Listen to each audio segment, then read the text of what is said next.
the PTZ Optics Move 4K, a smart camera built for fast-paced sports action. It follows the players automatically with smooth, accurate tracking. No camera operator? No problem. Control it from a joystick, a phone, or let it run on its own. With crisp 4K video and easy streaming, it fits right into your setup. Perfect for schools, clubs, and live sports broadcasts. PTZ Optics, professional video, made simple. Brought to you by RTAV, your broadcast AV partner.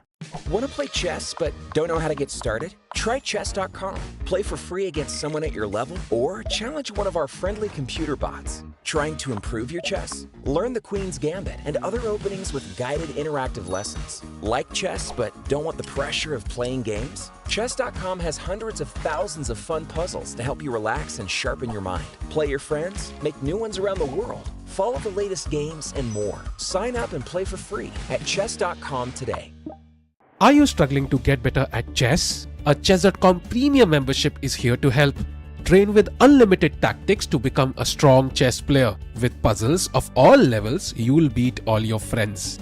Our library of interactive chess lessons will improve all parts of your game.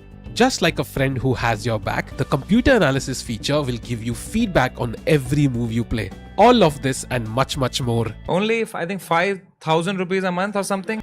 No, plans are affordable for all, along with a 1-month free trial, so that you can take your game to the next level. Upgrade to Diamond now, because Chess.com is best. This is the PTZ Optics Move 4K, a smart camera built for fast-paced sports action.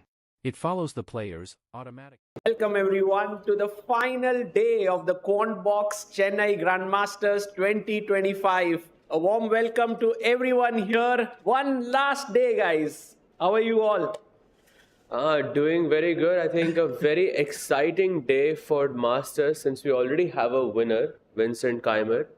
But I think an even more exciting day for the Challenger section. Definitely. There's still some competition going on for even the first spot, which is currently in the hands of M. Pranesh. But Abhimanyu Puranik and Leon Luke Mendonça are trying to catch up and take the first spot if possible. Yeah. And the race is still quite exciting, I believe. I think the challengers will be a very big story of today's commentary because the winner gets a spot in the Masters section for next year. But more importantly, the last round dynamics are very interesting. You see, the round starts 3 hours in advance. And all the players have a kind of schedule that they follow for 8 days. And now suddenly on the 9th day, they all have to break that. They have to wake up early, maybe go to the breakfast early. There's no lunch before the game. Maybe they'll get hungry in between the game. So I'm actually expecting some short draws, but some blunders also. Are you a morning person? Do you like playing morning rounds? Or when you were an active player, what would you have preferred? Playing in the evening or playing in the morning? I just like following a kind of routine. So always when you are in a chess tournament, you have 8 days. Nicely, you have planned everything. Every day is going as per plan. Suddenly the last day, you're like, oh, I don't want to change everything. You know, that's the problem. But I think the players who are professionals know this, yeah, because there's a closing ceremony that happens on the same day. You have the guests coming in. It's important to start the round a little bit in advance, but not easy. Speaking of the chief guest, I think we have someone today, right, Sagar bhai? Yes, we have today the opening move being made on the top board of Vincent Keimer and Ray Robson. It's going to be very exciting. We have Vincent, who has already won the tournament, but we have today Robson, and Vincent said he wants to win at all costs. You know, it's a very important game for him. We have James Fisher, QUANTBOX UK head, who's making the first move, pawn to e4. A big shout out to QUANTBOX for supporting this tournament. Without their support, the Chennai Grandmasters 3rd edition would never have come to life. So a big thank you to them. So, quick question to you, Sagar. In this tournament, you said there might be a bunch of quick draws. Which match do you think is going to be the most exciting, and which match do you think is going to end up maybe in a quick draw. I think those players who are not fighting for the top spot maybe will quickly draw. I have a feeling that perhaps Avander and Vidit might take a quick draw, or Jordan and Anish might do that as well. We have Nihal versus Pranav, although in that game I think both will fight. And Robson Vincent, I think this is the game, even though Vincent has won. You know, the thing is, Vincent is at 27-30 at the start of the tournament. He has 16.5 points he has gained. If he wins this game, he goes back home 2750 plus in published ratings because it's the last tournament he's playing for the month. I think that's something to play for. Most definitely. And I actually made an interview with him yesterday, and he also told me that even though he won the tournament, he doesn't have time to celebrate. He really wants to win today. He really wants to still fight today, keep himself together. So that also just goes to show that he's definitely going to fight today to get back home with that 2750 on his name. So if let's assume you were Vincent and Robson offers you a draw on move 10, do you take it? But there's no draw offer. No, I mean, let's say there's a repetition. We're going into Berlin. I know he played d4, but let's just humor me. You know, like let's say it's move 10, 15. The white player repeats. I think in the Catalan you have this knight h5, knight f6 repetition. Do you go for it or do you continue playing? Considering the fact that you've already won the tournament, you are in world top 10. There's not much more to gain except for that prestigious 2750 rating. Yeah, I think in general, what these youngsters do is play a very uncompromising brand of chess. You know, I was always thinking like, oh, they'll try to play for draws in certain games, and Vincent having black will do this, you know, play it easy because he's in the lead by a point. But he never did it. And which is why even today, look at his opening choice. He's gone for Queen's Indian, and which is a very fighting weapon, not the standard Queen's Gambit declined or, you know, Slav defense or something like this. So this is my feeling that Vincent is out for blood. No. Absolutely. And a3 by Robson is also a pretty, I would say, fighting weapon as well. You have many different lines here from the black side. You can play bishop to b7, bishop to a6, and my e5, which you know, goes into this sort of Benoni type of structure where black targets the d5 pawn, white defends the d5 pawn. But of course, if that happens, I'd be surprised because it's not as common these days. I would expect bishop b7 from Vincent, I would say, in this position. So bishop b7, I have a question for our audience here today. Knight to c3, and now if bishop e7 is played, then what is a very good move for white here? Guys, can you guess what would be a good move here? And a3 move comes in a bit handy here. What would you do? So it's about black should have played that move a bit earlier. Yes. To get control in the center. But since black has not done that, we should capitalize on it. Yeah, we should try and play against this bishop here. And maybe if there's anyone, you can shout out the move. B4 is possible, maybe not the best move, but the move that was recommended by the boy next to you. What's your name? Nitin. Well done. D5 is the correct answer. You block the bishop, and now even the bishop can't come to B4 to destabilize this knight, and we have complete control on the D5 square. Right, I love this move actually because next move we can play e4 and gain full control of the center, get our bishop out, castle without any problems, and black is going to suffer with space. And meanwhile, we already have this position on the board. Yeah, Vincent hasn't played bishop e7 yet. So very important moment, guys. Either you go d5 or you kind of risk yourself getting into an inferior position pretty sure that Vincent Keimer knows this and he's going to play it. I'll be shocked if that wasn't the case. I mean, in this tournament, he's been very well prepared, very well put together. So I would guess that he would play d5 here instead, because he's always really, really sharp in the opening parts.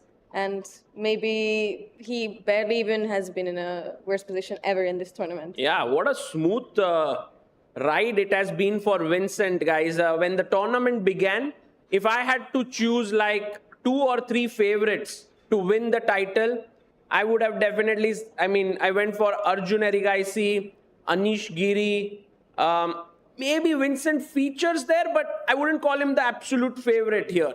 I think this victory is one of the biggest victories for Vincent, right, in his career. Of course, he's won freestyle chess in Weissenhaus, but this win, perhaps is the strongest tournament he's won. Maybe the classical format. Yes. Yeah, for sure. I think fully agree with you there. And also, breaking top 10, I would say for any chess player is a very huge milestone.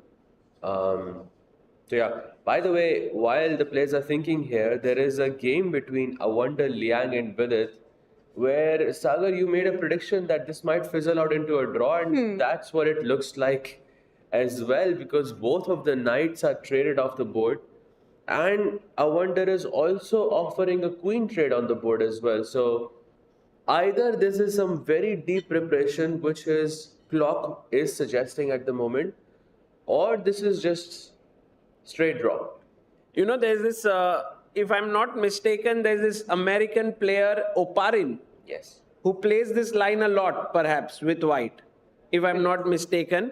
And there are certain plans in this line which could show some ambition, but against a player like Vidit, perhaps it's unlikely. You know, Vidit is known for his positional chess, and maybe it's just to play a line where you test your opponent for a few moves, and if he responds accurately, then it's a draw. Right now there is Queen e6 and Queen e7. Kinshu, if you could play this position as black, which move are you choosing and why? I would probably go for Queen e7. No, yes, Queen e7. Problem with Queen e6 to me is that if I can take back with the d pawn, and because of that pin, and I don't really like to take here with the f pawn, even though it looks like there could be some tactical purposes of taking with the f pawn and going for this short line. Castle and putting pressure on the f2 pawn, perhaps from the black side also it's possible. But I'm a bit annoyed by the d7 square. I am not so sure. Maybe I would go with Queen e7 instead. I mean, they both kind of look very equalish, but yes, you are right in pointing out that both of them are more or less fine, I would say, for black. There is another move there, King d8 as well, What? which I just saw, which was one of the better moves. Oh my god. Crazy move. If castles, you want to go rook e8, yes? Yes. Oh, I was showing a very cool tactic, but it doesn't work, yeah? Okay, let's actually create that tactic on the board for our audience. So let's say white goes queen to g4. Black plays c6 to kick the bishop away on b5, and white plays bishop to a4. So for our audiences, it's black to play and win. Ooh, Oh, nice. tough question here. Queen takes f2. You found it. What's your name? Josh Smith. Okay, very difficult to hear the names here, but I got your move correctly. Queen takes f2, rook takes f2, and beautiful checkmate because this rook is pinned. So while this game is kind of even out of the opening, there's one player here who is, I think, come out in a very ambitious mood today. He's the top seed of the tournament. He started off with a bang, 2.5 out of 3, but then I think was not feeling well and slowed down considerably. But now today, is Arjun Erigaisi going to fight for the full point? Ooh, right? I think it's possible. Looking at the position, a c6 pawn immediately caught my eye. It just looks something, like a little imbalance that Arjun could take advantage of. And I think that's going to happen. I really hope that Arjun is back into, his good old game where he's trying to beat everyone. And he might as well just do his best and beat Kartikeyan today. Right, and this We have position, yes. We have the Rosso Limo, I think, on the board. Let's just show the opening moves. It was Sicilian by Kartikeyan, who's in a fighting mood. Bishop b5.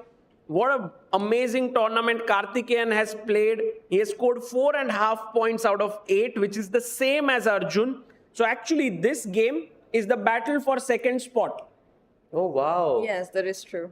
Bishop g7, h3, b6, and white has castled here. Black has the bishop pair. White has this beautiful pawn structure. It's going to be a very strategic game. We'll see who manages to use the imbalances better. Will Arjun use his pawns better, or will Kartikeyan use his bishops better, open up the position? Very interesting battle. Absolutely, and I think, as rightly pointed out by Kencho, those c5, c6 pawns are the main worry for black in this situation. White does want to break open the position with b4, which is a very typical break inside the Rosso Limo structure. So black usually plays e5 and white goes a3, b4, and you can break open on the queen side. That's idea number one. The second idea is you can also play a4, and you can also try to undermine the structure. As you can see, there is a7, b6, and c5.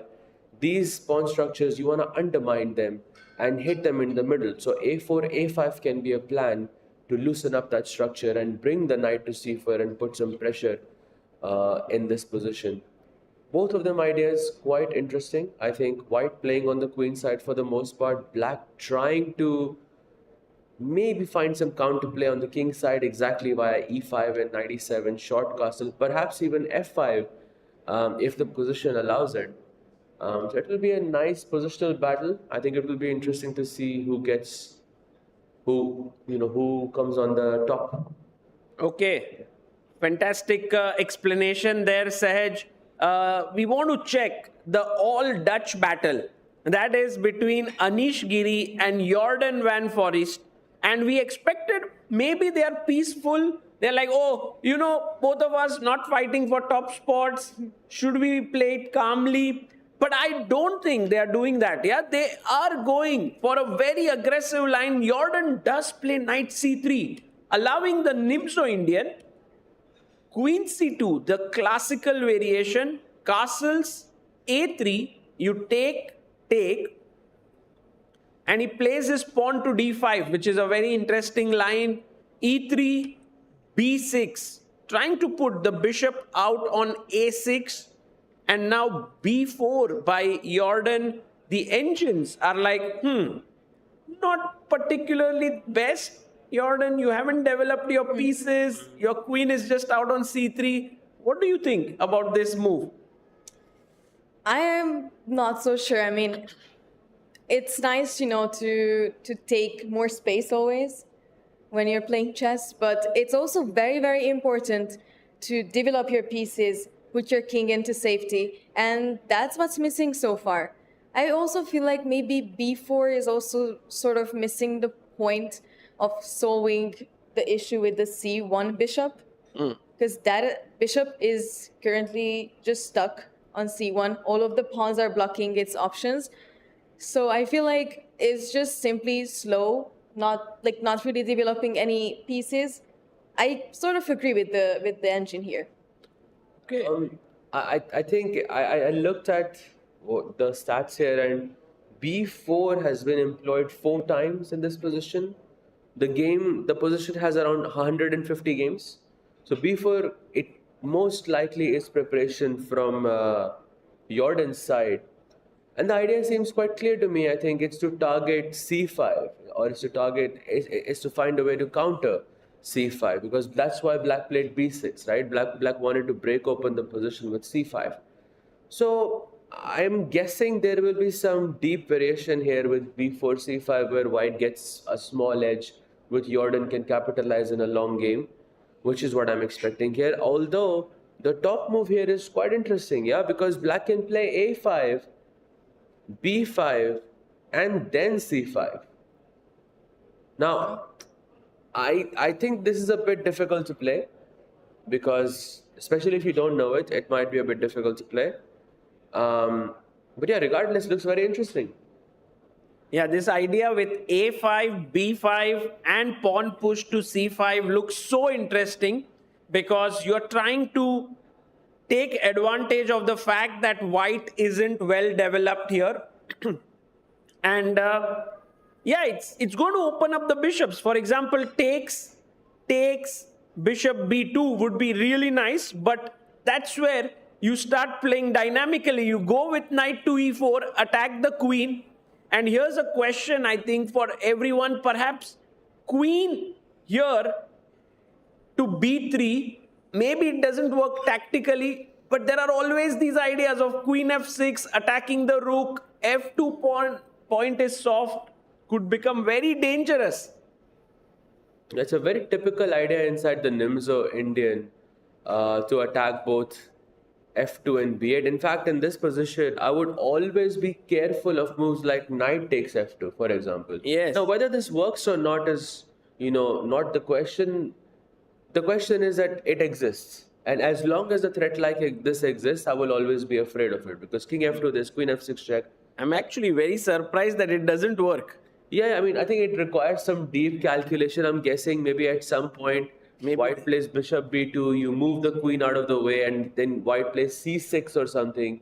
And actually, it's a quite interesting position, because after c6, you paralyze the black knight on b8 permanently, and white essentially plays, with an extra piece, even though you have not captured that piece, which is a bit strange. But yeah, regardless, I think white does have a good position here. So, but you still have to be careful of knight takes f2 ideas. Right. Regardless. But I like this b4 move. It's a fighting move. It's a fresh move. It makes Anish think.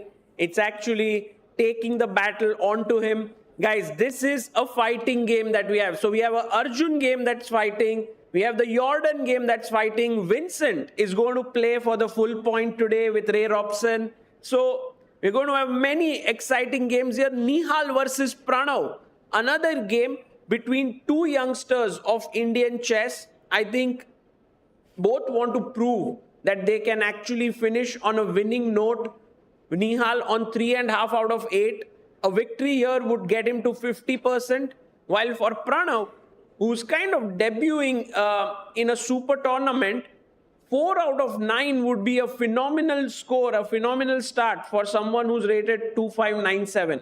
Absolutely, and this would be his first win in the tournament as well.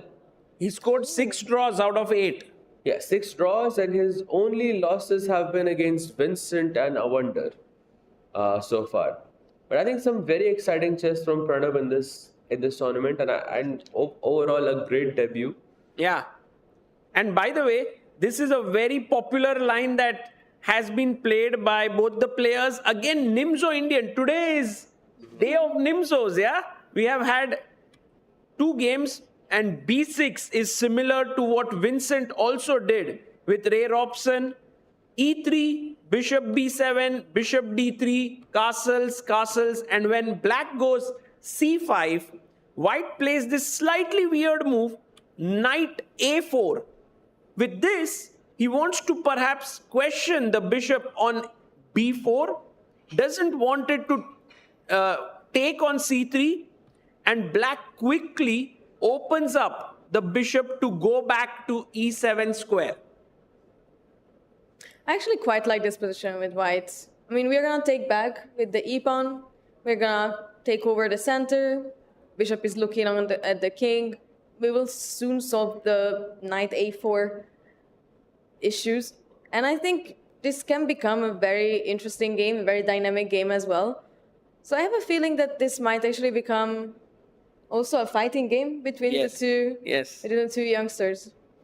A3 played. A3 is a Yes. very, very nice move here. I think just to adding on to your point, I think this is why he's playing A3 because he wants to bring his knight back to C3, right? So if black plays bishop E7, E takes D4.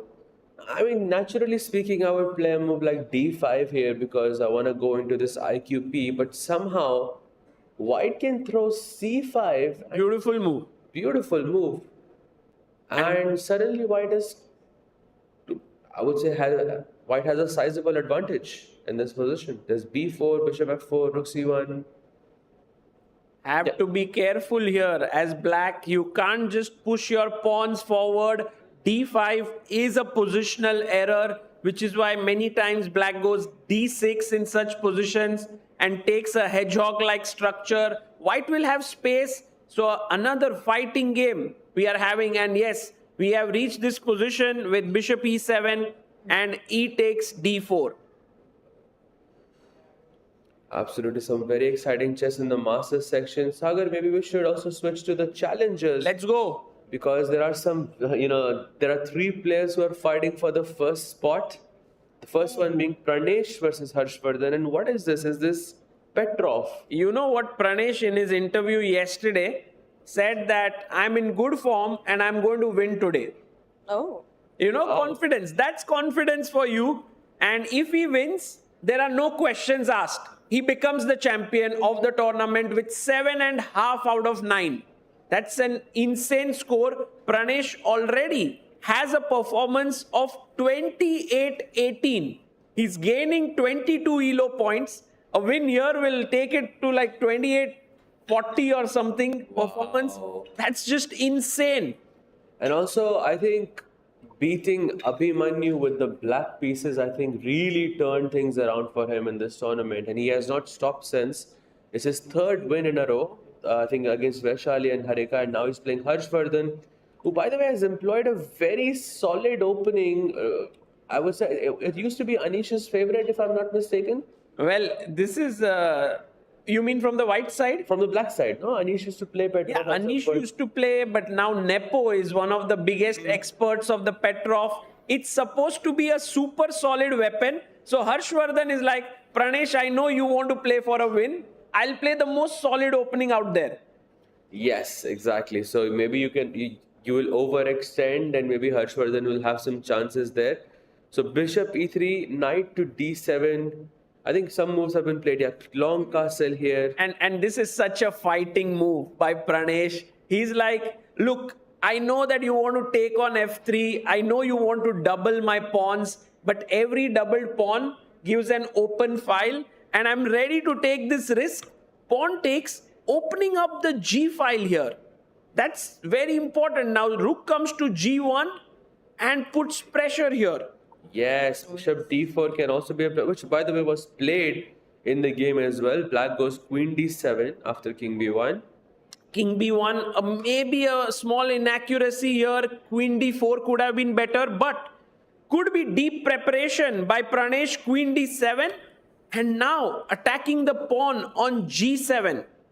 Yup, black goes rook to G8 to defend that pawn. I think this is the moment that Pranesh is thinking. Now, I have to say I'm a little worried because in the Petrov, at least from my own experience, I can say that if you don't get a good advantage, 0.3, 0.4 advantage out of the opening, it is very hard to convert because Petrov is one of those openings that doesn't give you that many imbalances, right? You have exchanged the same knights. Both knights have been traded off the board. And also, the pawn structure is generally on the same side. It's 4 versus 4 on one side, 3 versus 3 on the other side. So not a lot of imbalances present on the board at the moment. So if you cannot find a sizable advantage in the opening, it's hard to convert. So this might be a tough game for Pranesh ahead. That's very important. Yeah, I think, what do you feel? Like Pranesh, is he feeling comfortable right now? Is he feeling, not a good opening choice now to win from this position is tough? I think he definitely went for the win here. I mean, he's definitely trying to win in this game, and he might regret the opening choice. But he just, he just needs to be precise, and then, he can move forwards. But it's very, very difficult and important here to find those precise moves that are going to give him maybe a slight edge where he can win. And he actually goes for bishop d3, putting some pressure on the h7 pawn here. Wow, look at these two bishops lined up against the rook here and the pawns. So you're right. And also one thing to remember is if Pranesh draws this game, he reaches 7 points, which means that he confirms himself a joint first place, and then there'll be a playoff. So in a way, it's not a bad idea at the end of the day to say, okay, I'll play the playoffs. I mean, from Pranesh's perspective, right, he's playing against the only international master, of course, a very strong player in his regard, but in comparison to his other compatriots who are, just half a point behind, it might just be much better for him to finish it off in the classical and not go into the playoffs, because anything can happen in a playoff. And also his opponents in the playoff, if Abhimanyu and Leon both win, will be quite strong. Yes. Yeah, for sure. Absolutely, it will be a very, very strong one. Although in their defense, I mean, they do have much harder pairings, I would say, in comparison. Firstly, they are playing with the black pieces. Pranesh has white, and I think Leon is playing against Adiban, yes. which is not an easy opponent. Let's go to that game. Adiban with the white pieces. He feels pumped up today. Adiban, the beast, who, was India number 3 or 4 at some point, 2,700 plus. Of course, right now, his rating has come down, but in this tournament, has played incredibly well. He has 6 draws and 2 wins. So he has been undefeated, and he was feeling so good yesterday. I have a feeling that he's thinking, let's go for another win today. Bishop d2, Catalan is on the board. Queen c2, c6, and now h4. So, this is probably one of the things that I would love to mention here, that Adiban is a great player, but I would say he's also the perfect opponent if you want to play for a win by any color, because when you play as black, one of the biggest risks you run is your opponent is just being sort of solid, super solid, super tight, and you're not able to break through. And Adiban is giving Leon what he wants here, because Leon wants a game, he does not want a draw, and Adiban never takes a draw. So, and actually, we just got our fact of the day from Rakesh Bhai here. It is actually Adiban's birthday today. Oh, wow. Adiban born on the Independence Day of India. Yes, we should mention that, guys. Happy Independence Day to everyone. Today is the 15th of August. So it's actually a beautiful day today. And we're going to see some amazing action of chess. Adiban's going to celebrate his birthday. Later on, we'll be cutting cakes. We have had so many cake cutting sessions here, right? We saw the birthday of Vishnu Prasanna here. We saw the birthday of Diptayan Ghosh. We saw the birthday of Sahil yesterday, one of our co-commentators. So many birthdays. And today, Adiban. So many strong chess players, except for, are born in August. Exactly, yeah. I think even Pragnananda is born in August. There's It was his birthday as well during the tournament, if I'm not mistaken. If I'm not mistaken, it's also Tanya's birthday on the 20th of August. Right. So many good chess players are born in August. If your kids are born in August, maybe you can think about chess more seriously. Okay, Bishop f4, and right now Leon is thinking, he is wondering how he should place his pieces. There is this very interesting trap which I want to show, which will not happen in this game, but is worth keeping in mind. Let's imagine that you play a move like a6, white castles, and then you play something like b5. I take and take. Now white to play. What would you do here? So quick. So quick. How strong are you? What's your rating? 1975. 1875. That's already very strong. Already very strong. Amazing. Bishop to c7 traps the queen. And if you had done it one move ago, which is very interesting because I did it once in my game, I thought I had trapped the queen. I was very happy.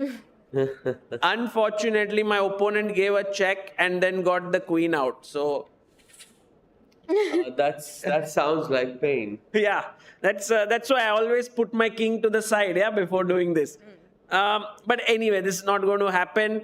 And we are right now at this position. Leon is thinking there's one more game that we have on our hands. This is between Indian and Abhimanyu Puranik.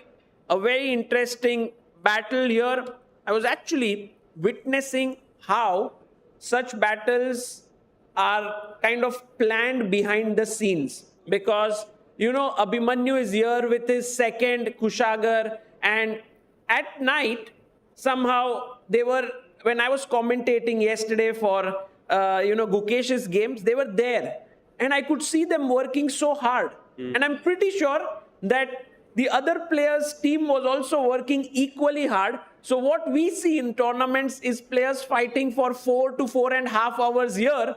But the amount of planning, strategy, which opening to choose, what will my opponent do? All of these behind the scenes action is quite intense. Absolutely. And, it does surprise me a bit that Abhimanyu went for the Slav.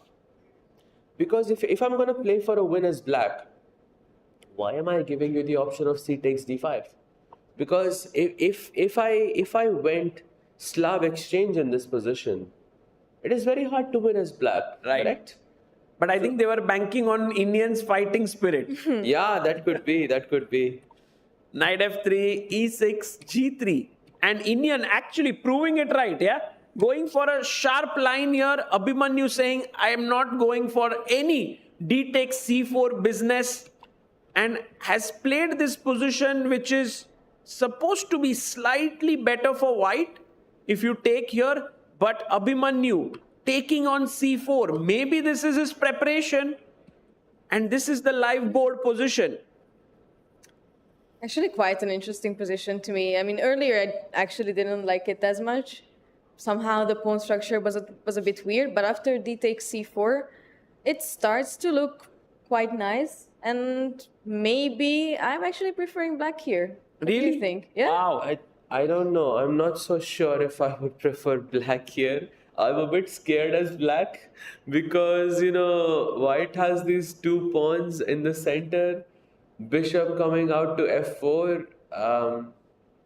I don't know. I mean, I'm guessing I would agree with you if black plays c5 successfully and white sort of responded with d5 or e5, black would look more comfortable. And another point to support Kincho here would be, look at the time. Abhi has around an hour and 28 minutes and Indian has around an hour and 9 minutes. So this is exactly the type of situation you want on the board and off the board to have a winning chance. We'll see how Indian responds here. The best move here seems to be rook to d1, which I think is not that difficult to play over the board. Yeah, because if c5, then we can just push forward with d5 maybe. But there's also e5 and the rook lined up opposite the queen. Yes, black goes knight to d5. And I'm not sure what could be the plan. Oh, by the way, we have some news coming in. Okay. D takes c4 is Abhi's prep for a double-edged game for the title, and that's from Abhi's second. Well, I mean, this is really deep prep because I think they're going not on the engine evaluation, but rather thinking about what kind of positions suit Abhimanyu, what kind of positions will give him the best chance for a long game. And yeah, this is deep. A3 played already. Indian making not the best move. Kincho, you were right here. You actually kind of predicted the future. It seems black is already very comfortable. I think so. I mean, do agree with your point after Rook D1, and we looked at this variation. It did look a bit uncomfortable for black, but I'm still just thinking that maybe those pawns in the center can become a bit weak. And right now, we didn't really try to protect it with a prophylactic move. So Let's go I C5. do feel like something is gonna happen soon. They say with great power comes great responsibility. And, white has these pawns on E4 and D4, and that means the next few moves, white has to be super precise, super accurate. And you haven't looked at this at home, you might squander your initiative very, very quickly. And I think that's what just happened with A3. I'm actually getting super pumped up for this challengers section because you can see Abhimanyu getting a nice position. He's half a point behind. Leon has a fighting game against Adiban, and Pranesh at the top is struggling to kind of make his advantage count with the white pieces against Harshvardhan. In fact, it could very well be that Pranesh should be careful here. If we go to this game, look at this, guys. The queen is on h6. Bishop has been pushed back. And I don't know, maybe give up the h7 pawn, maybe long castle, start your own attack on the queen side. Yeah, he long castles there. He castles on the long side, and if I play queen h7, do I have a repetition immediately? I think so, yes, with Rook H8. No, wait, you're losing the queen. Wait. Let's ask our viewers here. Rook h8, queen g7, guys. What do you do here? Black to play. You are very strong, yes. You will get it quickly. Bishop f6 is a very good idea if the bishop was protected, right? Like, otherwise you might drop it. And then king takes. Yes. Although I see the vision Yeah, in the your... vision was I great. see the vision because you can play bishop takes a2 check first, then give a check by the queen, and then play bishop f6. Oh, that's so I do see the amazing. vision. Oh, That's a deep. nice vision right there. King b1 and now bishop f6, because now you cannot take on f6 anymore. Wow. That was deep. Although my question was perhaps a little bit simpler than that. Yes, rook d g8 traps the queen. So Pranesh cannot be greedy. Taking that pawn would mean getting your hands burnt there. So Pranesh thinking now what to do. Can't take the pawn. I'm half a point ahead of the field. My position is not particularly great. The engine is already showing slightly better for black. Wow. Yeah, I think yesterday also we saw this from Vincent's game as well. When he was playing, I think with the white pieces, he was not necessarily in a must-win position or a must-win situation. He just had to secure a draw. And somewhere in Pranesh's mind, he knows that he doesn't have to win today. A draw would... there is a very good chance that even a draw can just, secure the title for him, because both of the other players have to win with black against much stronger opponents, which is a bit unusual, I would say, in this event. So, and when you know you don't have to win, and you're okay with a draw somewhat, then I've noticed majority of the players get into a worse position, even if it's from the white pieces itself, just like what happened to Vincent yesterday as well. There's this thing called when there are these, you see it on television, when these animals are kind of chasing each other. The animal which is trying to go for, save its life, there's a survivor instinct there. It's much more kind of trying to save itself and giving its best. But the one that is on the hunt, okay, if it's really hungry, it will also go all out. But otherwise, if the prey goes away, then it's like, okay, fine, we'll get something else. And I think for the people who are following Pranesh, it's the same. It's survivor time. If we don't win today, there's no way we are going to catch up. While for Pranesh, it's like, draw is also okay. I can also win.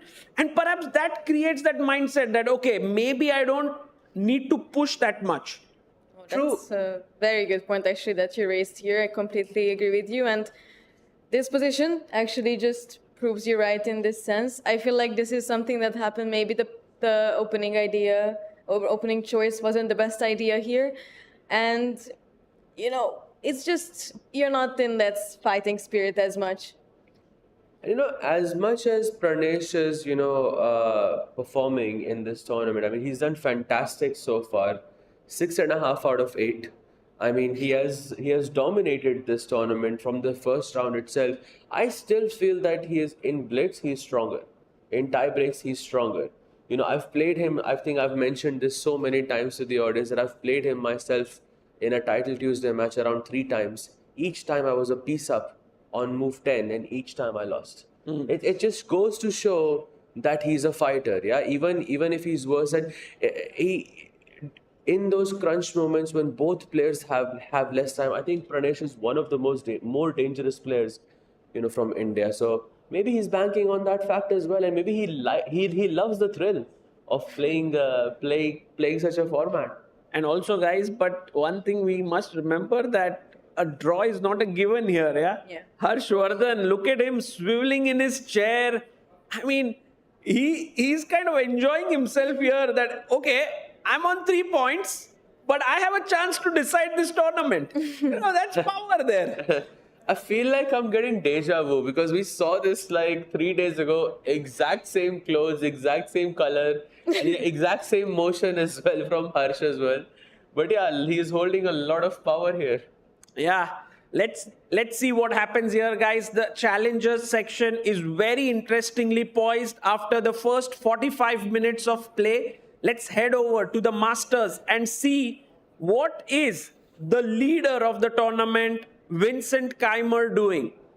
And Oh, the bar is actually giving Ray Robson. a very good position. Yes. Yeah, some edge. Yes, By the way, guys, did you see what Vincent did here? Instead of playing the main move D5, he played G6. Right, so this move, it stumped. I can see a lot of, what did I just see here? And I was in the same boat as you guys. But this move is actually not that rare. There's around 850 games played on this position. And the weird thing is that even Robson, who's a 2700 player, thought for about 21 minutes on this move. So he was also just as stumped as you are. Just as stumped, I think, as all of us are. Yeah. Based on this. But yeah, Black plays G6. Such a fighting weapon, right? Yes. Like for Vincent, it's like saying, hey, look, I already have a door to my house. I can come out from here, but I'll create another one. It's kind of wasting some time, but also saying that if you play d5 now, which we were talking about, to block the bishop, I can take, and suddenly I'll have this amazing bishop on the other diagonal. Right. And also, let's not forget, I mean, when we grow up, one of the first things in the opening we learn is you must not play G6 and E6 at the same time, right? Because it creates a lot of holes, around the king or whatever. But, the more you grow, the more you realize you learn these rules to know how to break them. And then you learn more rules and then you break them again. The cycle keeps going on and on and on. But yeah, wonderful and creative idea by Vincent here. No, the creativity is peaking in this tournament for sure, especially I think Nihal's opening choices were one of the most interesting ones in this tournament. And this is another one here that we have from Vincent, and both of the players seem to have actually quite a fighting spirit today. I agree. And by the way, Vincent played d5 himself here. And so right now, we have this position on the board. Ray Robson has thought for 21 minutes on the previous move. He's again thinking it's going to be super exciting. Vincent has gone for this risky strategy, but can Ray Robson take advantage of it? That's the big question here. We will also quickly check the game of Jordan versus Anish. Should we go for it? Or Yes, let's do I it. think so. Okay, interesting what Oh, after b4, basically Dutch number 1 and the Dutch champion. Wow. Knight BD7 was played by Anish. Pawn takes, knight takes D5, attacking the queen. Queen B2 and pawn to C5 played here by Anish. I think Anish can be super happy with the outcome of the opening. But then again, I don't think he's fighting for an advantage. Of course, it's all about equalizing right now. Absolutely, because if he simplifies the position too much, then it might even favor Jordan. Because Jordan has a double bishop, Jordan controls the center at the moment. You have this bishop d3, short castle, very simple road ahead to equalize matters. But I mean, if I was playing from Anish's side, I would try to, score or, mess up the position a bit. But it is a last round, it is a morning round. Maybe he's trying to play it safe. Yeah, and also, I mean, one thing that we must remember is that Anish has had 8 draws in this tournament out of 8 rounds. And, while we've been talking about this quite a lot, for Anish himself, it would be nice to break this kind of streak, right? If we can get that one win in, it would help him go back with this nice feeling about Chennai. I came here, I was undefeated, I got that one win in. But with 9 draws, it's like, okay, I couldn't win a single game. Absolutely. I mean, you can say undefeated if you've won one game, right? Because if you haven't won a game, then it's not undefeated, then you've drawn, I think, 9 times. But according to the bar, at least you have one move which is quite interesting. You can play A5 and try to complicate matters here and maybe provoke B5 from white, which would loosen up the C5 square for the knight on D7. I think this could lead to some messy positions. Yeah, I mean, black could go bishop b7 as well here. And I think we can also see that Anish is facing like a tough decision here, and you can see his posture as well. He was also holding his head just right now.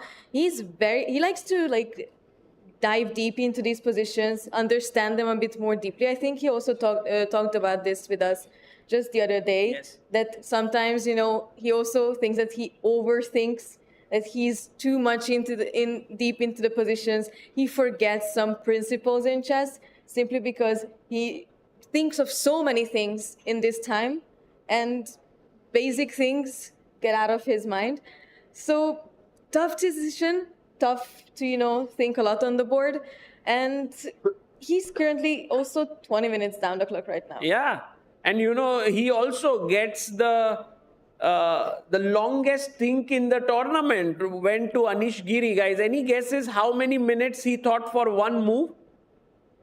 It's the longest thing. It happened yesterday in his game against Awonder Liang. The way it happened was he had prepared a line, and then after a point when he's out of his prep, he decided to just think freshly about the position. But how many minutes did he think?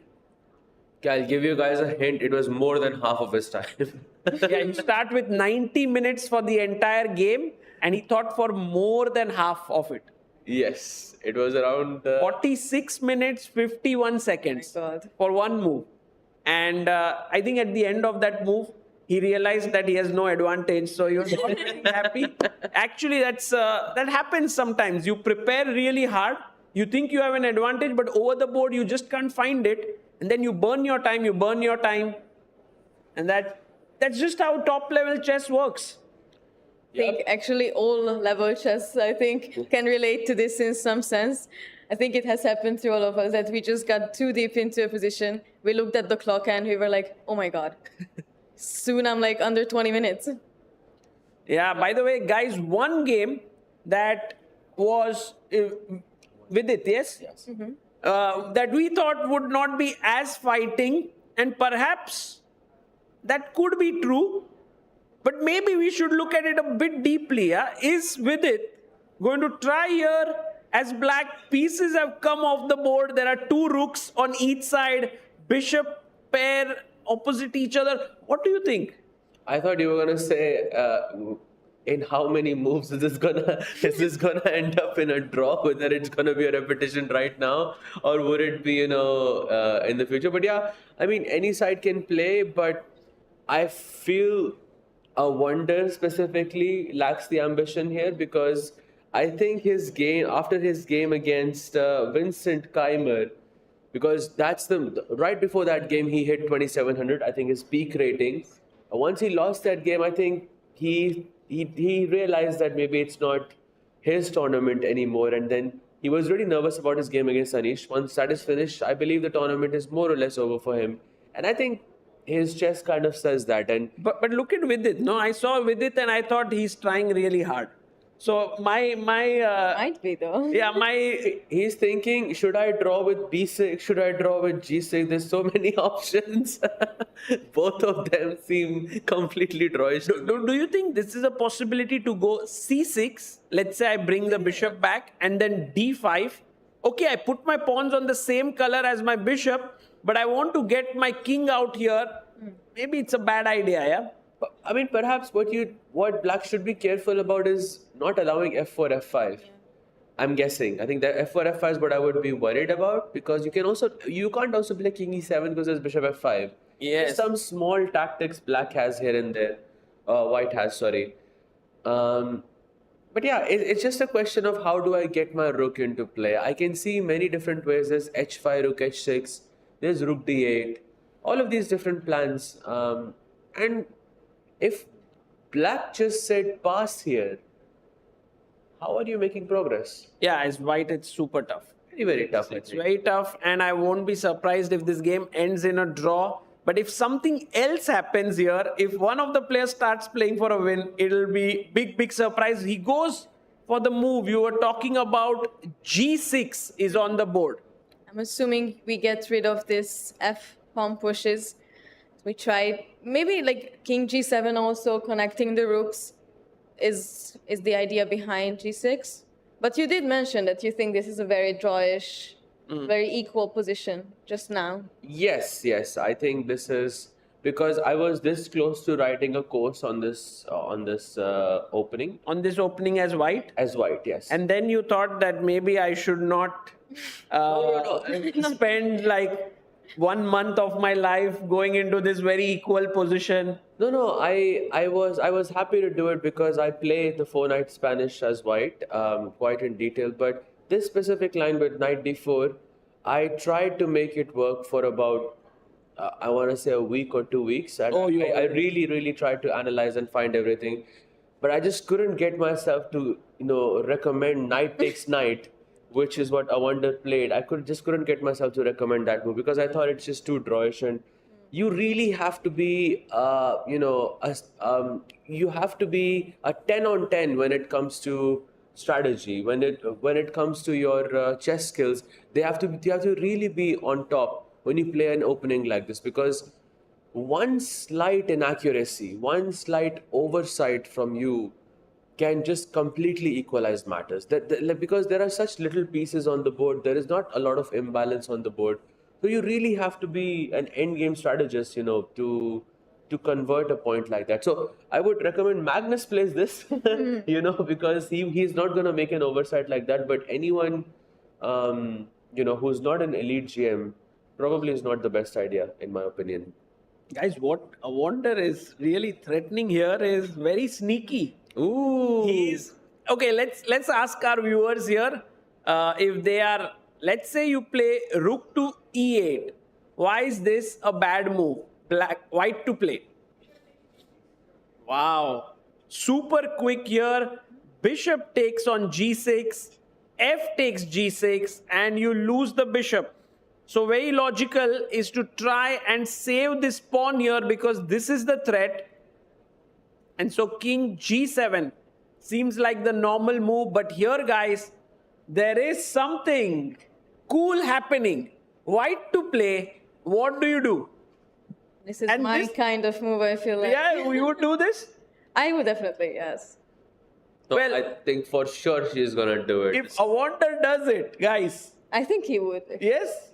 Okay, with it, let's see. By the way, first let's ask our viewers, do you see the move as well? White to play.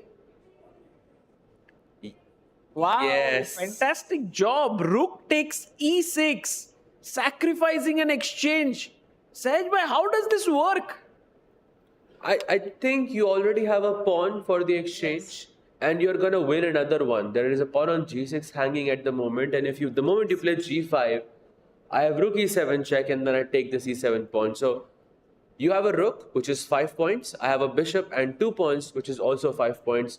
The position is balanced. My rook is on the 7th rank. Both of your rooks are on the 8th rank, which is not the best.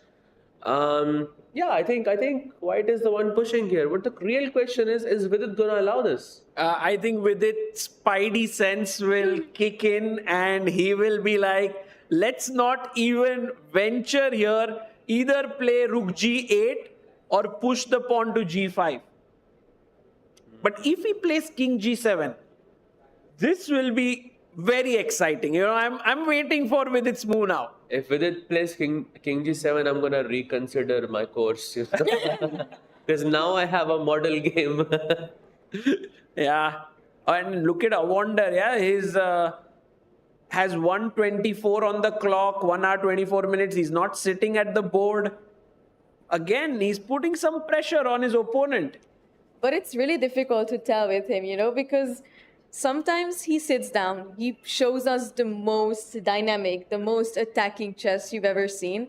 And then some days he sits down and he doesn't feel like it. He feels like, he's tired, he's sleepy. We have seen that actually in this tournament from him. So, with him, it's a bit difficult to tell. I would even maybe second guess if he would take on e7, a6 actually. Wow. With the rook. Okay. It's a morning round, so it's understandable because as Sagar explained, a lot of these players have a certain routine that they follow. I will go to eat lunch at this time, I will sleep at this time, I will wake up at this time.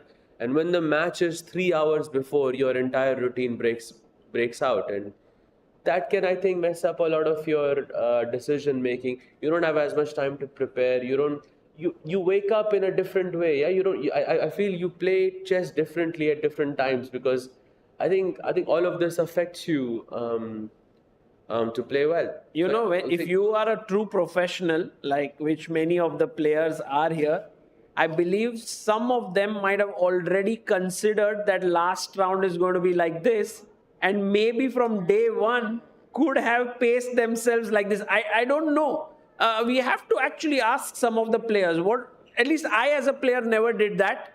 Because I never reached that level of these players. But perhaps someone like Vincent was already doing it from day one. But Vincent doesn't have to do anything. He already won the tournament. Yeah.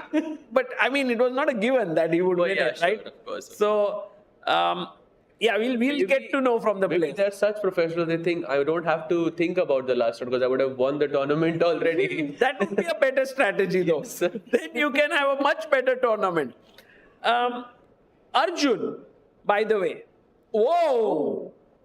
Look at Karthikeyan here, guys. He's sitting there and our board is showing a blue arrow, which means that is the only move to not be worse. Or to be better, or it's just the best move in the position. Oh, it Okay, does not look happy actually. Yeah. This is such a, wire position to me, I think. You know what happened? If I just take you through the last couple of moves, castles, bishop f4 by Arjun, knight e8, and queen came up. So white was looking like perfectly coordinated. The bishop wanted to go here. Suddenly, Karthikeyan plays f6 and Arjun is like, I want to do something different now. I'll push my pawn forward. Karthikeyan took it. And now he could have taken with the knight. But Arjun, being Arjun, takes on e5 with the bishop. And what are the chances that Karthikeyan goes boom and sacks his rook on f3? I think actually that's what he's calculating so much. I mean, it's never an easy decision to sort of sacrifice in exchange, but you get actually quite a lot from it. So you're ruining the pawn structure on the king's side. You can take advantage of it with that c8 bishop as well. So I don't know. I like it. I like the chances that black gets here. And also, I always like these kind of positions, actually. Where is Arjun, though? He's like gotten up from... Can we look at that passage there. We always get to see Arjun walking during his games. You know, Sahaj, Nihal was considered as the boy who never sits when he was a little kid. But I think now that title should be passed on to Arjun. Yes. He never sits. He's always walking. When he's sitting, he's also not looking at the board. He's looking somewhere else. Yeah. It's like he can see the matrix, you know. So There we see, guys, all the players generally in that passage are just walking all the time. And Arjun is also there in the background. So, would it be fair to say that Arjun, being the master of imbalances that he is he's not just encouraged, he's always inviting his opponent to take on f3, so that he's end up with being up an exchange. Yeah. But his king side becomes a bit weak and he gives up a pawn. So basically, he will have 5, sort of units and black will have 4. And he will also suffer with king safety a bit. That is if black goes rook takes f3 in this position. And if he doesn't play rook takes f3, then black is just worse. Yeah. For nothing. No, you have to take here. I want to tell our viewers how, players think very differently and feel very differently. Like when I was a little kid, my coach maybe told me that king safety is very important. And then I read books of players who always used to take care of their king.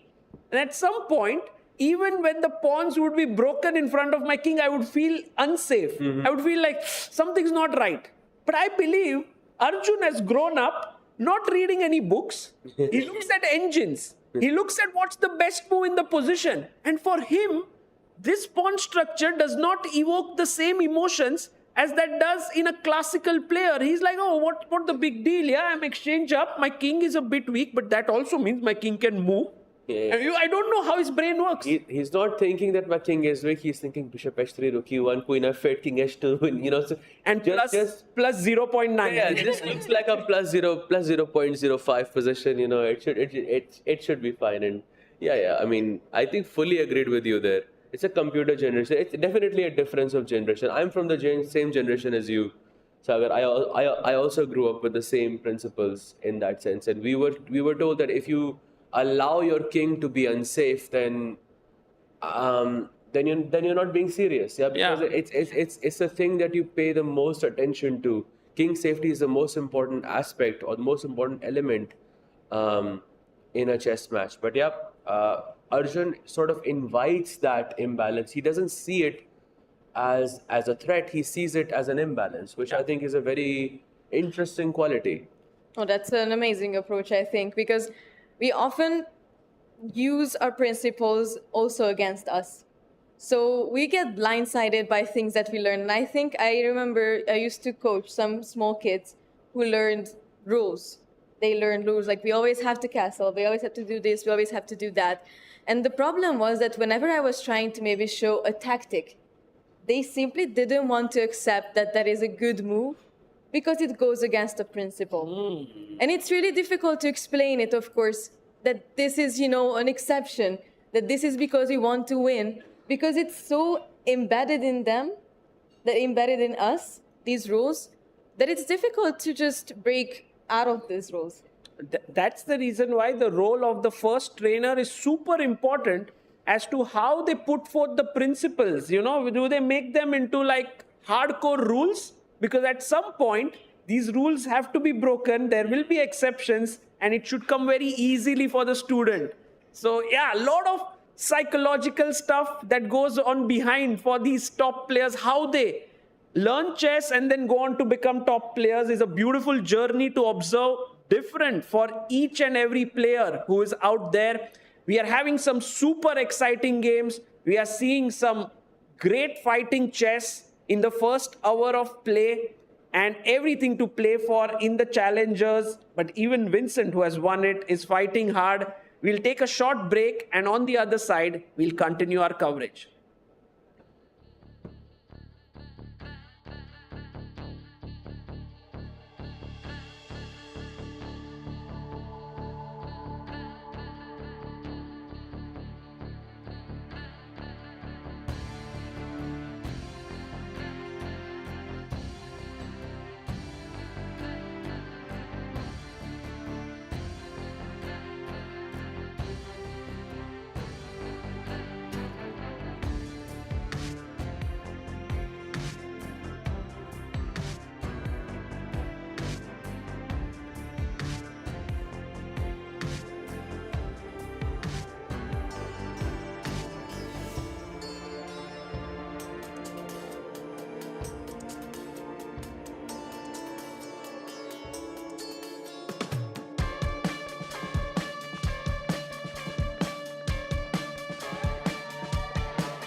PTZ Optics Move 4K, a smart camera built for fast-paced sports action. It follows the players automatically with smooth, accurate tracking. No camera operator? No problem. Control it from a joystick, a phone, or let it run on its own. With crisp 4K video and easy streaming, it fits right into your setup. Perfect for schools, clubs, and live sports broadcasts. PTZ Optics, professional video, made simple. Brought to you by RTAV, your broadcast AV partner. Want to play chess but don't know how to get started? Try chess.com. Play for free against someone at your level or challenge one of our friendly computer bots. Trying to improve your chess? Learn the Queen's Gambit and other openings with guided interactive lessons. Like chess but don't want the pressure of playing games? Chess.com has hundreds of thousands of fun puzzles to help you relax and sharpen your mind. Play your friends, make new ones around the world, follow the latest games, and more. Sign up and play for free at chess.com today. Are you struggling to get better at chess? A chess.com premium membership is here to help. Train with unlimited tactics to become a strong chess player. With puzzles of all levels, you'll beat all your friends. Our library of interactive chess lessons will improve all parts of your game.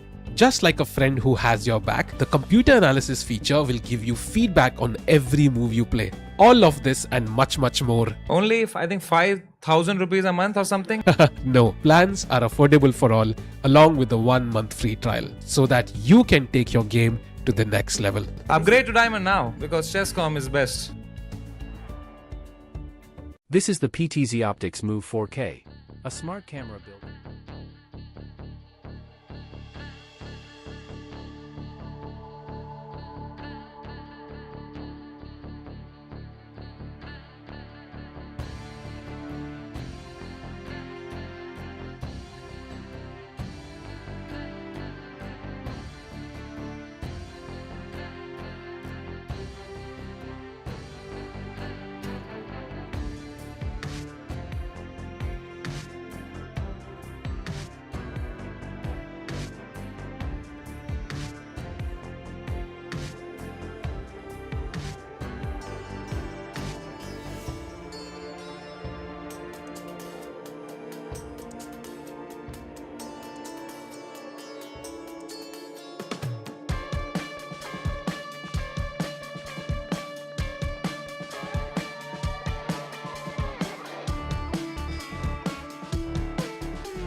Hello and welcome back everyone to the QUANTBOX Chennai Grandmasters final round. I'm International Master Tanya Sachdev. It's such a pleasure to join you guys for this last day as the action heats up. The opening phase is done.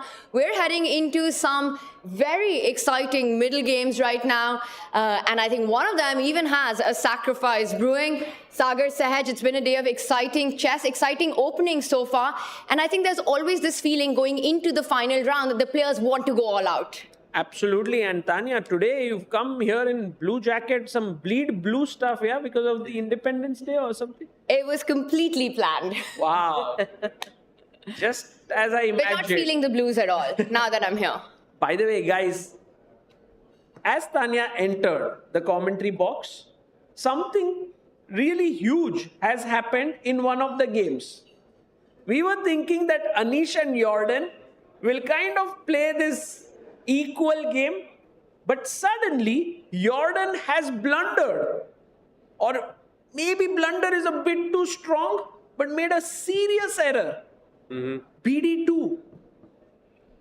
And it seems like Anish can get a big advantage. Yup, and he can break that streak, yeah, and not finish the tournament with 9 draws, yeah, and there's C4 on the horizon with the idea of B5 and A5 at some point. I can see also some ideas of C3 as well. Looks a bit interesting. Huge mistake. I mean, I'm seeing like Rook C1 will be met with B5. So in general, I think Jordan wants to go B5 himself. But then it's a huge blunder, guys. Black to play. Absolutely, you lose a piece. Tanya, what are you feeling? It was absolutely essential for Jordan to take on c5 on the previous move with the central pawn. Not to allow this stronghold, this passer, c4, which will now come with a threat. And this is the line that had to be played. I think you take it with your central pawn, pawn takes pawn, pawn takes pawn, and then you kick that knight from the center of the board with e4, just not giving black the opportunity to not only create a passer with a massive threat of c3, but let's not forget, you save that threat, and then b5 comes on the board. If we go back to our live position there, Sagar. Once c4 lands, bishop on d2, you come in with a huge threat. It needs to be defended, and nobody's stopping b5. That c4 pawn will be a huge asset. Of course he plays it. Wow. Wait, so rook c1, b5, e4 or something, nothing, yeah? This knight b6.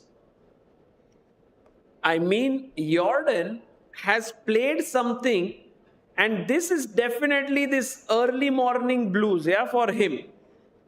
I mean, what else? He's wearing blue as well, by the way. Yeah, exactly. And now he has his head in his hand and he's like, oh my God, what did I just do? I've given my opponent a protected passer.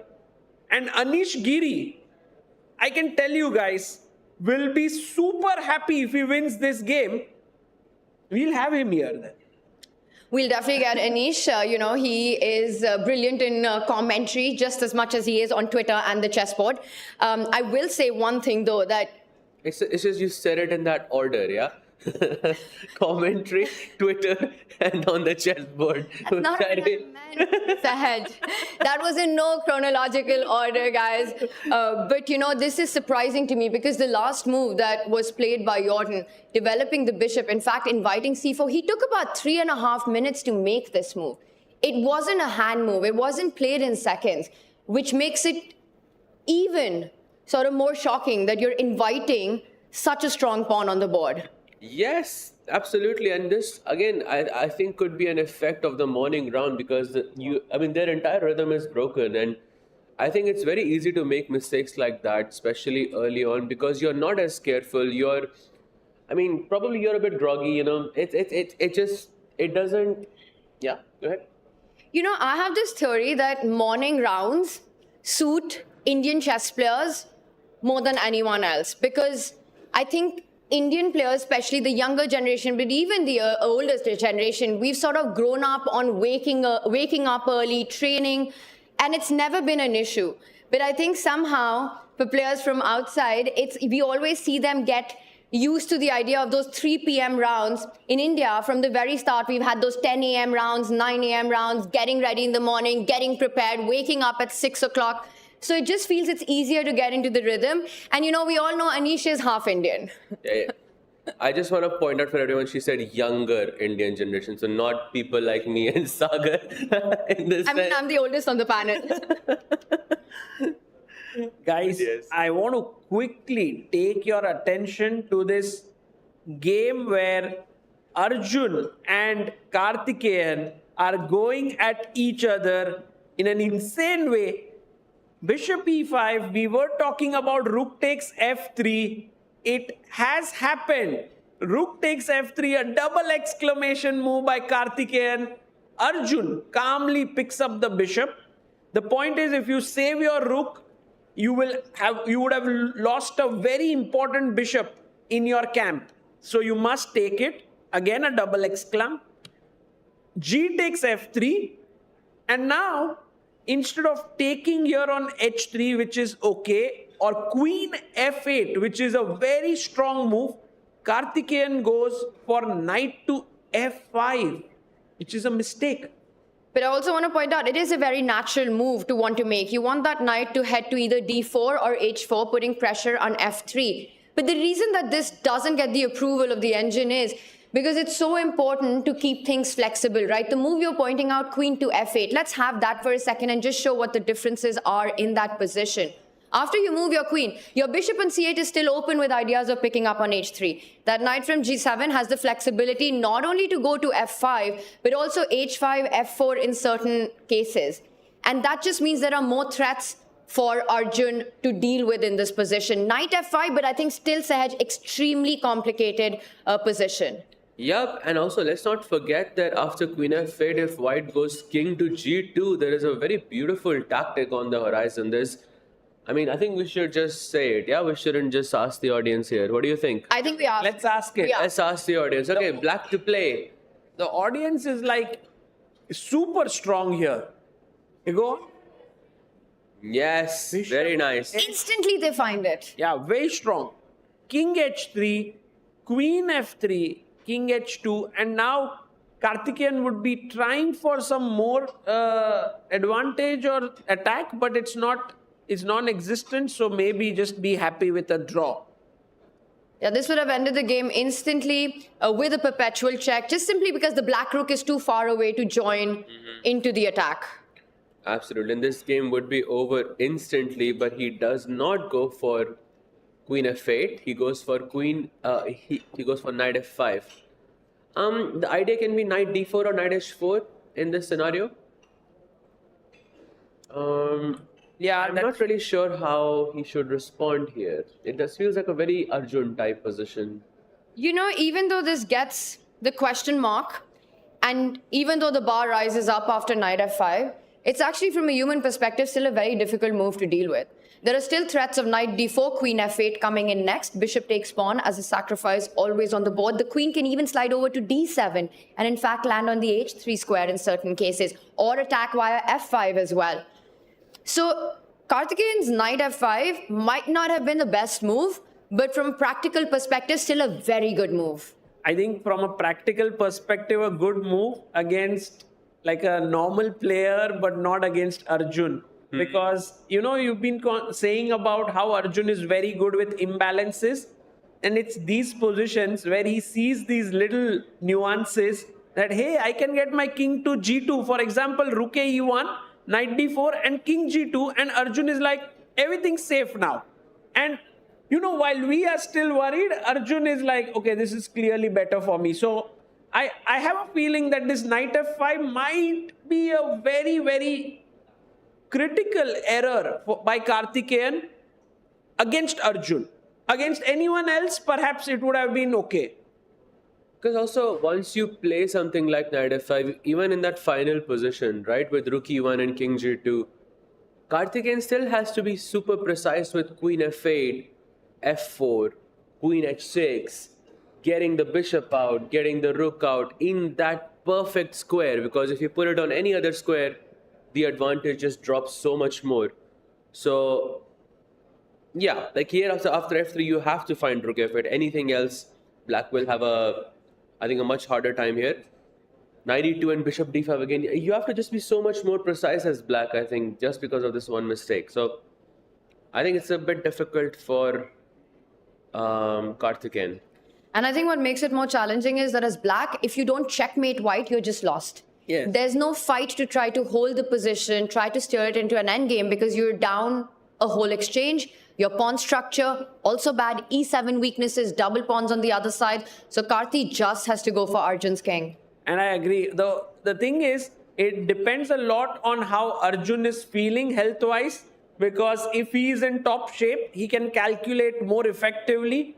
And I think Arjun is that one player who depends so much on calculation that when he's not feeling well, his games are completely different from when he's feeling well. Because he has to calculate so much and it takes so much of his energy that when you're not feeling well, he's like, okay, I'm happy with a draw. You know, I feel such a position would just make Arjun feel well naturally because, you know, he loves these types. I mean, for us, it would be a certain movie or a certain TV series. I think for Arjun, it would be this type of a position because he would look at it like, this is home.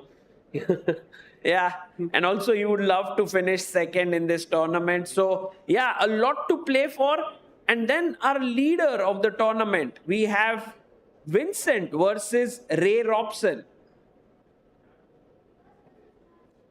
So this came in from, I want to say, what opening was It this? was Queen's Indian. Queen's Indian. I almost said the Nimzo and then I see a Fianchetto bishop on g7. You see, everybody in the audience was stumped with that move, including Robson was stumped, I was stumped, Sagar Bhai was, everybody was stumped with this move.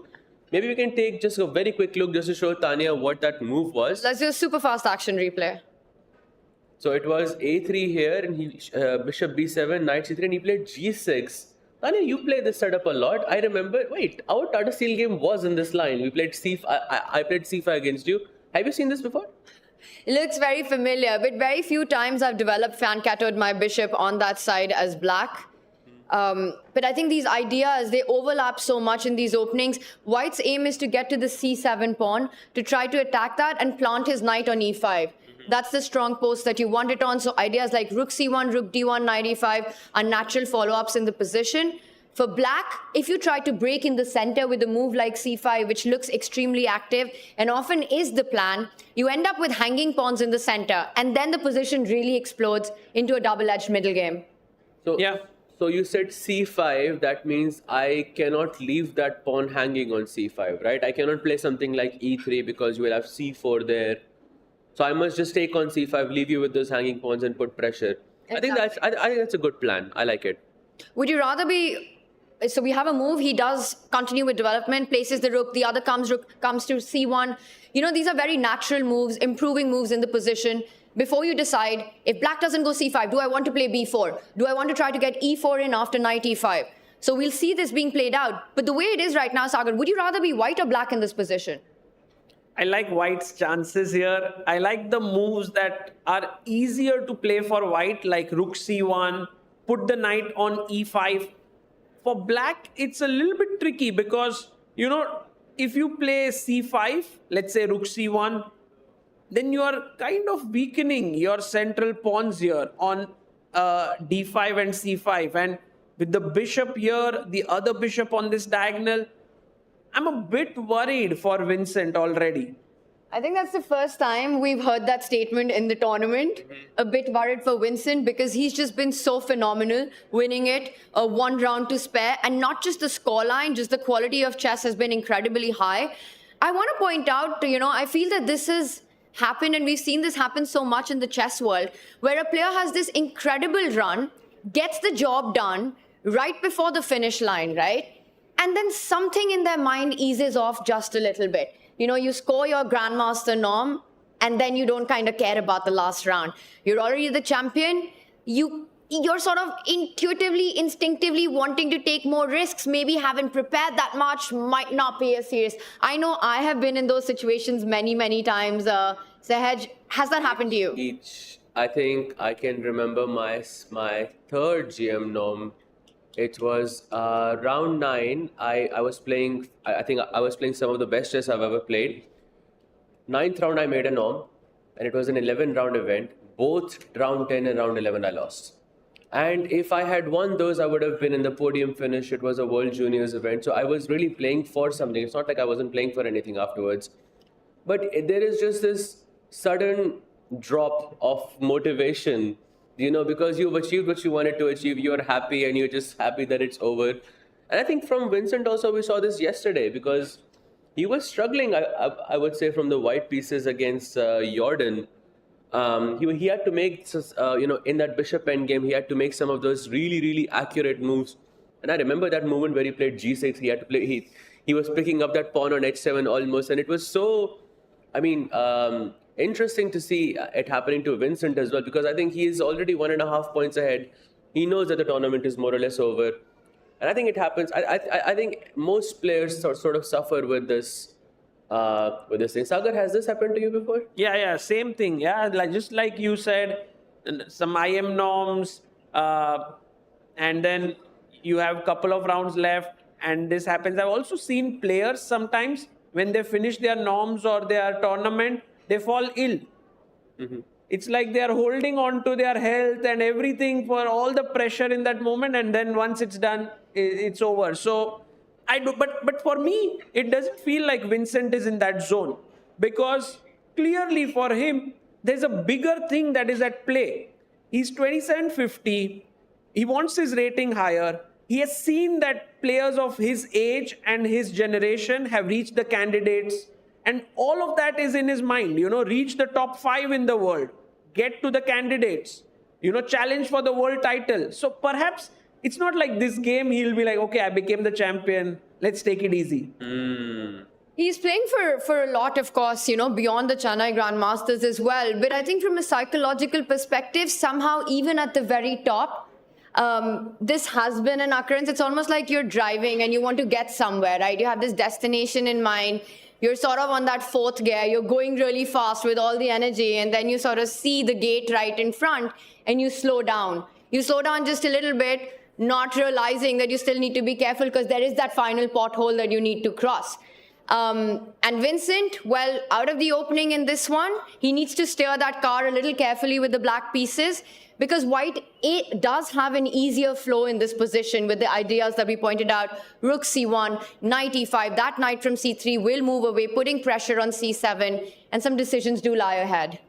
Right. Okay, so guys, this one seems slightly better for white. I would love to shift our attention to the challenger section, because Yes. the same thing is happening to the leader Pranesh with the white pieces. He's playing Harshvardhan. I told you it's a thing. No, but Pranesh should not be at all relaxed, yeah? But still, I think if you think from Pranesh's mindset, he's Fantastic tournament. He's fantastic tournament. I'm half a point lead, playing with the white pieces, playing the only IM in the entire event. But maybe to Sagar's point, there is a little switch here. Maybe for Pranesh, the unexpectedness of finding himself in this position where he's fighting for the championship, the pressure that it adds on his mind. Knowing that you're so incredibly close to a goal that maybe he didn't even imagine. And right now, it feels like Harshvardhan. Yes, we'll go to that game, Arjun's game. Rook e8 played here by Harshvardhan, h4. And guys, Harshvardhan can actually get a close to decisive advantage here if he moves his rook to e4. It's a huge moment actually in this game, in this tournament, in the challengers section. Is Harshvardhan playing for a norm or? No, he needed 5 points, so Lost he's done yesterday, 3. unfortunately. Yeah.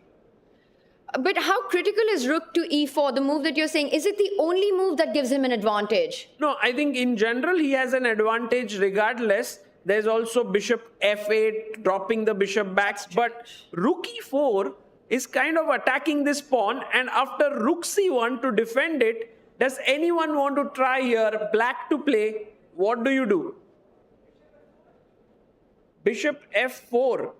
Not a bad move, but Something there's something stronger. You can There is win something some stronger on the material. board. Queen e2. Queen e2, but what's your plan of queen e2? But also checks, captures, threats. Always start with that. Yes. Yes. Rook. Exactly. Rook takes c4 is the correct move. Taking here, and if you take the rook, your rook on h1 is hanging. And I think to Sahed's point, queen e2, what is the idea? I think very often in checks, captures, threats, we should go in that order. When your spidey senses tingle that there should be something in this position, you see your opponent's pieces are a little overloaded, look for checks first, then captures. If rook takes pawn doesn't work, then I think queen e2 would have been a very strong move. Yes, absolutely. And by the way, guys, here, if Pranesh doesn't manage to get a half a point or loses, that really throws open the tournament. Then, by the way, rook e4 played. Harshvardhan, just pushed his rook forward, playing with such confidence. I believe that this game is going away from Pranesh's grasps. Maybe there is a twist in the story because, there's one player on 6.5, two of them on 6. And there's another player on 6 points who is in a nearly winning position as black against the beast. Really? If we can have a quick look at that game as well. Leon. Yes. Leon Adiban, but- Mendonça. By the way, guys, we left it off over here. Black castle. Knight to c3 already. An error by Adiban here. And Leon said, thank you so much for the extra pawn. He took it. Oh my God. Adiban goes all out for the attack. But this is exactly the type of play you want as black, because if white decided to just play it solid, then it would be much harder for Leon to convert into a point. But I think this is quite. I think Leon got a really good opponent as black, as someone who is ambitious. It's not a comment on their strength. I know, I understand. It's a comment on their style. This is exactly the type of player you want in the last round when you're playing for a win, because they will never play for a draw. But this is such a cool idea, and this is just classic Adiban as well, right? Where he moves the bishop A. Let's show what happens if black does get greedy. It all relies around opening up the H line. You get rid of a key defender in black's position, and don't forget the queen on the other side of the board. Queen H7, and this would be game over. Look at the way the bar just completely turns around if black was to take pawn takes knight. So not every time is the response to an attack a retreat. You can go on a counter offense, but it gets crazier. This doesn't stop here. Yeah, Leon is like, okay, Adiban, I know that you've got your knight here, tempting me to take. I'm never going to take it. You want to checkmate me here? My knight is already defending it. So I go now queen a5. I'll start my own play. Bishop d2, queen c7. He comes back, hoping that Leon might go queen a5. Leon is like, sorry, e5. It's too late. Playing in the center now. Pawn takes, knight takes, and already it feels like black's bishop is opening up. Knights are well placed. Rooks will get centralized. And suddenly, you know, the knight on g5 starts to look a bit silly.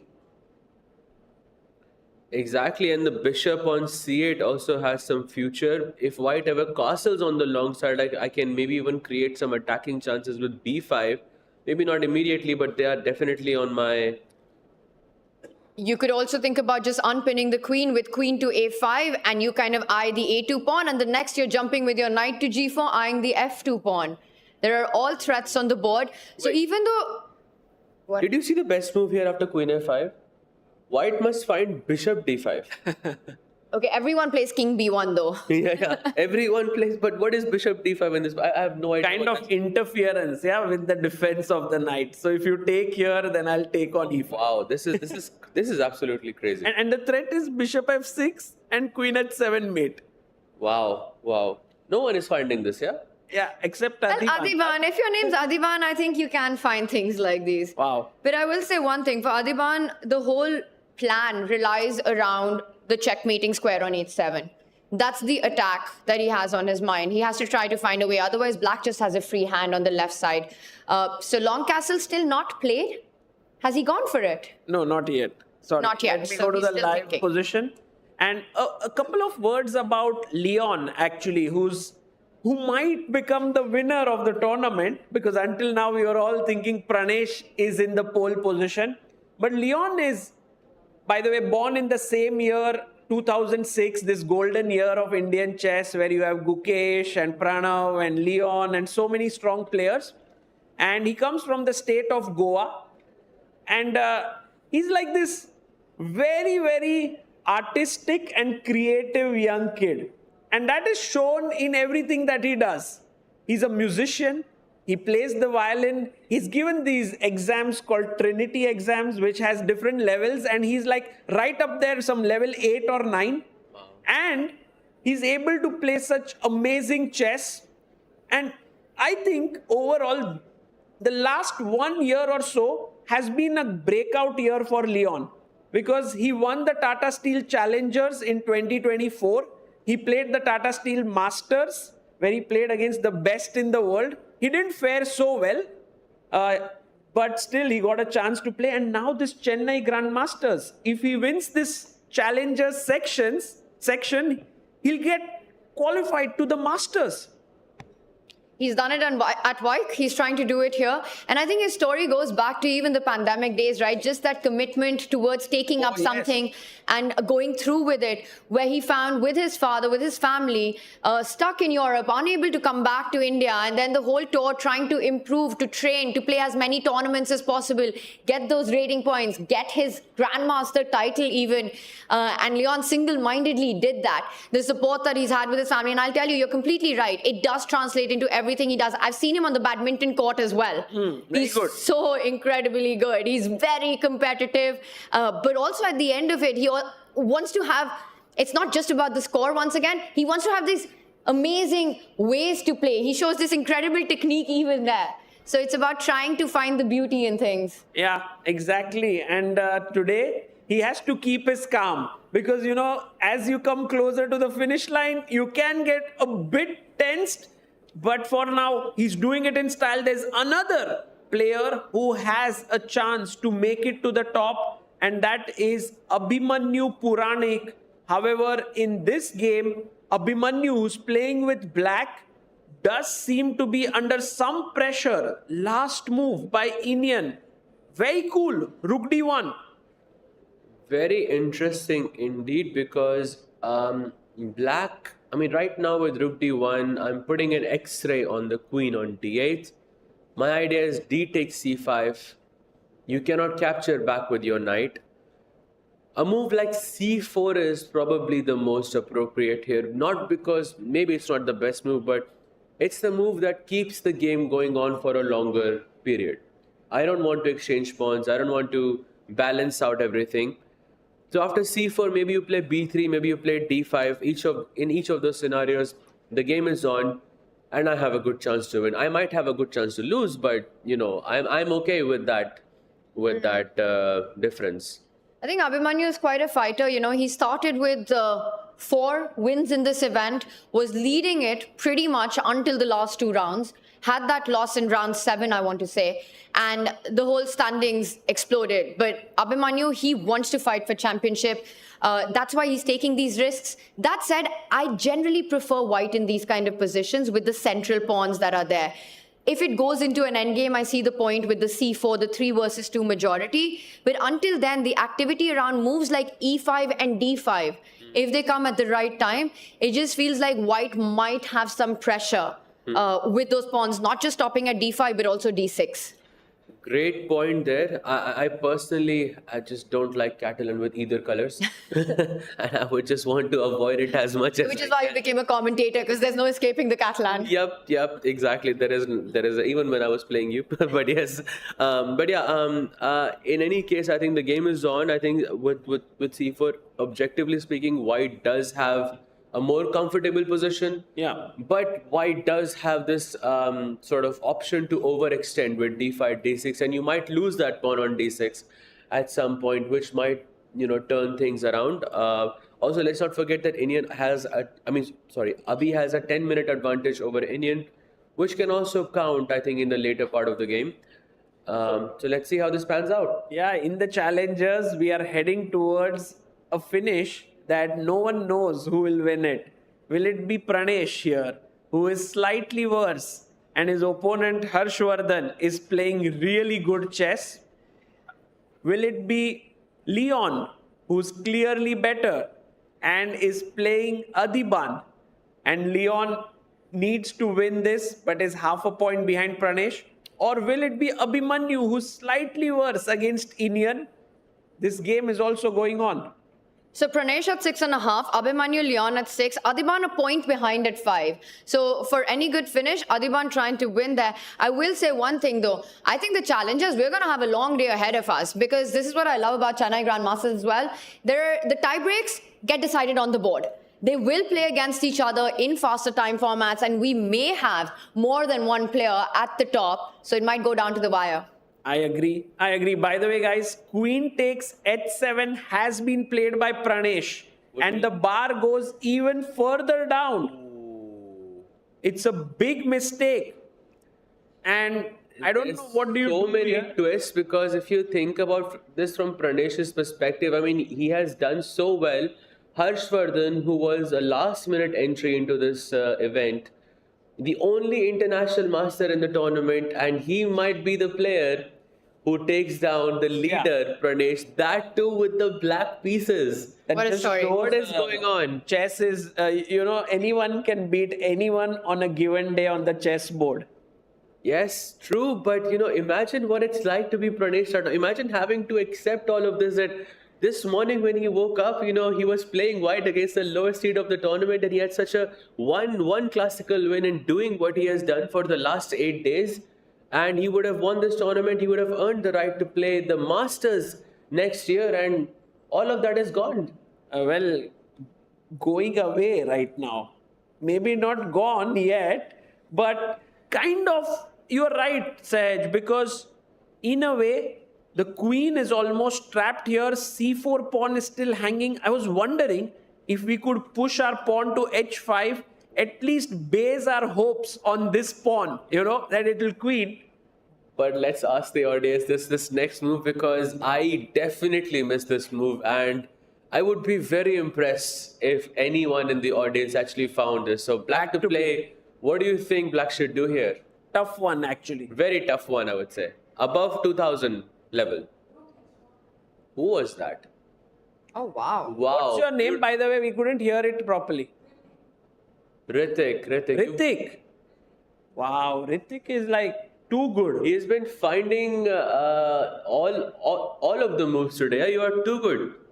Amazing. Rook h4 and it's Roshan on the board. Well, Rook h4 is just incredible move. Amazing. Were you saying wow for the move or for Tanya's joke? Both, actually. Rook h1 takes, queen h1 is hanging, and somehow it's just over. You have to move your rook and then you lose the pawn. But also sort of combining these tactical motives, right? Understanding that the rook on h1 is overloaded, the queen on h7 almost trapped. You can move that rook away, but then you simply grab that h5 pawn, and that is all over as well. Because that queen, can we just show that? Because that queen ends up losing itself after the move h5, rook h4. Let's say you move the rook away to g1 or to f1. Rook takes pawn, queen g7, bishop e5. You're not losing a pawn, you're losing an entire queen on the board. Yes, very well spotted there, Tanya. And the thing here to note very clearly is that when you are playing chess, look at the slightly unprotected pieces. If a piece is attacked once and defended once, it could be a tactical target. And this is what top players do intuitively very well. They don't see, oh, this attacked once, this is defended once. They just see it and they find the move. So here, I have a feeling that if Pranesh goes h5, Harshvardhan will see this. Quite a difficult position. Should we go to the Masters now? Let's do it. Let's go to the Masters. We do have a winner in the Masters, but the race for second place is on. And two players who are in the middle of that are facing each other. Arjun with white, Karthikeyan with black. And I will tell you, draw is the least likely outcome in this one. Karthikeyan did sacrifice an exchange to create those dynamics. And he's coming for Arjun's king. The last move, it invites the knight to jump, take a pawn with a check. And Tanya, you said draw is the least likely result, but the engine is saying it's draw right now. It's saying the best way, perhaps I'm mistaken, but knight f5. And if you go like, I don't know, where will the queen go? Queen d2, knight h4, queen e3, knight f5, and somehow could... Never happening. It's not happening. Yeah, you can actually keep it. Okay, it's not happening. I think the engine says it's a draw. It just says it's a 0.13 position. And I'm sure Arjun's mind is also saying the same thing. Like it's a 0.13 position. And I think he's going to try and push this as much as he can. He's not taking a draw here. This is the kind of position that Arjun would love to play with either colors. He'd love it as black, he'd love it as white. And it's sort of dynamically crazy. I don't want to say balanced here. You were talking about knight f5. In my mind, the first move that comes to everyone's head or radar would be knight takes pawn coming in with a check. King g2, and now you give a check on h4, and we see it's been played right now. I think the most human move in the position. Grabs the pawn, Karthikeyan does, expecting Arjun to move the king forward. And now will we see some kind of repetition with knight f3, knight h4? That might still be a more human way to end the game. But knight f3, then I have king g3. Are you trapping the knight? Yes, I'm trapping. Oh, let's show that. That might not be a repetition anymore on the board. King h2, knight f3, and I think there's king g3, yeah. And takes on, queen takes pawn, knight f6 check. But it's still not over. Queen takes, I think there's queen e3. Yeah. Because the knight is still trapped. It's a very tricky line. And now you take the piece, yeah? There's no way for the knight to escape. Wow. Yeah. So, prediction time, guys. Who is winning this? Arjun will win. I still feel it. Arjun will win? Yeah. Someone will win. There'll be no draw. What? Right. He hasn't played yet. No, he didn't play queen f4 or queen g5. He went queen h6 instead. Knight f5, knight e4. Knight e4 was played. Knight d4, queen h6, e5, c3, takes king g2, and we are here at this moment. And I want to talk a little bit about that move, queen h6. It might appear like it's an aggressive move, but it also has a lot of defensive purposes in the position. It stops the black queen from entering via h4, attacking h3. It also makes sure that black has to be careful about any knight jumps on g5 or on f6, putting pressure on h7. So really nice sort of a attacking and yet a defensive move by Arjun to get the queen on that particular square. Right. So what happens now? We're expecting him to go to h4. That feels like the only move in the position that Karthikeyan has. After king h2, is he going to drive that queen away with knight f5? Or he just focuses on development. Yeah, with bishop f5 or bishop e6. No, not bishop The e6. bar does not like knight There's f5. knight g5, yeah. Bar doesn't like knight f5. Yeah, because maybe the queen comes back and then somehow white could stabilize, right, with rook g1 or rook e1. The main thing that is in white's favor is this knight on e4 can never be attacked. So, You know, you pick up that c6 pawn and put it on the d file, and Karthikeyan is playing for the win in this position because exactly what you pointed out, you don't have that key defender. But it's interesting how that pawn formation on that left flank is such a huge weakness for black here. Not only structurally, but stopping his own attack. No, one thing is for sure from all the analysis that we're doing, it feels really hard for black to make moves. Like in comparison, I feel for white is much easier. You just don't have to, drop a queen with queen g3 immediately. But which feels like an easier task. But for black, I feel the moves are way harder. Okay, Sagar just played out an entire checkmate. Can you get us in on this line? What was that about? I was a bit curious, can this pawn be taken? And I just verified that no, you cannot. From observing Arjun's games for a really long time, I've come to realize that whenever there is an imbalance on the board, Arjun finds a way to create a situation where his opponent has to be more precise than him. And I don't know how he does that. I wish I could precise calculation, I believe. Yeah, well, yes, but that feels too simplistic to me because it's look at this position. I mean, this is clearly an imbalance. It was Arjun whose king was in danger, not his opponent, but somehow he managed to turn that around. And once again, it is black who has to find knight h4, bishop a6, whatever that move is, and it just feels like there are too many practical problems in the position which any human cannot solve. Do you think that Arjun actually considers the king also as a piece and doesn't look at king as a king? Like we look at king as someone that gets checkmated, but Arjun is like, it's also a piece. And so then in all his calculations, he's not too worried. I don't know, he thinks differently. Yeah, I think his brain is just wired different. And we've seen him use the king to actually defend itself in so many games rather than trying to get the pieces close to it. And I think, to your point, what really makes the magic happen, what's the differentiator between Arjun and, the others who are equally strong in strength when it comes to these kind of chaotic, absolutely insane position on the board where it just feels like what even is going on is hard to understand. Everything is hanging. Is that calculation is super strong, but he also really relies on his intuition, his feel that, this position, it's messy enough. I might not be better. In fact, objectively, according to the computer, I might even be worse at times, but this is practically so difficult for my opponent to navigate. And in my mind, with my cheat code of my nerves, I have them in control to handle those moments, to be more calm in those moments, to navigate my path. How many times we've seen Arjun sacrifice, the bar says opponent's completely winning, 2 moves later, Arjun's winning.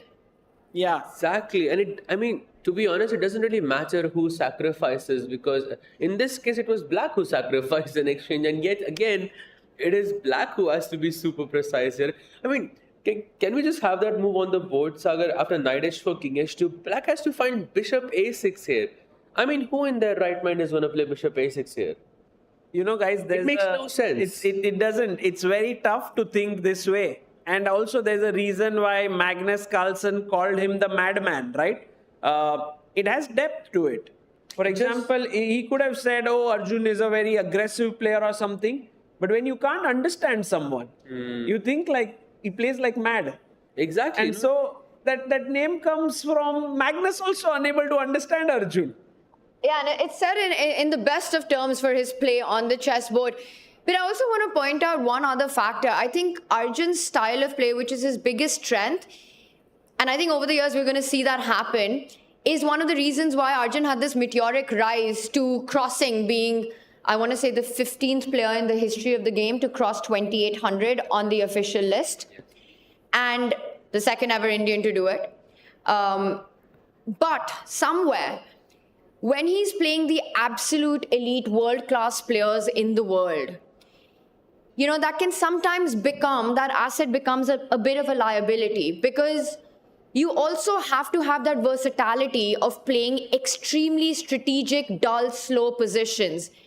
Against the likes of Hikaru Nakamura, Magnus Carlsen, Alireza Firouzja, Fabiano Caruana, you can't just have and rely on your ability to handle these positions. So while in the open tournaments, we saw Arjun win them, you know, one after the other, have this huge thing, but we also saw him struggle in those very, very elite events. And I think over the next couple of months and years, perhaps that is something that we'll see Arjun evolve into, having that more universal approach. Right. Well, let's see how things develop there. But yeah, great discussion on Arjun's style. I think all of us are a bit confused. Also, when we talk to Arjun, he makes it sound so easy. So that's not a help.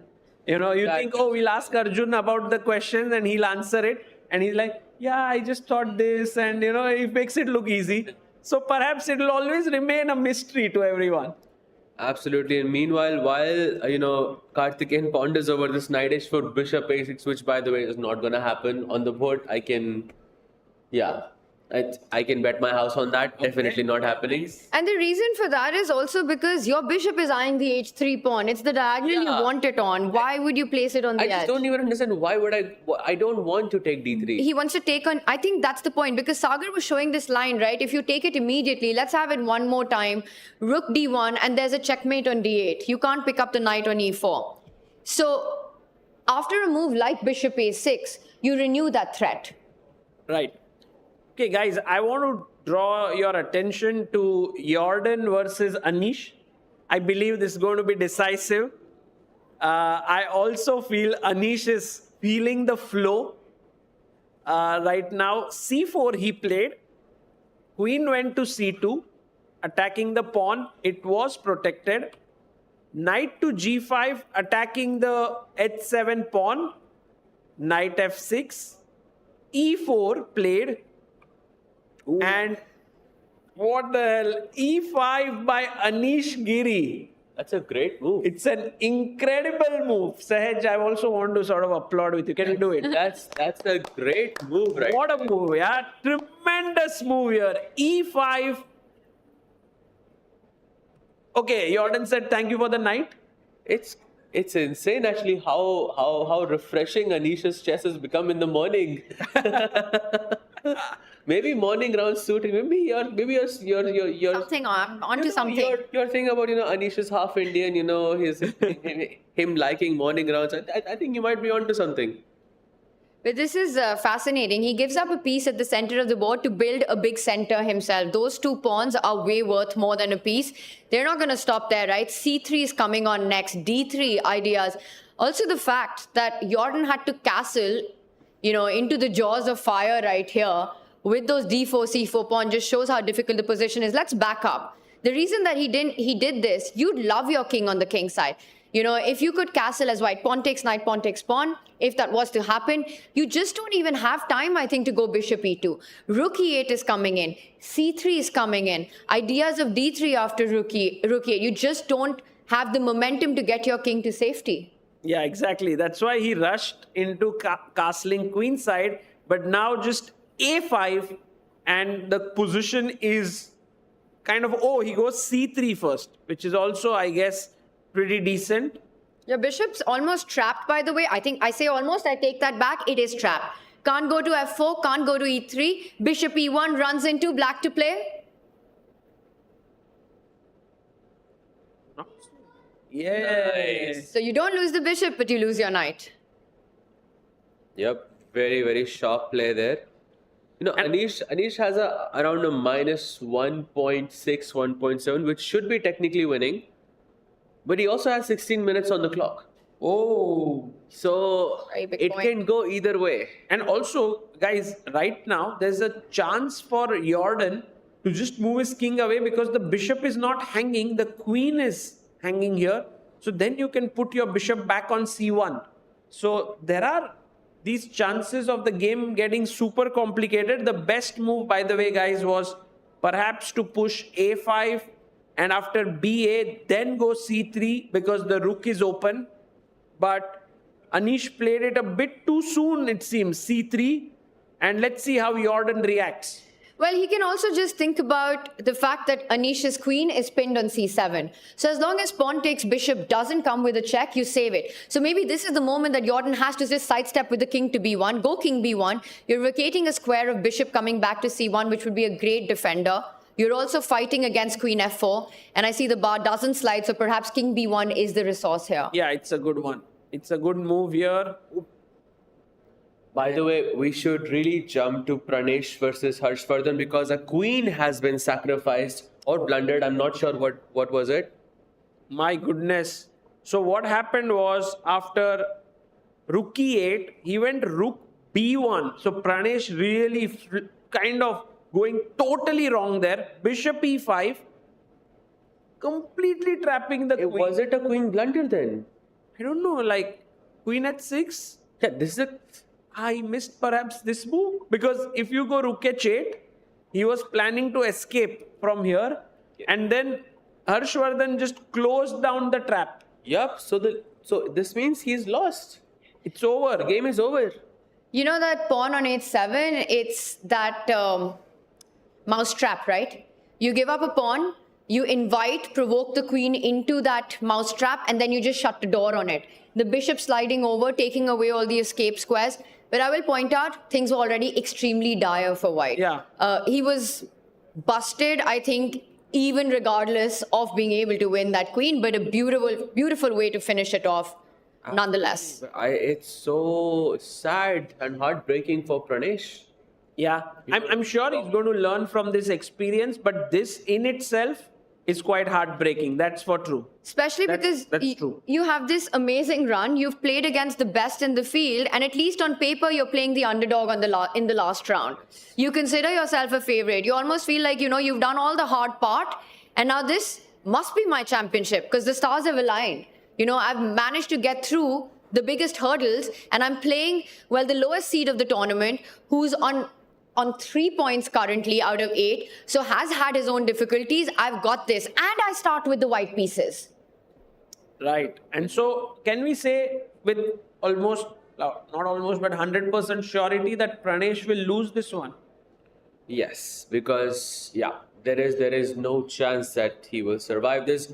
There are in the off chance that Harshvardhan had 30 seconds on his clock, I would still say that he's not going to draw this match because he's a queen up. That too, going 2 hours into the game with the white pieces. Wow. I mean, when he looks back in the coming years, he's going to look back at this game, and this specific game is going to give him a lot of pain, I think. You either get a lot of pain, which he'll get today, but maybe he'll also learn a lot from this, right? Like how to approach last rounds, not to go all out, be a little bit more careful, and all of these things, maybe that'll help him. Yeah. Yeah, I completely agree. I think this in the shorter timeline hurts a lot. You think about it, a couple of sleepless nights. But in the bigger picture, if you zoom out, it's moments like these that make you into your best version because you understand what you need to do until the very end. And I have been in a training camp with Pranesh, have seen how he is extremely positive, wants to take the best away. And I think he's just going to be back stronger with this. Also has a strong support system. Yeah, he comes from the Ramesh school of chess. So he knows how to handle these situations. He's going to go right back, analyze this game, and actually practically see what could have been done better. Right. There we see Harshvardhan, as usual, swiveling in the chair. He knows he's winning. He's very happy. Like, okay, I've decided almost like who wins this tournament. Pranesh, maybe Pranesh still has a chance, guys. If Leon and Abhimanyu both draw, then 6.5 will be enough. But the problem here is that Leon is better. And I don't know how much better this is. But if we go to the Leon game, we see that I feel he was a bit better just, I think, like 2-3 moves ago, but I think both of them have played best moves according to the engine at least. So White has just played Bishop D2, having that discover attack with Knight D5, Knight E4 as well. And Black has to sidestep the Queen somewhere, maybe to B6, A6 or C7. Now, generally speaking, I don't want to put my Queen on B6 because it stops me from playing B5. So I want to play Queen A6, Queen C7, anywhere else is fine. Just B6 I'm not as sure about. The bar says it's about a -1 advantage, but it's a bit complicated than that, right? Right, Tanya? It's actually quite fascinating, this last move, because I want to point out a difference that's happened. Black has gone back Knight G6, so it almost looks like you're stopping Queen H7. So the question is, why can't you grab a piece right now? Pawn takes knight, because pawn takes pawn, guess what? I can simply move my knight. But I think the point is, after pawn takes pawn, now wherever you do go away with your knight, let's say you even get aggressive with a move like Knight G4, or try to retreat, Knight D5 would have run into Knight D5. White anyways goes Knight D5. Wow. Can I play Queen takes D5 and just... We'll check that, but I just want to show the idea. The point is that that's the only move. Anywhere else, knight takes bishop would have deflected that black knight on G6, and then once again you've got that mate on H7. Wow. Wow, that's nice. Nice line. Oh, but that means that if after Queen D8 I have Bishop A5. Yes, that is beautiful. I think I have Bishop A5. I'm really glad you helped me out with that, because after Queen D8 I was completely lost. I was, what is the move here? Someone tell me. So if you take here, it's a mate with Knight E7. But what if I just play B6? Then Knight F6 and you win the Queen? Is it as... Wow. Wow. Okay, yeah, it's around -0.5, I think. But this Adiban will take. He would take this position. Yeah. But then is there a better way to continue after Queen D8, or is pawn takes knight a possibility? Actually, pawn takes G5 is possible move here. Your analysis was on point here. Leon can seriously consider it. I thought that was completely lost for black, No, but it's it works. not. It works. So maybe he can take, but he can also let it be. What do you think, Sahaj bhai? Will he take? No. I will only take if I see I'm completely winning. Otherwise, I will never take, because it's unnecessary risk. I have the beast in front of me. There is no chance. I think just play Queen A6, try to be safe. As long as the H file is completely closed, black has basically nothing to worry about. So just Queen A6, focus on the queen side attack, and yeah, I think he still maintains very, very good chances of winning here. So you're saying simply sidestep the discovered attacks that white has set up and keep the tension on the board. Exactly, because you still have an extra pawn. Right? Why should I complicate my position when I'm a pawn up? Right? Agreed. That makes, why should I put myself in a position where I have to make precise moves in order to retain my advantage? Agreed. It doesn't make sense. Agreed. Guys, we should have a look at this one game in the challengers, which is still fighting for the top spot, which is Indian versus Abhimanyu Puranik. And Indian slightly better here with very good pieces, thinking about getting his rook to C1. Abhimanyu worse, but it's still manageable. But I think for Abhimanyu and Leon, they are rooting for that Harshvardhan win. They want that result. So I think seeing that happen on the board next to them would probably inspire, motivate them, make them even more ambitious about trying to go all out on their board. Right. Okay, so here can we say slightly better for Indian? Yes, at least. At least slightly better, and Abhimanyu should be careful. So again, very difficult to say. Maybe if I had to say who has the best chance of winning the challengers, Leon would be right up there at the top now. Then we would have Abhimanyu and then Pranesh, right?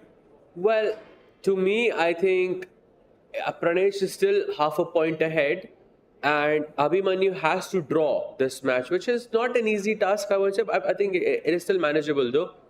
I do have this feeling that it might be a three-way tie. Wow. I do have this feeling That would be amazing. Because Pranesh is on 6.5. And there's a chance that the Beast will defend his position. That means two players on 6.5.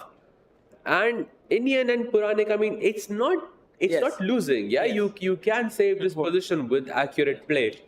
Maybe, So three-way tie is going to be so cool. you know, while I see the bar and I hear you say that White is doing better, I mean, if you think about it, it's really not all that bad for Abhimanyu, this position. It's a healthy pawn structure. Your pieces are developed. You're one move away from getting the rook to c8. Unless there is something concrete, and I see the only move being offered here by our engine saying that queen b6 must be played, otherwise it's a sizable advantage, and I think that's because of a very concrete reason. Let's put the queen back on c5. Why is this an absolute must for black is? Because white has a threat. Rook to c1, and then you can't go queen b6 because bishop c7 would win material. Your queen kind of starts feeling very unhappy. You go to h5, the rook enters to c7 anyway. So he needs to find queen b6. Rook c8 also doesn't help in this position. I think amongst other things, if you go rook c8, there's at least bishop e3, and you maybe win the a7 pawn, but rook c1 also is something to keep in mind. There's rook c1, queen b6, and there's rook takes c8, bishop takes c8, some rook c1 ideas. Yeah, much stronger. And now you start seeing why it's so cramped for black. Yes, absolutely. Okay, so while Abhimanyu thinks for his move here, and Leon fights for his top place, and Harshvardhan, who's beating Pranesh now, by the way, it's all over completely.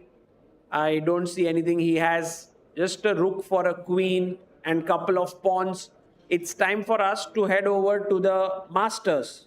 We can also catch the end of this. I think You want to stay here? I don't think this game's going to last much longer, because I want to also just talk about, I think right now, Leon has the best shot. So Pranesh going down here. Abhimanyu needs to find queen b6. The game goes on. But draw would be probably a good result for black in that game, unless white makes a big mistake. Meanwhile, for Leon, he's already up a pawn. You know, Adiban, with his brand of chess, is already making things pretty tricky, and it looks like it might backfire. So Leon Mendonça actually looking good to get the title currently right now where we are in the challengers. Yes, objectively speaking, yes, but it's Adiban he is playing. You never know what's going to happen. And also, if I was Leon, the worst thing I can do is to go and check other boards. That would really increase the pressure on you. Yes, It'll actually be that's like, a great just point. sit on your board and play. But then you're also, then you know, actually right now, if you go and see Pranesh is losing, that a draw might be okay for me to at least tie for first. So I don't know how Leon would approach it. Would he go and check other games, make a mental note, okay? I mean, I feel like, you know, when we commentate so much on so many of these tournaments of these strong players, you realize that so much of that depends on what's happening on their board. If Leon is under a lot of pressure and feels like he needs to sit and calculate, that's all he's thinking about. But I'm sure when he gets that moment, he will take a walk, he will see what's happening, because it gives you objectivity. If you need to pull the brakes for championship, you need to see what's happening around you to be able to do that.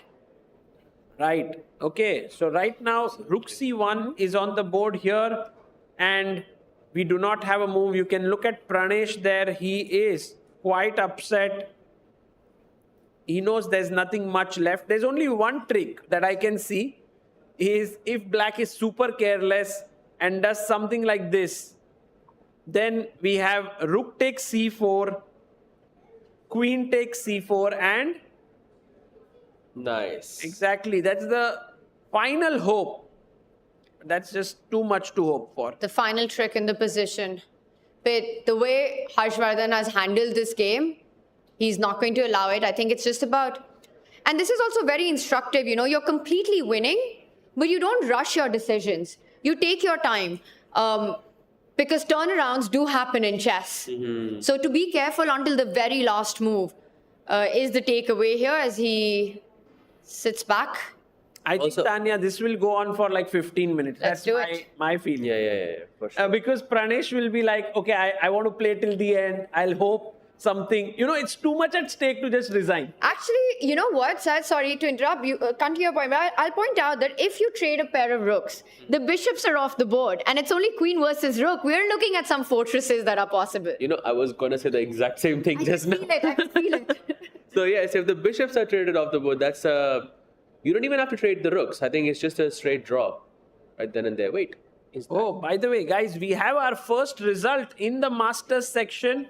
Avander Liang and Vidit Gujarati have drawn their game.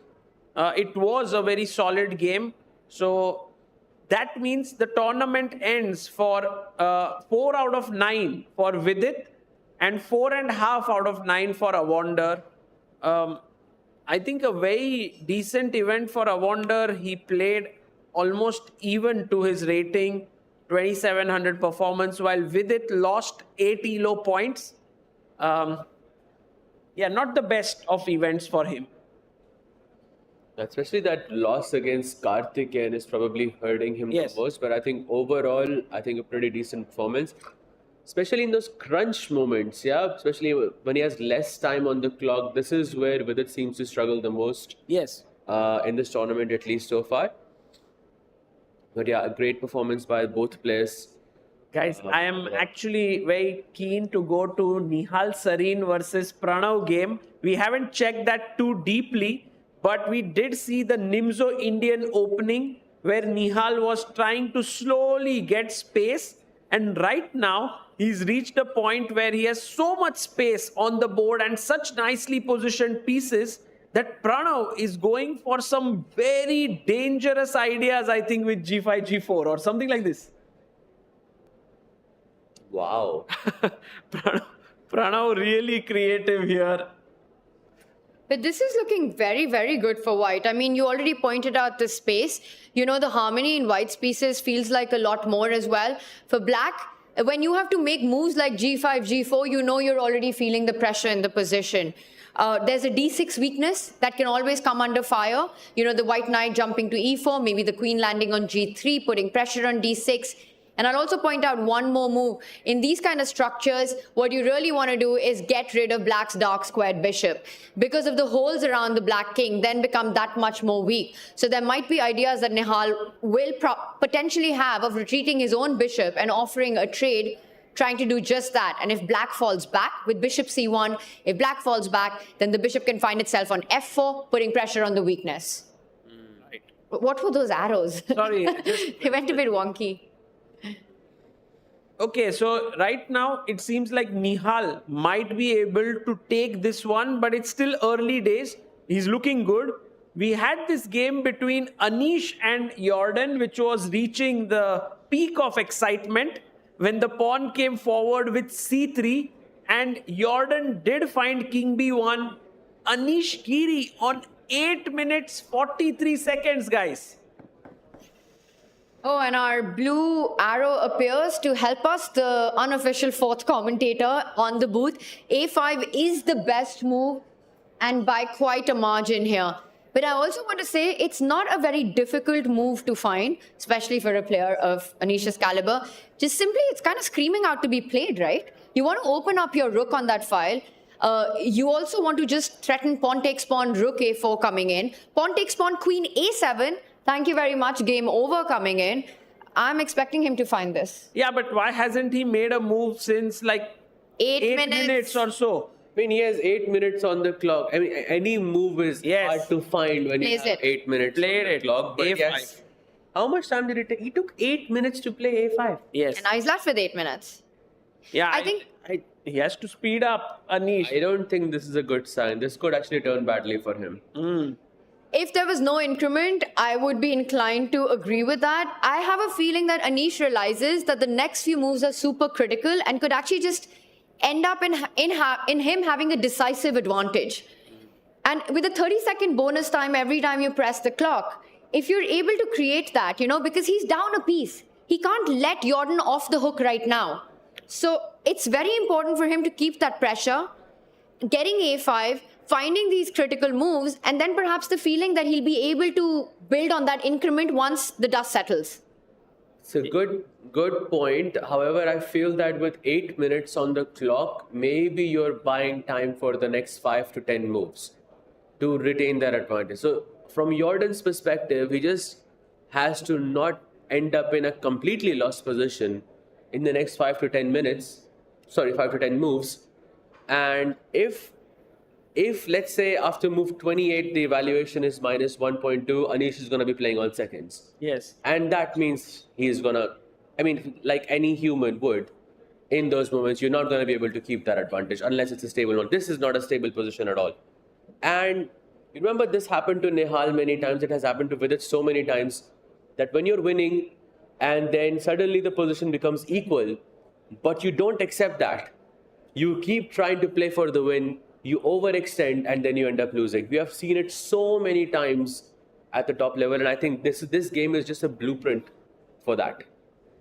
Can I suggest a theory here? Yeah. Which could be very interesting, although completely wrong. I also don't believe in it. But the thing is, to beat Anish is so tough, and Jordan has done many times. So he realizes that the only way to tempt Anish is to give him a very good position, so that he overthinks, and then there are chances for him as well. It's going to because he knows him so well, right? He's worked with him as his second. He's his country-mate, and so on. Okay, it's too much. So you think he's pulling an Arjun right now? He's giving Anish a great position, making him think, going low on the clock. Suddenly, it's like things are no longer in control. And then anything can happen. Very meta. I would be very surprised if this was part of Jordan's opening preparation to get this kind of a position where he's struggling. I just think that this is a very critical moment. Every move is a high responsibility move here for Black. And it's understandable that Anish is burning his clock right now. Because pretty much, like you said, in the next 5 to 10 moves, the game could have a decisive advantage for either of these two players. And then the clock doesn't matter because you've got those extra 30 seconds. Anish also not sitting in his chair, so looking pretty relaxed about where he's at. Guys, we must take a quick break at this point. But before going into the break, should we just have a look at the leader's game and give an evaluation and then come back and analyze it deeply? By the way, Bishop C1 played by Jordan. You mean the champions game?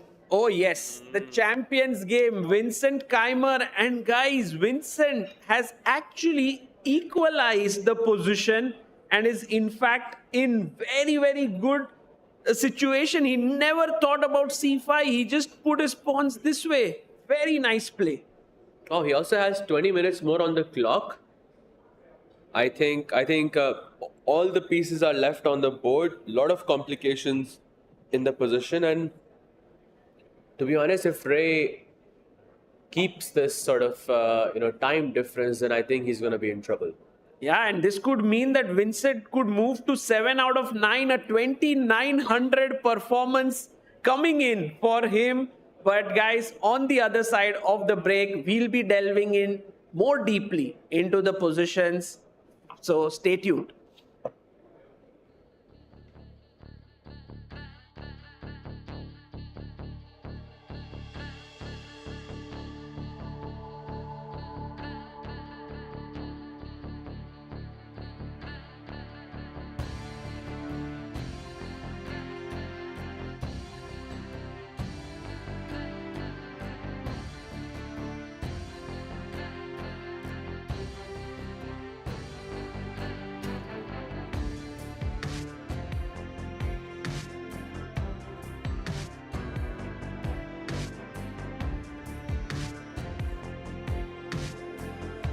This is the PTZ Optics Move 4K, a smart camera built for fast-paced sports action. It follows the players automatically with smooth, accurate tracking. No camera operator? No problem. Control it from a joystick, a phone, or let it run on its own. With crisp 4K video and easy streaming, it fits right into your setup. Perfect for schools, clubs, and live sports broadcasts. PTZ Optics, professional video, made simple. Brought to you by RTAV, your broadcast AV partner. Want to play chess but don't know how to get started? Try chess.com. Play for free against someone at your level or challenge one of our friendly computer bots. Trying to improve your chess? Learn the Queen's Gambit and other openings with guided interactive lessons. Like chess but don't want the pressure of playing games? Chess.com has hundreds of thousands of fun puzzles to help you relax and sharpen your mind. Play your friends, make new ones around the world, follow the latest games, and more. Sign up and play for free at chess.com today. Are you struggling to get better at chess? A chess.com premium membership is here to help. Train with unlimited tactics to become a strong chess player. With puzzles of all levels, you'll beat all your friends. Our library of interactive chess lessons will improve all parts of your game. Just like a friend who has your back, the computer analysis feature will give you feedback on every move you play. All of this and much more. Only, I think, 5,000 rupees a month or something. No, plans are affordable for all, along with a 1-month free trial, so that you can take your game to the next level. Upgrade to Diamond now because Chess.com is best. This is the PTZ Optics Move 4K. A smart...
And we are back with all the action from the QUANTBOX Chennai Grandmasters. This is the final round. It's all happening in, I want to say, the unofficial chess capital of India, but it's pretty much the official chess capital of India. Welcome back, everyone, and some big moments across. But I have to say, all the action has to be in the challenges section. In the Masters, Vincent Keimer running away with the tournament. That's a race for second place. But challenges, as Rakesh also joins us, is wide open. Absolutely, 3 players can make it or take the title home and qualify to the Masters, which is the main prize for them. And 3 players, and Sagar and Tanya, would like to get your predictions. Is it going to be Pranesh, Leon, or Abhimanyu? Rakesh aate hi puts the commentators on the spot. Predict kar lo. It's actually a very crucial question, and I was pretty sure when I took a break that Leon is doing really well in this race. Then I met everyone there and they were like, Leon is 20 minutes down on time, position is complex, the beast likes to attack, it can go haywire. So right now it seems it will be a 3-way tie at the top. You very easily get swayed, that means. Yes. You had a strong feeling, you had to stay committed to that, Sagar, but it sounds like you've changed your mind in these last 5 minutes. You tell me something, I'll change again. Well, maybe the board will tell us everything that we need to know. So let's do a quick roundup of where we are at, starting with Pranesh's game. Yeah, so Pranesh is right now fighting. I mean, very unlikely that he'll be able to save this position if we can have Pranesh on our screen, Pranesh and Harshvardhan. But on the other hand, it's good to put some resistance, slowly just make it as tough as possible for the opponent. And one very interesting idea that I see here is if black pushes the pawn to b3, A3, yeah? then a3, but then if you get the queen around and there is no stopping, queen takes a3 checkmate. Nice. So that's something Harshvardhan is thinking. Rakesh Bhai already tactically so alert, finding the moves there. Finding all the checkmates, Rakesh, in the position. Actually, Rakesh, look at this. If b3, ab3, queen b3 leads to a forced mate, right? Yeah. There's no, either you get mated here or here. Yeah, even if bishop c5 trying to block the check doesn't work because queen check, bishop blocks, but it's GG. And I think that's what he set up with the b pawn. You have to, because it almost looks like white has got a fortress, defending everything. Where do you make progress? And I actually think if the b pawn wasn't in the position, if Harshvardhan did not have that one last remaining pawn, perhaps even having the extra queen might not have been enough. Agreed. So guys, should we shift our attention to Adiban Leon? For me, it's the most important game in the challengers right now. And Leon has been there, done that in the Tata Steel Masters, where he qualified to the Masters group from the challengers. Can he do it again, Tanya, looking at the position? He took the knight. Edgify, Tanya, it's your I told you it was going to happen. And this is what these top players do. They calculate, they see that nothing, it's not this feeling that this is very scary and I'm terrified of this attack. No. If they don't see a refutation, he will go for the most concrete line. Look at Adiban. Adiban is like, okay, guys, knight d5, engine says is the best move. I don't care. F4. And Adiban has got such a strong reputation of being the beast, being an attacker. But Leon is like, calculation always trumps reputation. Oh, that's a nice line. I'm gonna steal that. Use it in my future commentary. But I think that's great the point that you just made. You have to rely on these positions, not on intuition, not on fear, but on calculating the line through. Can we show that knight d5? I know we touched upon it earlier, and you mentioned it's the best move by the engine as well. But this is what the players were thinking. Knight d5 has to be the first move you look at. The queen must fall back, connect itself to the bishop, because knight takes bishop, knight takes knight would have ended into checkmate. And the line continues, right? Bishop a5, a beautiful resource pointed out there by Sehaj. But black has b6. You sacrifice the queen after knight jumping on to f6, a discovered check, a discovered attack on the queen. And then at the end of it, when the dust settles, black just has too much material for the queen. Right. So this could have been Leon's calculation, but it's very difficult to predict a move like f4. Especially when you're down a piece and you just make a random pawn move. But is it really random, or does he want to go f5 next? I think f5 might be possible. Queen c5 was Sagar's move, or Yeah. No, he played queen c5. I was just thinking, isn't there a fork here on f2? Maybe a good point to ask our viewers, white to play, what's the best move here? Guys, go for it.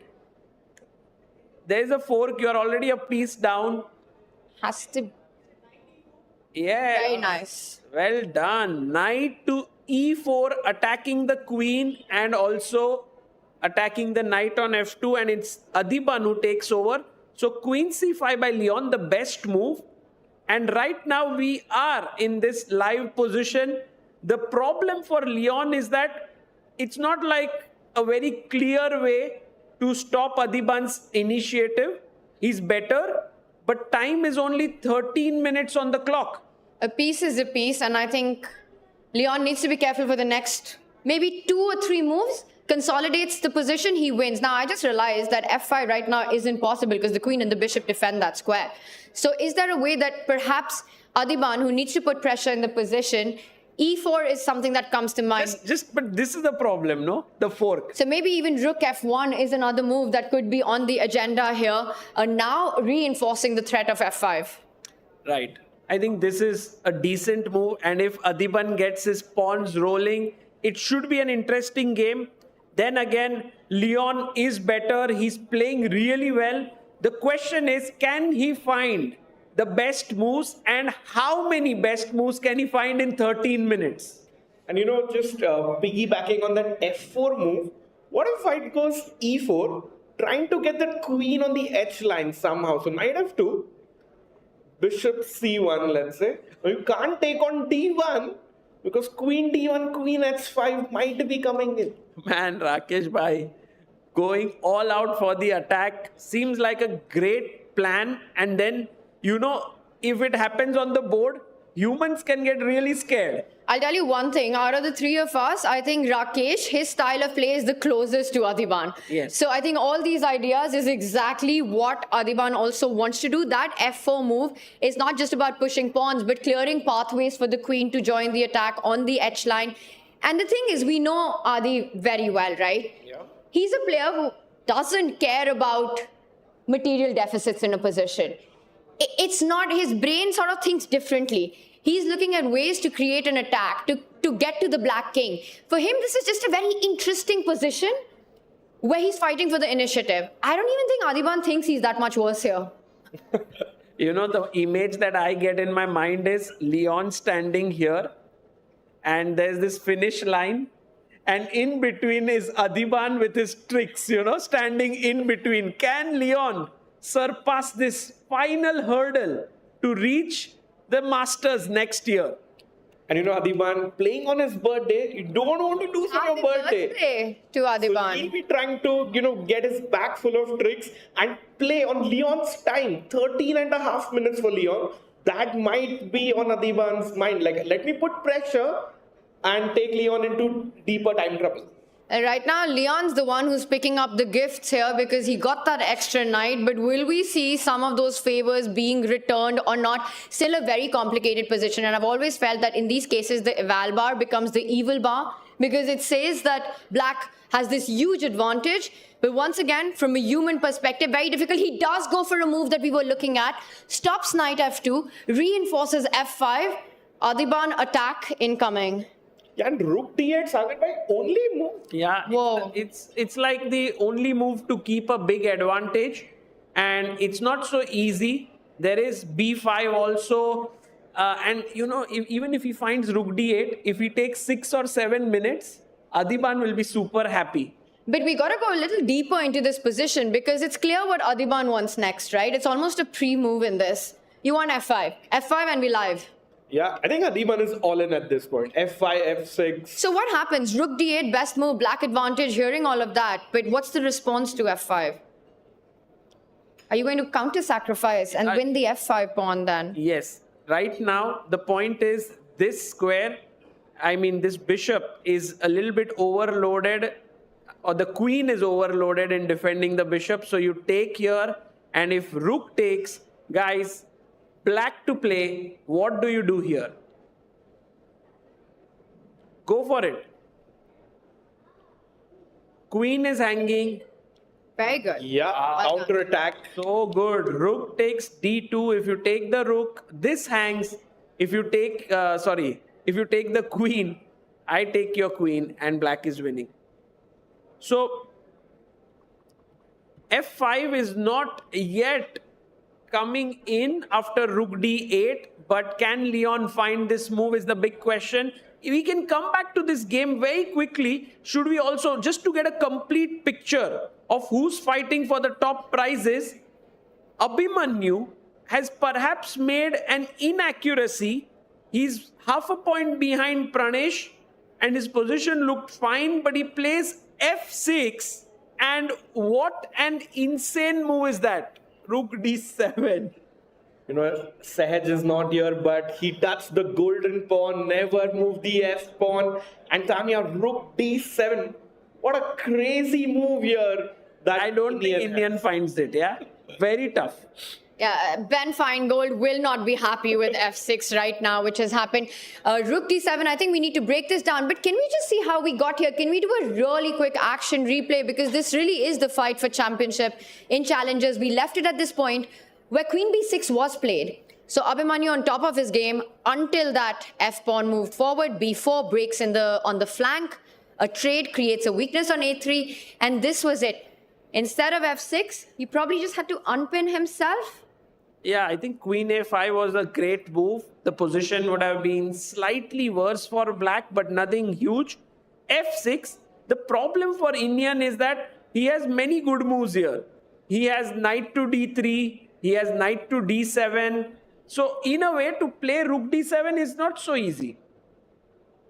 Yeah, it's tough. And you know, if this game ends in a draw and Leon also draws, Pranesh loses, you might have a three-way tie. And think about this. If Abhimanyu loses, Leon loses to Adiban, then Pranesh, in spite of losing, becomes the champion.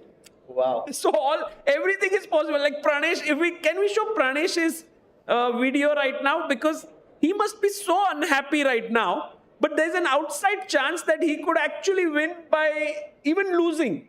Yeah, that's like Magnus Carlsen in 2013, how he qualified for the World Championship, which happened right here in this hotel. Exactly. And by the way, guys, here the game is over. In fact, Pranesh can resign at this point because the a4 pawn is hanging and there's no defense. Yep, no way to protect it. And again, the bishop pinning the b2 pawn, so White's bishop cannot really come back to block the checks. And yeah, I think we might just catch the end of this game, Tanya. Yeah, queen a4 now. And there's just no way to stop. Queen takes a3. That's such a nice point, yeah. He allows checkmate. He's going to let the checkmate being played out. Queen takes bishop, queen takes pawn, will end the game. And I think he will. Does he play king b1 or does he shake hands now? He plays king b1. He does it. And queen b2. Great result for Harshvardhan, guys. And Pranesh, of course, look at him there. He's like, why did I do this? But this is also so nice to see that despite this heartbreaking moment, you know, Pranesh coming in, going into this round as a leader of the tournament, playing the lowest seed, and lands himself in this checkmate, but still wanting to analyze there, just shows the love for the game. Incredible sportsmanship. And I think for Pranesh, yes, it's not over yet. Anything could happen on the other two boards. But whatever it goes, it's still been a great tournament for the youngster. Yeah, and GG's to Harshvardhan. Both players on screen qualified from the online qualifier. Wow. And they are here deciding the tournament. And Pranesh is really hoping the results go in his favor. But it's not in his hands anymore. Yes, his fate isn't in his hands anymore. It is going to be about what happens on the Abhimanyu and the Leon board. By the way, is Pranesh smiling? Yeah, this is incredible. Yeah, he sees the board, the action on the other board, and he knows he's safe. I think we're going to get tie breaks. And I think, you know what, I'll make a quick prediction on this because Rakesh loves predictions. We're going to see tie breaks, and Pranesh will be a part of those tie breaks. That just means more action for us. Chat's going to love it. The audience here loves more chess. And I feel even though it's a 3-way tie, Pranesh goes through to the finals, and we'll have number 2 and number 3 play like a semi-final. Yes. So for that to happen, Sagar, for Pranesh to be in those tie breaks, Abhimanyu, Leon, neither of them must win, and there should be a draw. Yes. If both of them lose, Pranesh is still champion. Right. If there's a draw and one loses, then we get that tie break. We might even have a three-way. Guys, Leon goes for this move F5 in this position. This is such a difficult move to make because you are weakening your king, you are creating a space, you are stopping F5. Adiban goes en passant, and now the knight is hanging here. Or is it? Bishop takes F6. Wow. And if you take on G6, guys, what's the move? Black to play.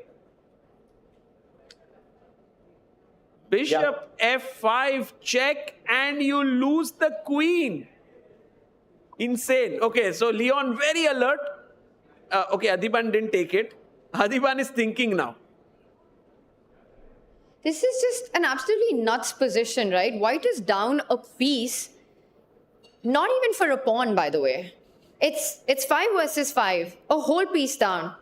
And Adiban just wants to find a way to create an attack. You can't take on G6. Well, if you move the king away, trying to threaten that, Bishop F5 is an idea that you have to be looking at. Oh, I think the best move here is knight E4, attacking the queen and the bishop, which is most likely to happen. And then Leon has to decide where to go with his queen, maybe queen F5. But this is just so typical Adiban. This is classic. This is Adiban for breakfast, lunch, and dinner. Loves these positions. So knight takes bishop. What do you capture with? You capture with the queen, because otherwise bishop e4 would have created a lot of problems on the g6 knight. Yes. Oh, actually bishop E4, queen E4, yeah? Like for example, if you do this. And this would be a dream, right, for Leon. Because everything gets traded.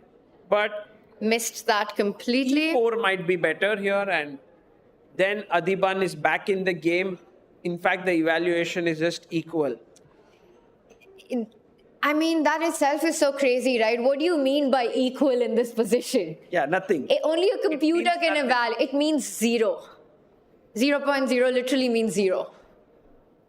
Okay, so right now Adiban is thinking for his move. He can go knight E4. He's looking good. He has 30 minutes. Leon has 10 minutes on the clock.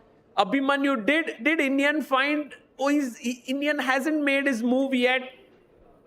Should we go to that game? Let's just switch back because it's a critical moment here right now. F6 a mistake and the blue arrow appears. Rook D7, the move you were talking about. But it's also so tempting to actually put your knight to that square because you're attacking the C5. You're tripling down on a pinned piece there. In fact, to my eyes, this feels like the most natural move in the position, but it's not the strongest one. It's actually, that's the only move, Rakesh, by now. After knight D7? Yes. Black to play again. Guys, if you are in Abhimanyu's shoes and a draw gets you to the playoffs and you have to find this move. Yeah, What let's do you ask play? our audience because I'm also trying to figure this out. Any move with the queen, you're losing the C5 knight, so you have to be precise with which square you choose. There's only one square. Come on, Tanya, go for it. I'm waiting. You're... I'm waiting for our audience to help me out here. Anyone wants to try a tough one? We have some grandmasters we can see here. Oh, rooks. No, rooks and you lose your queen. Queen A6. Is it Yeah, Ritik who found it? Yeah, crazy.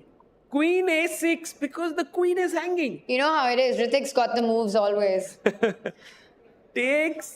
Knight takes A6, and well, this is still surviving for Abhimanyu. You know, Abhimanyu is on the edge of losing. Today, it's like, it reminds me of this Tata Steel tournament in Vaikanse, where Gukesh and Prag are both leading.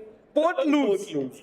And it feels like leading is not an easy thing to do when you go into the final round. You pointed out the World Championship match, Kramnik, the candidates for the World Championship, Kramnik, Magnus, same story, Tata Steel, Vaikanse. So we do see these things happen at all levels, even the absolute top. So Rook D7, Knight D7, Knight D7 slightly better for white, but not by much because it goes into that endgame. Rook d7 would be a huge advantage. What's the difference here? Because you still have queen a6. You can go queen a6, takes, but in such a position, I think just getting off these two rooks is to white's advantage. And then there's this really nice move, e5. I think that's the key move. And the reason is, look at that knight on a6. That piece is what you're fighting against. That's the piece that you can't allow in the game. Once the bishops are off the board, rook c6 was a massive threat there. And you go anywhere, and now you're attacking the knight on a6. You'll either win the a7 pawn or the e6 pawn once everything gets liquidated. Right. Very deep. Okay, guys, I want to take a very quick break from the challenge. Although Indian is about to make his move and move to the Masters. Yeah, we'll wait till the move is made here and then go to the Masters section, because over there we have... He's reaching for the rook. It's a long move. You can tell from that hand. It's a long move. It will be rook d7. And this... How he finds it. Good move. Well done, Indian. I think very creative move, double exclamation move. Yeah. And Indian bringing out the creativity, like we have Akhil in the audience as well. We see his son and he also has the Akhilism. Yeah, I think he's here. Wow. Hello, Akhil. Hello. Very, very creative. By the way, guys, you can check out his shop here. There is a small stall, Akhilisms into Hasta, and check that out. It's very cool stuff. Very, very cool merch. I will admit that I myself have bought, I think, half his collection. There are these really nice motifs, artistic motifs on t-shirts. I bought it online, but we've got a live stall here. So really nice stuff. And I think we've also seen Vishy. We've seen Anand wearing those as well. And we have another Grandmaster here also sporting one of Akhil's creations. Yes, Harshit is here wearing it. So very cool. Right now, very artistic atmosphere here with Rook d7 on the board, and it's a brilliancy. Gets that double exclamation. You know, we got all like happy and started clapping, not because Indian is playing Abhimanyu or anything of that sort. It's just the beauty, the sheer beauty of the move on the board that is evoking these emotions. The rook cannot be taken by the knight. The rook can take it, knight will take here. You can pick up the knight on e5, but then the e7 bishop is hanging. So beautiful. He does. What did he play? He took the knight on e5, so let's just backtrack. What? No, he took the knight on e5. No, he took rook d7, Tanya. Knight on e5 is a huge blunder. Let's just have that. Oh, I thought it was a rook e7 on the board. No, because My if bad. you take this and rook e7, white is totally winning because of pressure C5 here. hanging. Yeah. And the point is that rook c8, you anyway take on c5, and the bishop on b7 is hanging. So the queen is just overloaded.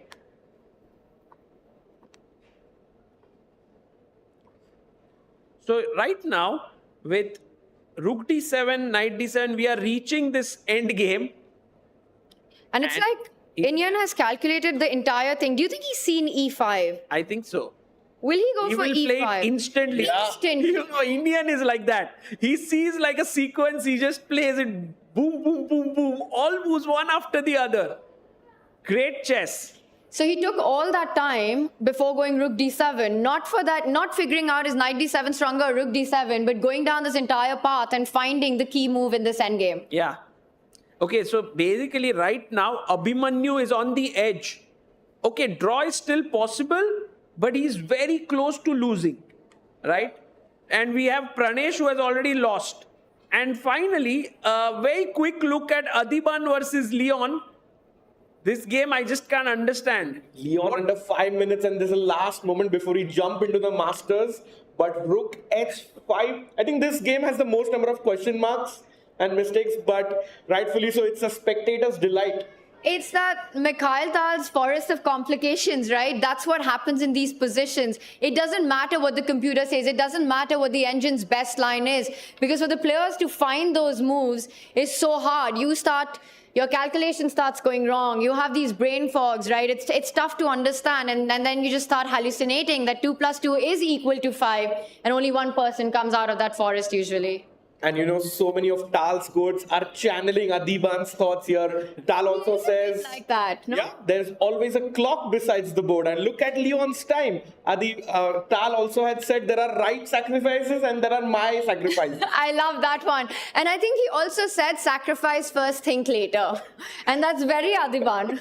Yeah, and right now, Leon down to 3 minutes, 56 seconds. We want to go to the Masters, but the challengers are just not letting us go there with their chess. They're challenging our decision to go to the Masters section. But let's go. Let's head over there. We will jump back to... Yeah, to an equally crazy position between Anish and Jordan, Sagar. The Masters are like, we are also playing crazy chess. Please come watch our games. And few would have predicted it would be Anish, who's on 8 draws so far. And this is where the fire's at. Sagar, let's backtrack before we break this down because so much has happened. Yes, we were at Bishop C1. Anish brought his queen to B6, which is a good move. He's still better. Bishop D3 by Jordan. H6. Maybe a small step in the wrong direction. Knight comes back. Bishop G4. This was a critical error. And Jordan chops off the pawn here, giving up his rook on D1. Also, the problem is, of course, if you take here, there's a discovered check. So Anish picks up the rook. Rook takes D1. And now AB4. There is knight F5, which was perhaps stronger. But what Jordan has done has completely switched the position around. I don't know who's even better here. The A pawn running down, B4. Engine says white is better. Anish has 4 minutes. Guys, help me. This is a completely nuts position. I'm still trying to get what's going on here because first, let's just look at the pieces on the board, right? White has got 2 minors for a rook. Yeah. And black has these A2, B4, C3 pawn, which are pretty much tying down the queen, the bishop, and the knight, I was about to say. And unless Jordan is super precise, he's going to be in big trouble because when you have minors against a major like a rook, you need piece activity. But you also need to stop the pawns on the other side. He makes the most natural move, knight F5, trying to get D6. Can he go for the F2 pawn? He took it. He does it. Queen takes pawn. That's one pawn in the bag. Guys, Best move. In fact, E3 was important here, Rakesh Bhai. But the moment he went here, Queen F2 has come. And I'll tell you why Bishop E3 was important but not played. Because Bishop E3 loses control of the A3 square. And that, again, for a human is very, very scary. The black rook jumping onto A3 in certain positions is very hard to allow. Absolutely. And it's not just 2 minor pieces for a rook, but it's also 2 pawns that black has. In fact, Anish has now 3 pawns more than Jordan. And look at those 3 scary pawns on the left side of the board. Those are not pawns. Those are monsters. I mean, A2, B4, C3 is where usually white pawns are in games. True. Wow. But you know what? With these pawns, the white king looks very safe. It's not going to get mated. But the question is, you are seriously lagging behind in material count. So I don't know how Jordan is going to continue pushing the D pawn. Seems to be a very good move here. And following up on your idea that perhaps these pawns are sort of an umbrella for white's king, which is why Anish, in fact, wants Jordan to take the B4 pawn to help him open up the lines to get to that king. Then rook B8, queen B6 with huge ideas on B1 would follow up. So taking on B4 will not be a good idea. Meanwhile, Anish has a clear plan. You're going to reroute your knight from F6 to C5.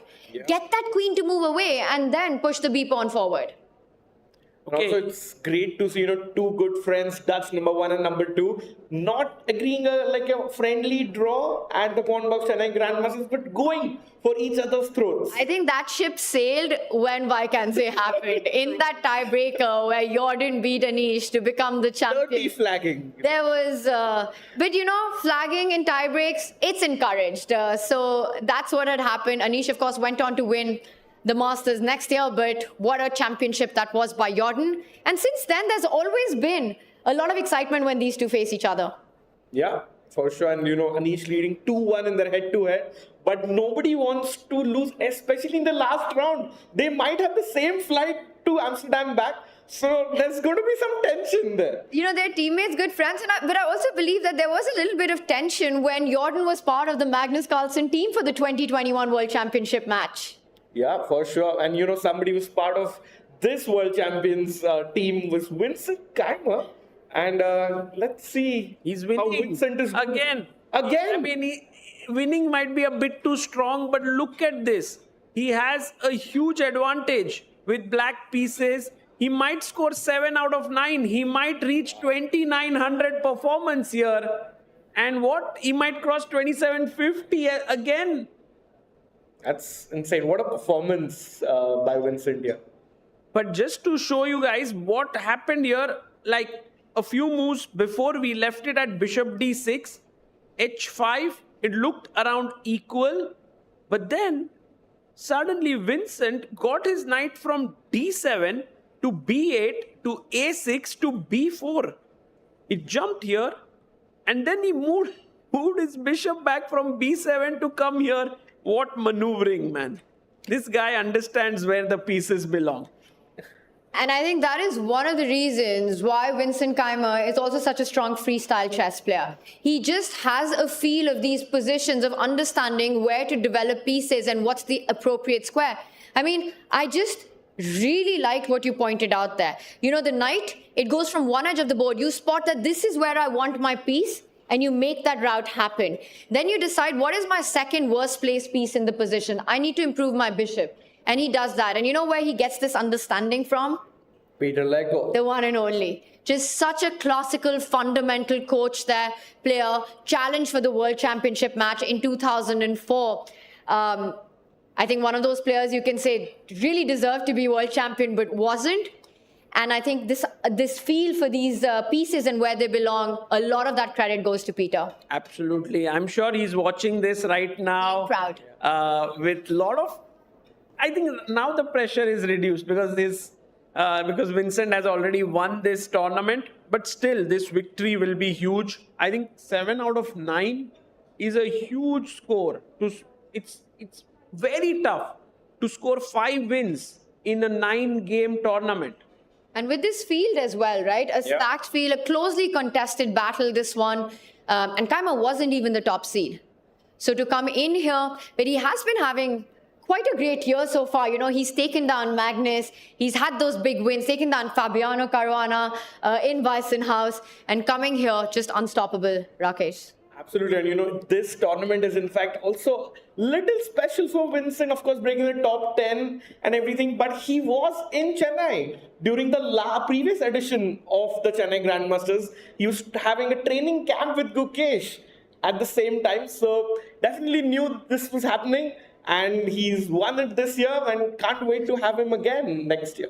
Absolutely. And guys, one more game that would determine the second place in the tournament is Arjun Erigaisi versus Karthikeyan. And it seems like Karthikeyan has no intention to let Arjun enter his position. Look at that bishop firmly placed on d3. And you know, bishop on d3 has to be dislodged because rooks work well in open files. They want to get into those 7th or 8th ranks to trouble those pawns. And lots of people in the audience, QUANTBOX zone, Arjun Erigaisi playing. We have a lot of people from QUANTBOX here as well. They are hoping, can Arjun create some pass ball, some counterplay to enter the rooks? There's one break, Tanya. f3 has to be engineered to open up something. And I think that last move by Karthikeyan was against that. But he's, you know, we do the math in this position, and Black has got 7 pawns. I hope I got that right. 7 pawns versus 5. And that's bishop and 2 pawns for an exchange. So that's 5 points versus 5. So even from that perspective, Karthi is doing pretty well right now. He realizes that f3 needs to be stopped. He placed the rook on f5. Arjun knows that's the only break in the position, reinforces that threat. An exchange is only as strong as the open files the rook has. f3 is the way to go here. He needs to find a way to make that happen. And I think he will. Yeah, he will play this move, but will it be enough or not? We'll see. To win, should we head back to the challengers? You know, I just want to, before we finish that thought, f3, if you can maintain both rooks as white, is much stronger than f3 if a pair of rooks is traded off. I think that would help black keep things more under control because the king can then stop the infiltration squares on the open lines. So a trade of rooks, I would feel, is beneficial for black here. Yeah, looks like for sure. And in fact, if Arjun and Murli draw, they end up on 5 out of 9. Vincent can win the event by 2 points. Wow. That's massive. That's massive in a 9-round event. And Rook G5 check. Maybe Karthikeyan just doesn't allow this to happen. You have to go back. He comes back, stops F3. And perhaps we could even see a repetition. Yeah. But are you going to be able to stop it? Because there is an idea of going, I was going to say king to G2, but we are seeing a repetition. So Arjun going for this. King G3 played and Maybe Karthik takes a Arjun is pause. happy here with a draw. Is it going to be Karthikeyan who will play more? But I don't think as black you can play for more in this position. You've maximized everything. Oh, he does. Plays on for more. Karthikeyan wants a win here. Wow. And I guess his point is if F3, he wants to play H4, gaining more space, because if you take here, E takes F3 is just winning. So that could be his idea. Although after King G2, it's still... But then you take on F3 and you have Bishop E4. So you might not have the time to capture back. True. That's very nicely spotted, Tanya. Yeah, maybe that's why he thought it's good idea to play on really great attitude by Karthikeyan Murli. He's saying like, I'm playing a player close to 120 elo points above me and I have to fight here. Let's go to Anish Giri's game against Jordan. We have a big move that has happened after Queen F2, D6, Rook E8. In came a check, King H8, and here Bishop takes H6. And the only move that, well, not only gives Anish a huge advantage, but stops him from getting worse is the knight retreating move to G8. And it is an incredible, difficult move. In chess, knight retreats are the hardest to spot. The point is that white is threatening to take on F7. If pawn takes bishop, I think queen takes pawn is just game over. Knight G6 coming in with a check. Mate. Yeah. And Anish down to under 2 minutes. How do you find knight G8 with 2 minutes on your clock? No way. Guys, this is getting very intense. 1 minute 38 seconds for Anish Giri. After Bishop H6, he has to find the move Knight G8. Very tough. Or he's just completely worse, in big trouble with no time on the clock. If Anish doesn't play, which is perhaps the most difficult move to spot on the board. Yes, you have 10 minutes, process of elimination, you can come to it. But with a minute on the clock? Yeah, it looks unlikely. Or what do you think, guys? Will Anish find it? Yes. Oh, the crowd. Believe in Anish. He steals a pawn there from the side of the board under 1 minute, Sagar. Knight G8. Go for it, Anish. You have to play it. And just to let the audience know, Knight G8 is -3. Almost a piece up for Anish.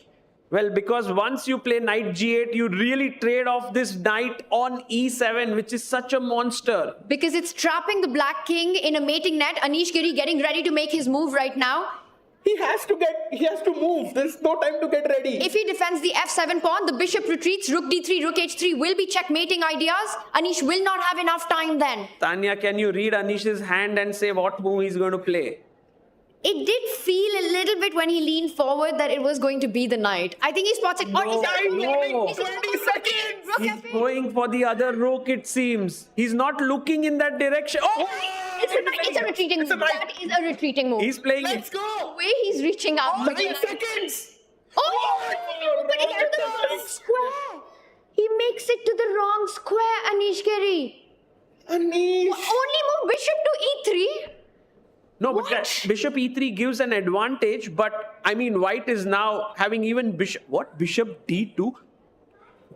Okay, firstly, guys, if knight C5 is a big threat, and what Tanya explained with bishop E3, queen E3, you can get the rook here, but there's a check. Take on F7. But Yeah, take get in. here.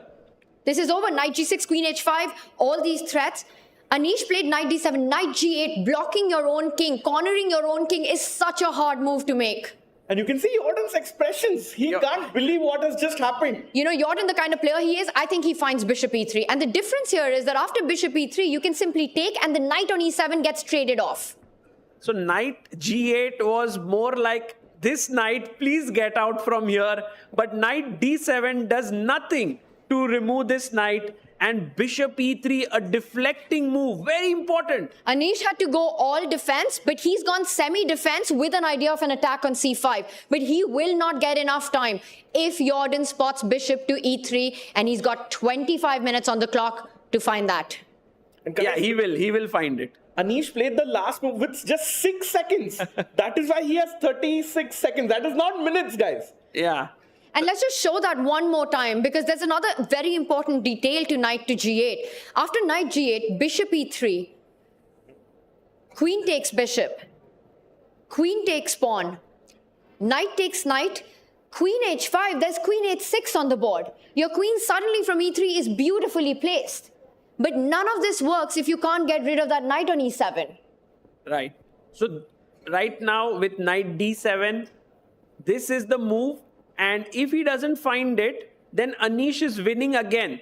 Just for example, let's say he decides to bring back his bishop. You know, it's a normal move, natural move. Now the knight jumps into c5, a move which we wanted to get all throughout. The queen is attacked, and once you take this pawn on b4, queen c2 is hanging, and it's game over. So Anish has the right intention at heart. You know, I want to go to c5.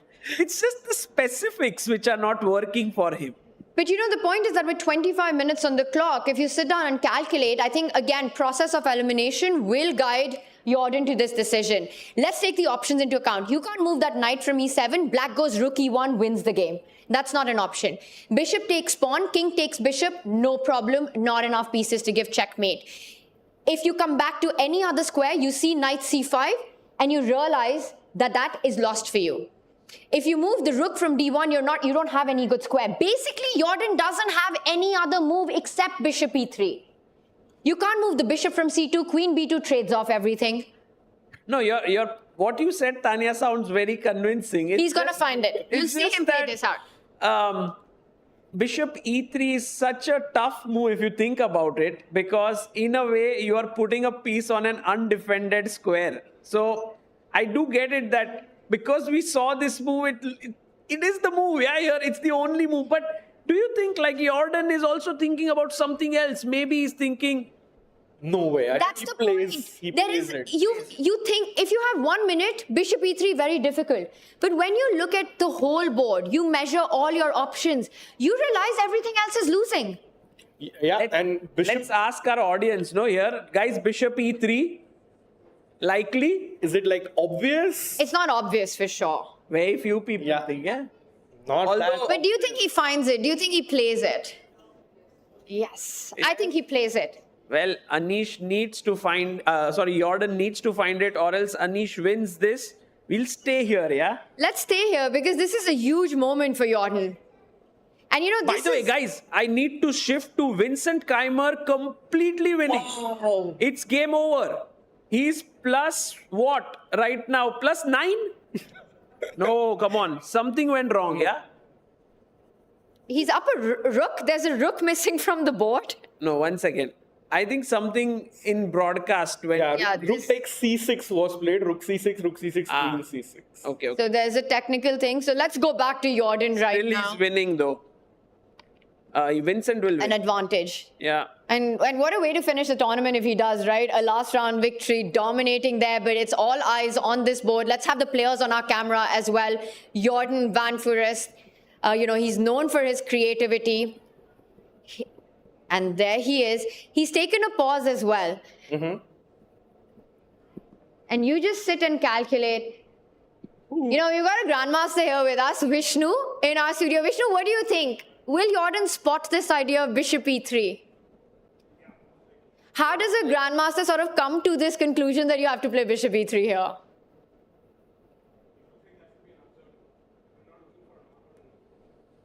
Yeah. Look for something absurd and don't play a normal move. that the position is so crazy that you're already channeled into absurdities about the whole position, right? You're looking at ideas because you're down material. Look, I mean, where do you get A2, B4, C3? This is as non-standard as chess gets. So you're looking for non-orthodox moves here. And bishop e3, the only way for black to protect f7 is to play queen f6. Exactly, I was But then queen d5, idea queen h5 check. You cannot stop queen h5 with pawn to g6 because bishop d4 pins the queen. Pins and wins. Wow. Wow. And everything. The problem is this knight taking away this square, yeah? Knight to g8. So important. It was the moment. It had to be found. And again, I think this is something Sehaj predicted, right, when he was here, that there will be critical moments that lie ahead. And if Anish doesn't have enough time, the game can completely turn around given the nature of the position. You remember my theory? You guys were like, haha, that's not a good theory. But actually, it happened just that way. The entire theory came You alive. didn't believe in your own theory, Sagar. You have to be more convincing about it. No, I was more like, okay, this doesn't look likely, but it does seem like Jordan created such a mess that Anish couldn't control it. And that seems to be a good way to sort of describe this game. And again, Mikhail Tal's code there, he took them to a deep down. He goes bishop to c1. What? He misses it. Anish Giri's winning again. I told you guys. Yeah, it's not easy. He's played knight c5. Wow, it's completely winning now for black. Immediately. What the On the board. The audience loves it. What is this? Bar swings like you've never seen it before. You can't imagine White's best move here. It's pawn to g3. That's how bad Jordan's position is. Losing the queen with a check. Yeah. What happened to Jordan? Was it a blank moment that he forgot knight c5 is coming? Like, how could you play bishop c1? I mean, he just forgot that the knight is coming here, guys. You know what he missed? Let me tell you what he missed. That after queen d5, you're threatening checkmate in one. Queen takes bishop, that queen comes back to h7. Queen h5 is not checkmate anymore. Oh. And this is game over. Because that queen from one side of the board goes to defend, just slides back. That's so and well black's spotted, winning. Tanya. That's amazing. That's the point, guys. Because GMs don't make such blunders.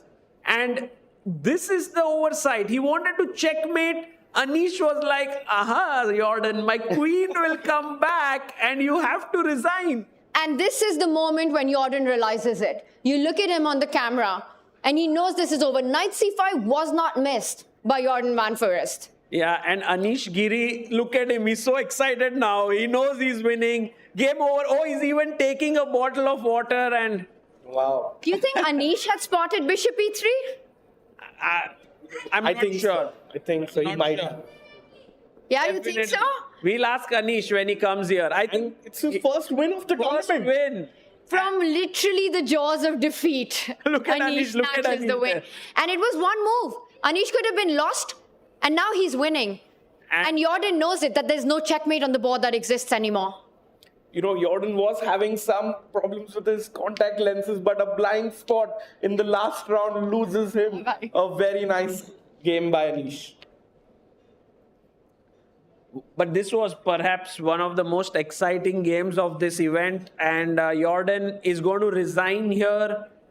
We can hang in there for the end. There is nothing that White can do to save this position. Yes. Your queen is attacked. You can't stay connected to the bishop. And then the realization dawning that you lose that bishop and you don't have that checkmate on the H line. Right. It sinks in, and then you just need a moment or two to accept it. And I think I agree with you. A moment or two. You take like 17 minutes, 54 seconds. But do you make a move? Before resigning. Yeah. It's chess is brutal in that sense that Jordan has all the time, but not the position. What And to he do had the with the position. time? He had the position one move ago. Yes. He had played it so well, setting up this idea. Very difficult resource, and knight g8. But and Anish didn't find it. This seems like a little bit of a recurring pattern with Jordan. With VIDIT, he was played the most amazing game in round one, then blundered this rook b1 move. Then against Pranav, he was totally winning, blundered queen c4 move. And now with Anish.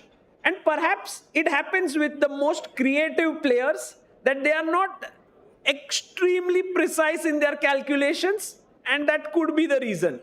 I think he sees it now. You know, he played bishop c1 just thinking, why do I even need to give up my bishop? I'm just winning. I'm just checkmating on the next move.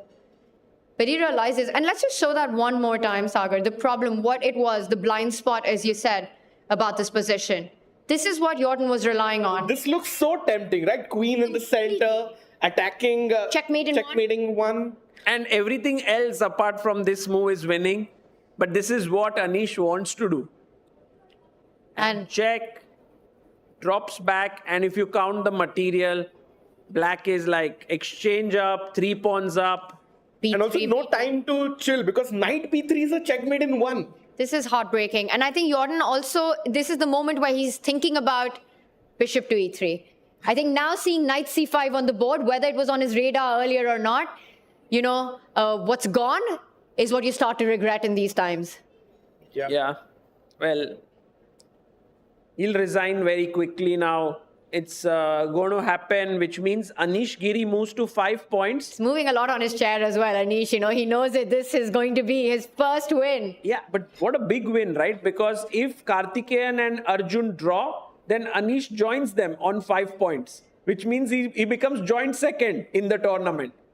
Yeah, suddenly +1 looks like a great score. It's just Vincent ran away with the tournament, but 3 players might end up with the tied second spot. Yeah, and for Anish, Chennai might become a place to come again. You might be like, okay, nice event. Yeah, Anish sees it through. This is quite painful, actually, you know. And that is what chess is, right? You've got relief and joy on one side, and then you see how agonizing it can be for the player on the other side. One move away from win, and that's the move that it all turns around. And now you're just completely busted to the point where you can't even fight on. True. You know, Jordan having those 17 minutes of time, it's down to 15 now. Tanya, you spoke about the 5 stages of grief. Probably Jordan going through them right now.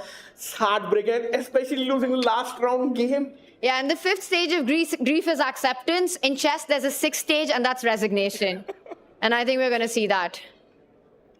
Yeah. Oof. Okay, guys, we will keep this camera on, right? Let's keep the camera on, and I just want to show you. He's about to play. Yeah, you can. Yeah, we can just keep this on so that we can see Jordan, what he does, which move he makes, very quickly come back. Knight to g6 check is a suggestion from one of the viewers. If I take the knight, Queen c4. Then I take the bishop. You wanted to... Oh, that's such a smart idea. King here. And yes, you could have made a repetition, but perhaps the knight will jump back. Very smart, very smart. Yeah, very creative as well. Do you think, well, maybe Jordan might play just one more move with Queen d5 and then resign. But once they resign, do you think we'll see the hand movements there of bishop e3? Do you think it will occur in their analysis? I'm not so sure about bishop e3, whether they realize that that was the only moment, because the game had so many moments, right? Yeah. So they could discuss about, oh, in the opening, why did you play bd2 and stuff like that. But if we see bishop on e3, it's definitely that moment that they're talking about. If they're... Yeah, if they say that, yeah. You know, Anish also gave a brief 2-second look to the camera, like, you guys covering this, right? Like, you're watching the game. Like, to all the detractors who thought, I'm going to have 9 draws in your face. This is what I've got. I've got my first win in. Yeah, we are all waiting for Anish's tweet now. Some tweet. This is going to be something funny and a little dig at Jordan, probably. Meanwhile, Vincent Keimer is really better against Ray Robson. That has been the case for quite some time. While Nihal Sarin is clearly better against V. Pranav. And in the challengers, guys, Adiban and Leon Mendonça have reached an equal position. kind of stabilized a bit. We will see the analysis here as well. Abhimanyu Puranik is seriously worse against Indian. He might not be able to save this game. And Pranesh has lost. So right now, Tanya, Rakesh bhai, it seems like we are looking at Pranesh versus Leon tie breaks. Yeah. And in the last 15 minutes, Pranesh and Anish have been the happiest people in Chennai probably, because how the fortunes have changed, Tanya. Absolutely. I did say, though, that Pranesh will find himself in tie breaks, and I think I'm going to stick with that prediction. That one's looking good. For Anish, I could have never predicted this one. It just felt like this had gone all wrong. And it's really not over till you played your last move in chess, and miracles happen. And bishop to c1, and a grandmaster of Jordan's level just having that miss in that moment. Knight I think c5. I don't see any way that Jordan could, change something or even offer any counterplay. Yeah. Do you think he plays queen d5, or does he just throw in the towel in this moment? Does he resign now? He'll play a move, I think. One move. Yeah. It's not going to be g3, the best one according to the engine. Best engine move. What's the second best engine move? Queen d5. No, I'm not even sure. Let me check. Queen takes b4 and queen takes c2 is the second best move. So queen takes pawn actually does make some sense. And then you anyway pick up the bishop on c2. The same point, yeah. And then you can't pick up the knight on c5 because queen b1 is checkmate. And queen h4, queen h7. Yeah, he's going through that stages of acceptance now. He's not reached there yet. Yeah. What are the 5 stages, Tanya? Can you tell our viewers? I was hoping you wouldn't put me on a spot. I know the first is denial, where you just don't want to accept anything. Then you can't deny it anymore. Then I think comes bargaining, where you think, hey, maybe if I would have played that, it would have been different. Had I played another opening move, it could have been different. Maybe if I'd find bishop e3, I would be the one winning here. So you're sort of bargaining with the reality. The third and the fourth one, what is it called? I'm not sure. Maybe we'll just Google it. Help me there, Rakesh. I know fifth is finally when it dawns on you that you have to accept the reality. And as it is in chess, the sixth is usually resignation. There is depression that comes before acceptance. I think Jordan is in that phase right now. Anger was there in between. Anger denial is third. and no, it's So second. it's acceptance? No, how can it be? No, sorry, it's Denial. denial, bargaining. No, Denial, anger, bargaining, depression, and acceptance. So there's anger, there's bargaining. I think Jordan is right now at Fourth anger. No? No, I think it's the fourth stage where, see, he shakes his head. Yes. You're just... And how Not comfortable happy. Anish is. Like, he was locked in like 10 minutes ago because he knew the position was tricky, but he knows now he's completely winning. Actually, that also makes the prize money quite a big factor, right? Like you go back home with much more. Yeah, This because win. all prizes are shared, and Yeah. more than 1 crore rupees here sponsored by QUANTBOX for these top players. It's a big purse that you take home. But I will tell you, I think for Anish, there's this pride and glory attached to this game, which kind of supersedes all of that to a big degree as well. The fact that he's playing his compatriot, a player he has so much history with, has been part of the same team, but has also rivaled for those big, big moments in championship. And another page in that rivalry written today with a Tanya. very roller coaster of a game. It doesn't hurt to get $10,000 more, yes? No, it doesn't at all. And it's a great, it's a cherry on the cake. Or maybe it's the whole cake. Yeah. Jordan has a look at the clock, but it's not the time he's worried about. No, the clock is the least of his problems. Guys, You can see it while on he's him. thinking, look at Vincent's game. Vincent is right now equal pawns. Everything's equal, yeah? Like material is equal, 3 pieces for each side. Rook takes rook. We are now in this position where there are only minor pieces on the board.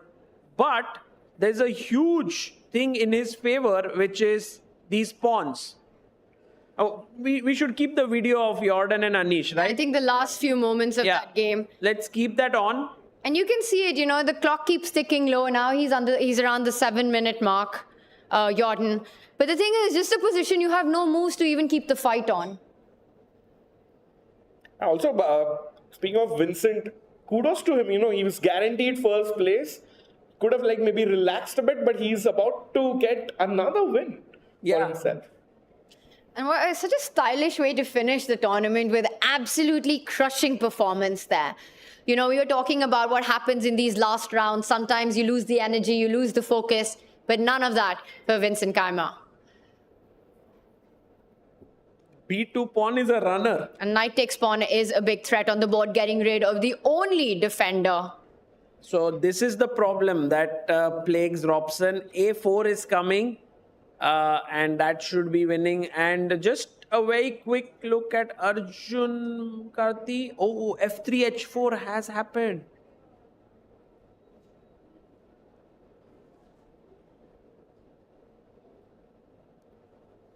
Yeah, so Arjun looking like he will draw. So Anish more than likely to join them with 5 out of 8 and the second spot.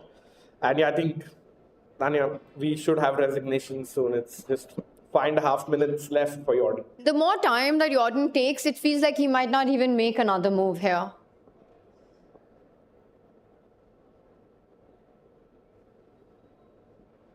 It's heartbreaking. Yeah, for sure. You know, and the thing is, like, he played this beautiful idea, right? Knight coming to f5, the pawn moving forward, sacrificing the bishop for the h6 pawn, the knight giving a check, trapping the black king. And then you know you're close. And he played that move, bishop c1, thinking that Anish will be the one resigning. Look at Anish there. Really leaned in, he's locked into the position. Like, there's not much to calculate here. I will still calculate, although I know there's nothing. Anish is enjoying this moment. Yeah, he's savoring it. It's like the eval bar, like almost halfway through into White's camp, and nice win by Anish. He would love this. And we should try to get him in the studio. Yes, that would be really nice to have him here, to go through Vincent maybe. as well, you know, champion of the event. He was busy yesterday. So. And you know, Jordan also had such a storyline in this tournament, right? He started with 2 back-to-back losses in round 3 and 4. Was winless until round 5, then made a comeback, a turnaround in the tournament with 2 back-to-back victories against Ray Robson and Nihal Serene. And it looked like Jordan is back in all of it. He was almost winning against Pranav. A miss, a draw there. And this would have been such a great finish for him after the up and down tournament, a difficult position, castling in this one, long castle, some crazy moves played, and so close to victory. And I think what hurts the most is that the turnaround moment in this game is the one that could have gotten you the win, but instead you're lost. Yeah, and you know, you think about it, he's thinking about it now, you think about it on the flight back home as well. Until you play your next game, it's somewhere in your mind always. Yeah, that's true. But for now, it does seem like he's going to use all his 17 minutes. He's been thinking for 14 minutes. And we did think that he would resign sooner, but Jordan is like, no. I think he's on acceptance now. So the 6th stage incoming, Jordan Vanfor is, you know, super strong player, but they can also have their blind spots, and what a tough pill to swallow. Also, I like Anish sitting there, yeah, because he could have also gotten up and kept walking, but I think it's very respectful to the opponent that you're sitting there. I think Anish is just waiting for the hands to come forward. So he's not walking around because he expects that to happen any moment. And he can't actually, he has only 59 seconds. Yeah. Anish can't afford to, you know, take a quick break because Jordan might play quickly. Under 3 minutes now. Is this a photo, by the way? We've just seen, Anish scratches his head. I'm really curious to know if either of these players spotted bishop e3 now, before. We know why Jordan went for this line, what he missed. We understand that. But was bishop e3 on their radar at all? I think after he played bishop c1, probably. Jordan spotted And seeing knight c5 and that bishop c1 doesn't work, and then it hits you. That I had a move that stopped knight c5. And bishop e3 was the move which could have captured that monstrous knight on c5.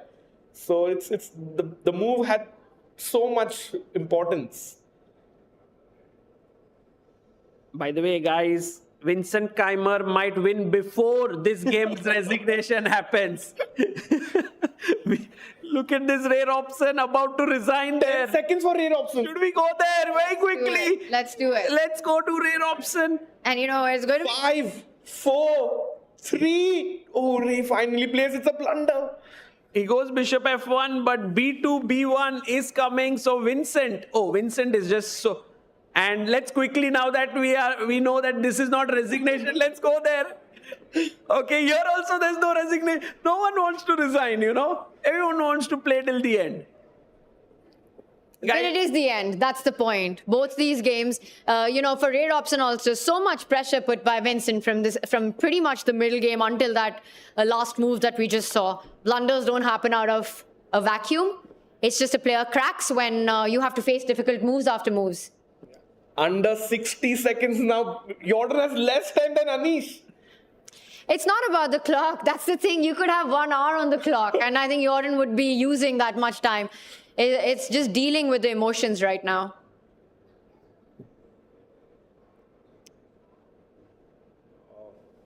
It's painful. Yeah. We are all like You think he just silently gets waiting. flagged, that there will be no resignation, This there will be no move? Of this Gukesh versus Nadirbek game from the Olympiad where he plays a move. Rook d3. Rook d3 wants to give a check. But knight b3 is a check. Oh, and then he has queen b2 maybe. Oh, wow. Wow. He reaches out. It's going to be the He's going finish. for it. That is a beautiful line. Sacrifice the queen only to make another one. Wow, he goes for it. Nice. Beautiful. And handshake. Anish Giri scores his first win of the Chennai Grandmasters 2025 after 8 draws. Tanya, he's Bishop pointing e3. Bishop e3 told instantly. And Jordan was like, I think he's quite upset there. Yeah, Jordan's, I think, quite frustrated with the way it happened. And Anish pointing out the winning move there. Yeah, I think they're discussing bishop e3 there, and Jordan not happy at all that he missed that. Yeah, it's just tough, no? You play this beautiful game, this complex fight, and it takes 2 to make an art piece on chess. Anish played equally well. And then 1 move away from win, you make the losing move on the board, and there's no coming back from there, and Jordan's dealing with all of that right now. Maybe you can just show this finishing line as well while we have our live analysis board. That bishop takes queen. Takes, king takes, you make a queen, king c2, and then you can win in many different ways. But this might be the easiest. It's all about that knight on e7. You lose that knight, the black king is a free piece. By the way, the clock is still running for Jordan. He never stopped it. And it's hit 0 now. Yeah, the time ran out a long time ago on the board. Maybe Ray Robson's clock is hitting 0. Saga, can Let's we go jump to into Ray that game? Robson's board now. Knight to Completely D. over.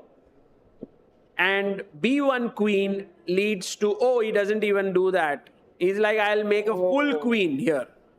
Point is knight b1 blocking the queening square. Vincent wants to bring his knight around with knight a3. That's actually really nice technique, and that is resignation. Vincent Keimer does it in style. The champion of the QUANTBOX Chennai Grandmasters wins his final game, undefeated, unstoppable in Chennai. What a dream run for Vincent, right? Like not just winning, crossing 2750, reaching world's top 10. He got everything that he would have hoped for here in Chennai. 30 lakh rupees as well. 2900 performance, 20 rating points. And the feeling that playing in India is good luck for him, because guess what? The World Cup is coming up. Yeah, we don't know the official city yet, but November will be India's month for chess, and what a time to be a chess fan in India. Absolutely. And guys, we will let you know what is Vincent's live rating, but it's time for us to go to the challengers section now. And there lies the action. We have Leon Mendonça right now trying his best to win this endgame against Adiban. Looks unlikely for now, but some chances for him. Even Adiban's endgames are also crazy. Like, what is up with this guy? Queen F5 check. Oh, no. Yeah, he goes Queen E4. 4 and take the rook or not. Well, it looks like that's the idea. Do you throw in a rook to C2 check? Do you feel like that's the square that you want the white queen on before taking on H1? Yeah, maybe taking here on H1. Maybe not, Tanya. Rook C2. I take back with the queen, and queen H1, I block the queen. Oh, and there's no check. There's no check for you. Very nice. But if you do start with queen H1, king D2, I think you can win this one pawn, right? By checks, like queen check. I don't know, wherever you go. E3? Okay. King E3, queen G5 maybe. Eve. Check. And then you win this. And then perhaps this is... Oh, by the way, Leon is down to 18 minutes. So Doesn't go for it. he goes rook D3. But this is tricky. You're relying rook G1 to come in with a check right now. White can save the rook. And black's king is not very safe. This is playing with fire, Leon Mendonça is. I think this is tournament situation. He wants to play. He knows Pranesh has lost. But So Leon he's playing for a win. Leon should be okay with a draw because he goes to the tie breaks because Abhimanyu is losing totally. How much risk are you willing to take in this match situation? You know, you can guarantee yourself a tiebreaker. Yes. Or do you want to go all out in this position where you could just be lost? Or win the tournament. Everything is here. High risk, in this high return. moment for Leon. Rook D3 played. He gives a check, Adiban. And I think all three results possible. Now definitely, with the majors on the board and both kings exposed. Check and king h7 is Only kind move. of forced here because if you go king... Oh, there's also king h8 which is possible. Because if king f7 then e6 is very strong. No, he goes what? King h7. Okay. And now Adiban can actually try for an advantage with queen c5. Yeah, he's going for it. That looked like queen c5. That hand move felt like a forward one. And then I think black is forced to trade queens with queen e3 check. But Tanya, why did he allow those two connected pawns for white? You know, he's going to be suffering, Leon Mendonça, in this endgame because of the two connected passes that are so far advanced, but you have to do it. Queen e7 is game over otherwise. You need the queens off the board. Yeah, you must play queen e3, takes, rook e3 and e6 with none of these pawns that you can capture. You could go rook g5 and Vincent. by the way, guys, we are going to have, oh my God, a huge blunder. Huge blunder by Leon, rook d7. While we have a champion of the Masters section here, a big round of applause to Vincent. And also, Anish here joining in, scoring a very important win in the last round. Guys, congratulations to both of you. Well, mostly Vincent, I think. He's had a tremendous run, yeah. I mean, Vincent, of course, incredible. But guys, before we start talking about your tournaments, just if we can have a look at the challengers' final moments, because therein is the champion going to be decided. Adiban versus Leon Mendonça. You see, Pranesh was on 6.5. He lost. So he's on 6.5. Abhimanyu was on 6. He's losing. So Pranesh is... And Leon, yeah, if Leon loses, then Pranesh, in spite of losing, might become the champion. Yeah. Okay, it looks really lost, yeah? Yeah. No, it's also... Okay, you have to find ED, BC, rook D1. ED, BC, rook D1. Not so hard, but you need to, you need to find it. Okay, yeah, actually I thought it's completely over, but then it's not. Okay, the last final. Very often when you have to win the game, you have to calculate one more line, and then it's over. Yes, this is just last line for Adiban. He has 2 minutes to work it out. I believe he will be able to do it. And Adiban actually will reach 6 points. He's played a fantastic event. this last round generally, when it's like everything at stake, such results do happen, yeah? No, it was Vike, yeah, also. Like, both Gukesh and Prag lost last round in Vike. Yeah. Yeah, but I just thought that in our tournament now, Vincent made sure there is no fun in the last round. I was even thinking, like, in the middle of the tournament, I wanted to suggest to Srinath, like, why do we play last round earlier? Because I saw there's not going to be any tiebreak. I mean, Vincent is going to take over the tournament. Like, around round 5, I thought to tell Srinath, let's just play the same time, because there's no need for tiebreak, you know? Yeah. Oh, by the way, guys, this, what you said, has happened. Adiban is going to go Rook D1. And that would mean it's the end here. And we have also, Abhimanyu could draw. Guys, what is your feeling here? Can Abhimanyu draw this game? I don't know, when I left it looked dead lost, but now... How can you draw this? Yeah, such things, you know, when pawn is already on a7, they are like, it's already kind of over. You just have to figure out, there's nothing to play. Usually it's either lost or it's a draw. Yes, it's nothing to play. Yeah, but if I just run with the king and... You want to collect the e6, is there Zugzwang? Yeah, I think you come with king to e5, and then with rook on a6, king h7, you go king f6, and it's Zugzwang. Also, you have infinite tempo moves on the king side, right? So... Yeah, I think that should we the just... e6 pawn looks lost. Yeah, it looks also lost. Also, it helps the bar is saying it's lost, so we are more confident. But right. Also feels wrong if it wasn't lost. Yeah, with this pawn structure. Yeah, I think you need that pawn to not be lost. Like if the e6 pawn is like on f6, if it's a bit tighter, then it's a draw. But when the pawn is, I'm just gonna come attack the pawn, and then you have a Zugzwang, and you need king h7, only move king f6, and then it's another Zugzwang, and you lose the pawn. I don't see any. Sometimes there's some miracle setups, but I don't see here any miracle setups. Right. Okay, so maybe Pranesh, in spite of losing, will become the champion in the challengers and go to the masters. We have both of you here, which is wonderful because Anish, if you don't mind me asking, what do you feel about Vincent's performance? He scored 7 out of 9. He's maybe going to win the tournament with a difference of 2 points. His performance was 2900 plus, gained 22 elo points, I believe.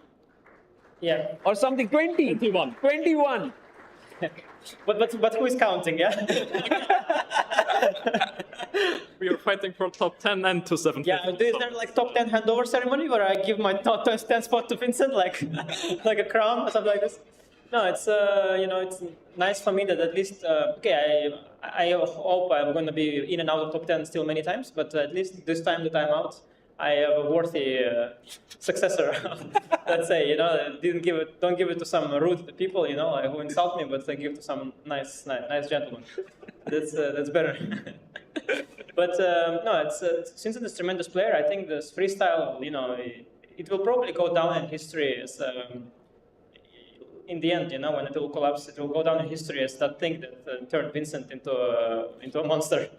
that will be the purpose and legacy of freestyle chess. Because I think what Vincent must have discovered, he was always very reliant on openings, I felt. And he was having a very narrow opening repertoire with both colors.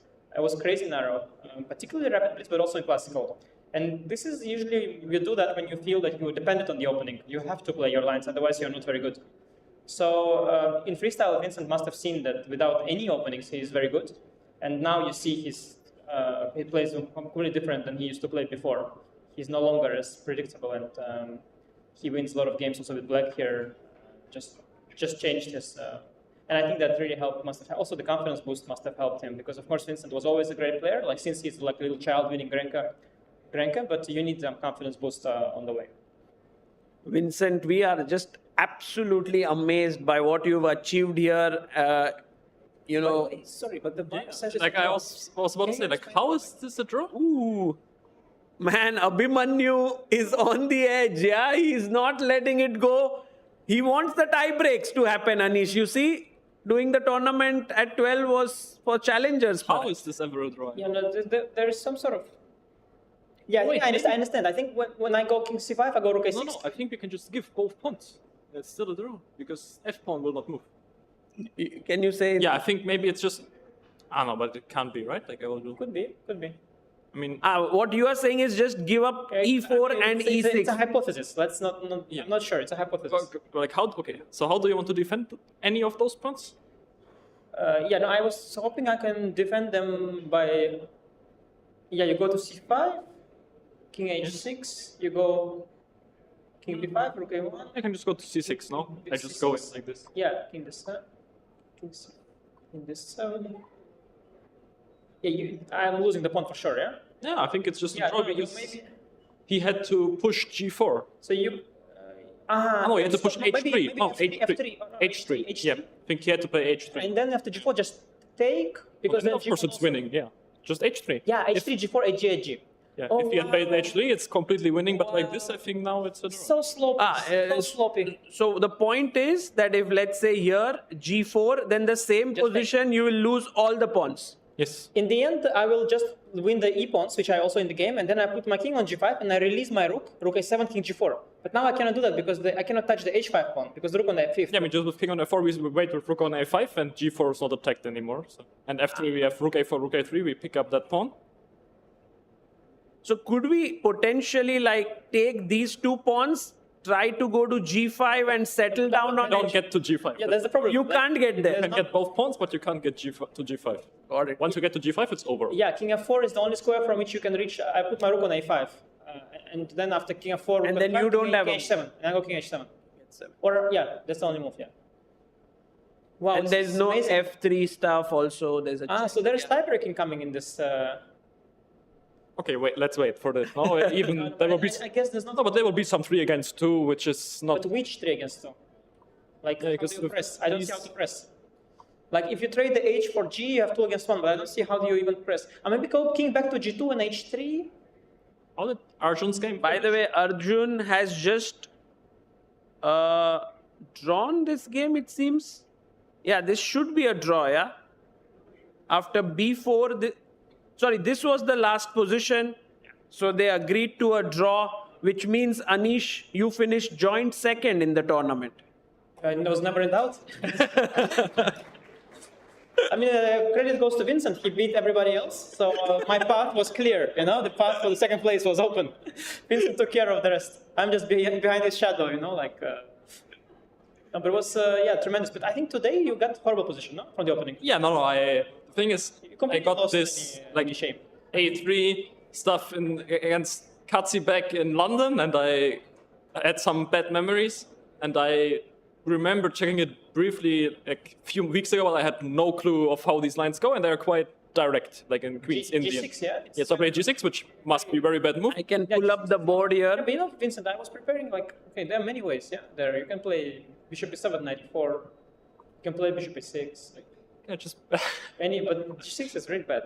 yeah. Yeah, you see, that's what happens when you let people play freestyle. They just completely lose a shape, starts playing some nonsense, and feels great. At first, I thought I can take on f3 and go knight c6, but then just d5 and I lose immediately, I think. d5, cd, yeah, I saw this. I mean, you have a You mean with g6 or without? With here, I thought that. Yeah, but it's really very bad. knight, there's the line knight c6, knight before, but here you can't even do this. Yeah, like GF. No, EF is fine. No, here I wouldn't go knight c6. Then I can go like bishop, but GF is like. Yeah. There is see, one engine knight is not c6, knight so bad. c6. Yeah, but Engine it's a game. prefers I saw a the- game. Knight c6, d5, knight d5, knight d4, and c5. Some kind of theory-ish thing. I saw some game like this. But with GF, I think. Yeah, you mean? C5. Yeah, but you GF were. also, I think. No, or no? GF I can do the same or not? No, but EF is not the. Yeah, EF is not great. Yeah, GF. GF is like the critical move. Yeah, and maybe knight c6 also or not? Yeah, like Maybe d5. the same, knight d4, and then e3, knight f5. Yeah, it's You see, you were laughing at my bishop f3. It's not so stupid. No, bishop f3 is the... Yeah, I have to know go- the move. I think without g6 also, I think I saw the move somewhere. There's some game like this. No, but this is really But bad. you know what I loved, Vincent, about this game is how you first placed all your pieces on wrong squares, and then you kind of said, okay, I need to reroute everything to the right Only place. the bishops. The knights were no, but okay. No, you put your I have knight to from understand here. how did he play a4? I have no idea, like what made him play a4. I mean, I play The c6. c6 especially, Yeah. you're coming with a5. C6 is like the worst. I really despite making this move because it will mean that forever after some knight a4 move I have issues strategically. I mean, I have b6 weakness. I cannot play b5 because c5 is weak. If it just goes knight e5, knight a4, it's only a question of how bad this position is. I think I'm quite solid. Ray, he played against Fabi very badly. I think Ray is an E4 player, so he's not good at the D4 structures. Yeah. So the Carlsbad, he doesn't really enjoy them very much. Yeah, but like A4, I also didn't see the purpose of playing A4. I mean, Here, this is the point where you started taking over, and then bishop c8 and bishop f5. And I think from here, you must have felt confident, no, in the game? okay, I was confident my position is nice, and compared to how shitty it was before, it's incredible. But still, to win was some work. Yeah, but it's incredible that actually this endgame is just completely lost. Yeah, I was also like that I could just trade all the pieces, and it's I think just dead lost. Yeah. Yeah, this reminds me of the game Fabi played against Ray. Exactly the same. Such a one-sided game. Amazing. Yeah, but I want to see, can you go back to like move 6, 7 in the game? I just want to see can you send me when you do Zoom call with Peter later today, can you send me his screenshot of his face? Make few more moves, please. CD, here, this I think is perfect. Can you make me a screenshot of? I think bishop f4 really wasn't like the worst. If he goes bishop g5 and e3, knight e5, f4, I might just be. So I think Peter he'll be. I think this is fine already, yeah. After g3. You think so? Yeah. No, g3 is a bit weird. Yeah. Okay, I thought bishop goes to g5. I just e3 simply, just normal. Yeah, because I have like, how do I get out? I can't really play h6 because then I can never play f6 in my life, and I'm in that pin. And... Yeah, no, this position is Peter Rico,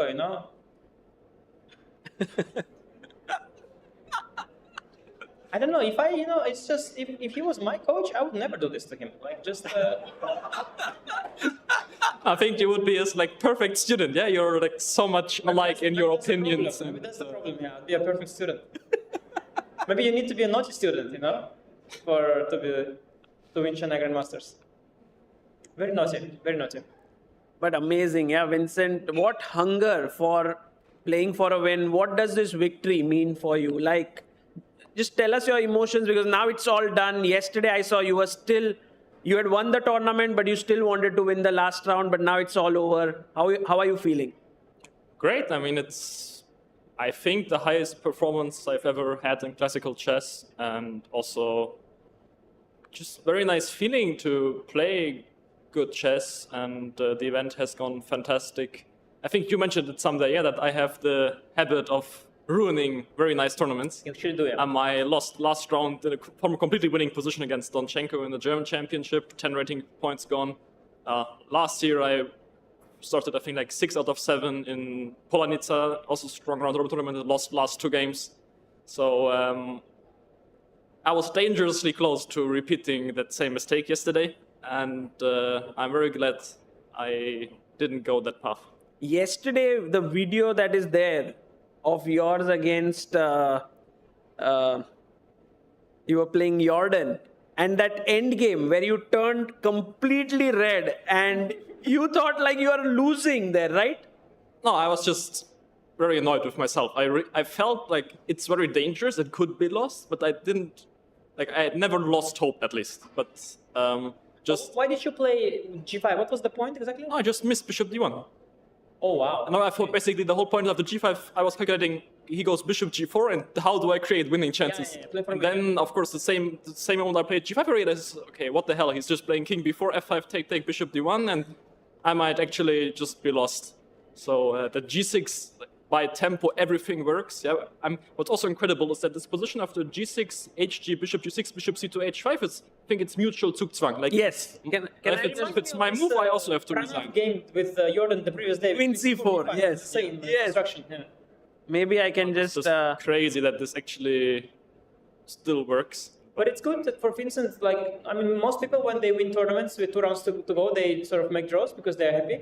But I am glad that finally your approach of going for maximum worked out in this tournament, and instead of ruining it, you made it even better than it could have been. So that was... Yeah, also here, it's like everything is only move. If I don't have bishop c2, I lose.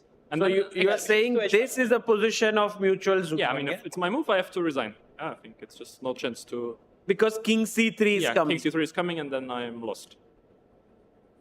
Amazing. No chance. Okay, actually, hang on, king g5, king bishop f6? d3 is, yeah, like... Oh, no, it can't. No, it's winning, yeah. It's amazing. It's winning, yeah. Yeah. And Vincent, could you tell us a bit about who was helping you during this tournament? Who were you working with? Peter, yeah, it's not a secret. I mean, yeah, I guess probably today he was avoiding looking at the screen after a few moves because, as you said, these kind of things, you know, he really has a very pure understanding of chess and what's right and what's wrong and where to place pieces and everything. And obviously, oh, he allowed king to go to h4. King to h4. King to h4. King to h4. This is crazy. He had to play like e4 and put this rook on a5. I told you it's not over. Epic, But I'm not even sure he will realize. No, Because it's not obvious. But he will realize. But it's not that obvious, right? Because like you move king Had to to play h4, you play e4, right? yeah, or rook a5. Doesn't matter. Just give this pawn. You have to get rid of that pawn. You don't have to allow the king to get here. That's the main thing. And the moment he went here, now there's sloppy. just no way to stop this. People so sloppy. You know, I realized when I played my games, also all my draws, the people nowadays, they're very, very strong.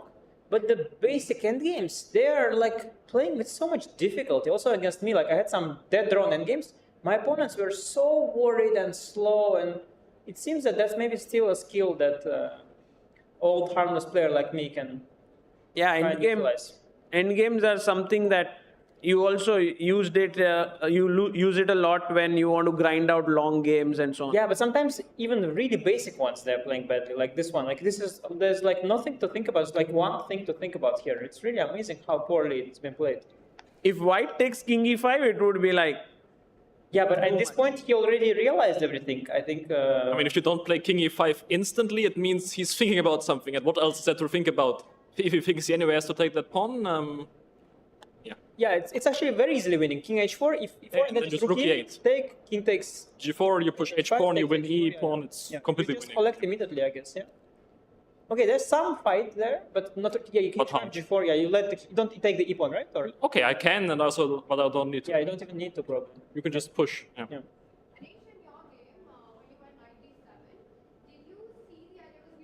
That was the whole point, of course. That was the whole point of not taking on h6. I was hoping for this exact cheapo. I saw, yeah. No, so By the way, Anish, firstly, Tanya's question, knight d7. Did you see bishop e3 here for Jordan? yeah, I saw. No, I saw after I made the move, and then I saw that I'm still holding here. It takes knight f6, I think, now. But I didn't see it when I played. No, I played knight d7 on seconds because I was seduced by the cheapo in the game. Which was? Like knight d7, bishop c1, knight c5, queen b4, then there is queen c2, queen h7. Ah, that. But you kind of figured that Jordan would fall for it. Yeah, I was hoping for that, yes. But also, what is the move on the bishop? Oh, knight g8? I did. Actually, like if he I thought plays bishop, considered only gh, but I have no time. What is gh? I was considering gh, queen f7, rook g8. I was not playing for a win in this position, and obviously, as you know, in general.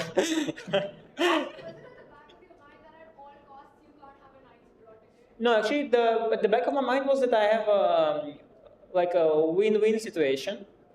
If I lose, I get rid of my, I basically escape cyberbullying, and if I don't lose, then it's good too. So I felt free today. It's a win-win for me.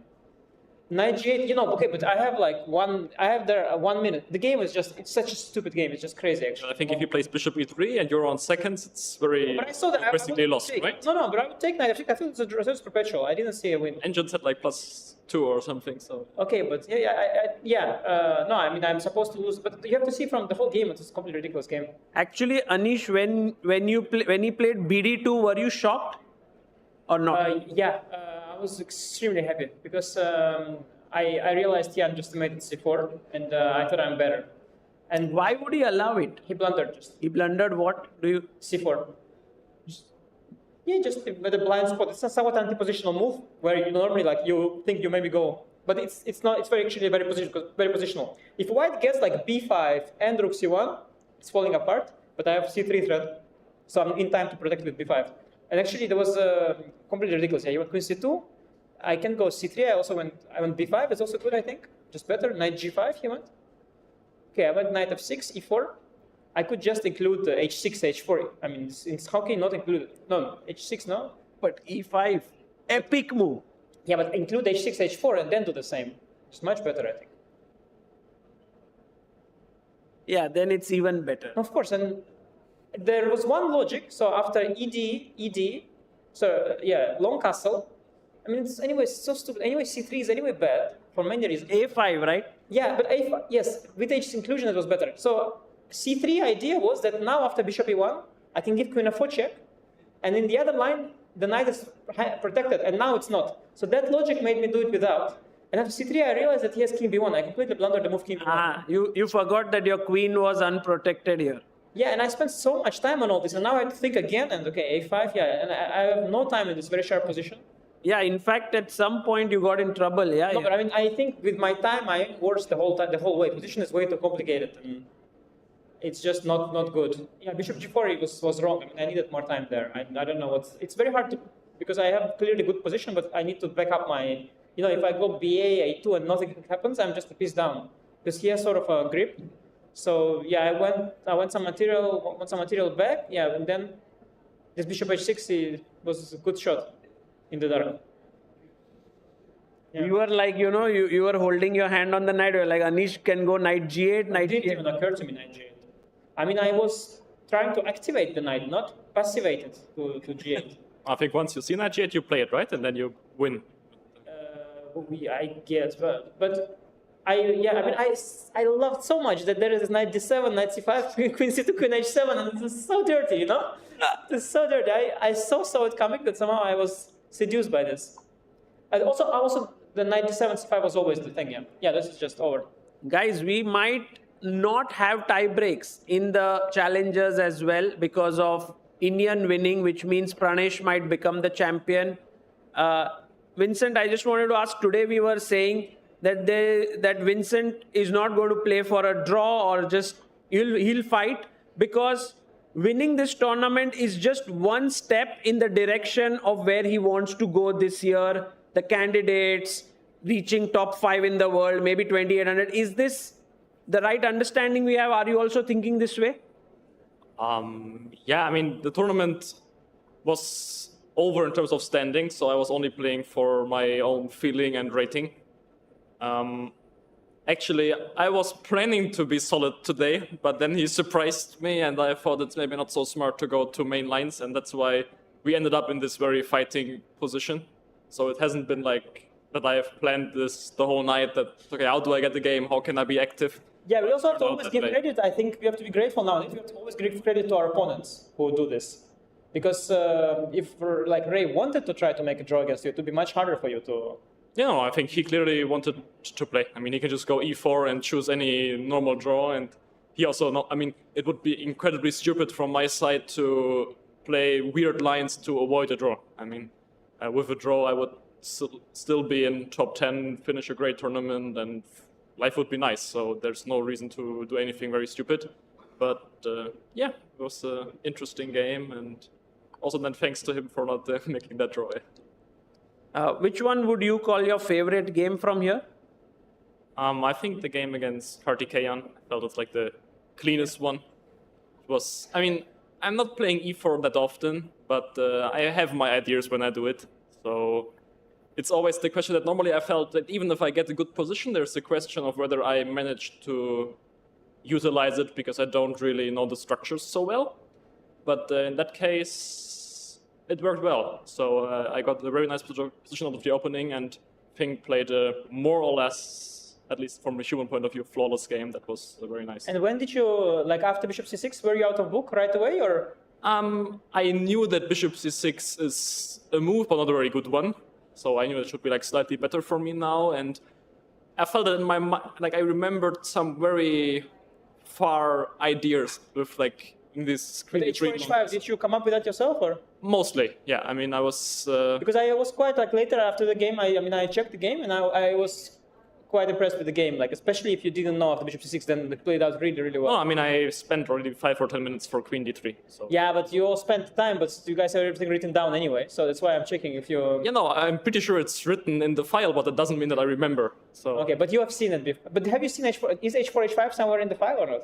Okay, somewhere for sure, yeah. Okay. Some H4, H5. Okay. Vincent's fake news. Finally, Vincent's not as genius as we thought. Go home, everybody. All written down in the file.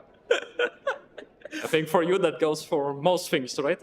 I have many things in files, but you have still 10 times more. So. Modern chess, modern chess. But Vincent, we have your dad here, Christoph.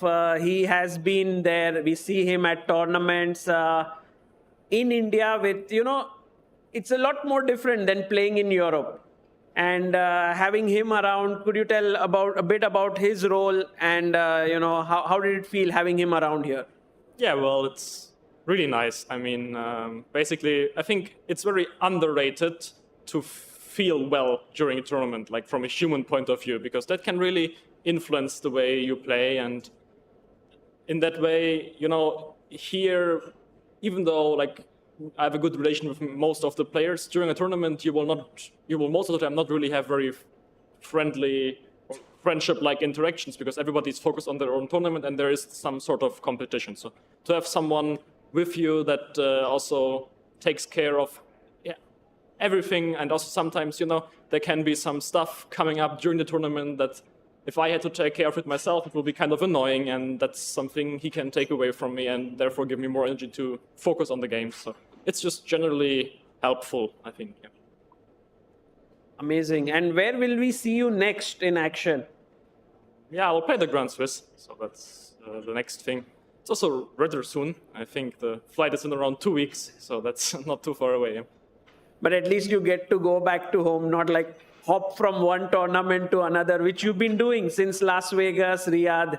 Yeah, I mean, I will have a training camp with the German national team, so it's not really going home, but 1 week I will have. That's insane, yeah, Anish. This schedule of now top players changed completely, I think, in the last couple of years, no? Like, it's just back to back, or not? I think it used to be this, I mean, back in my day, it used to be the same. But then COVID, of course, disrupted the whole thing.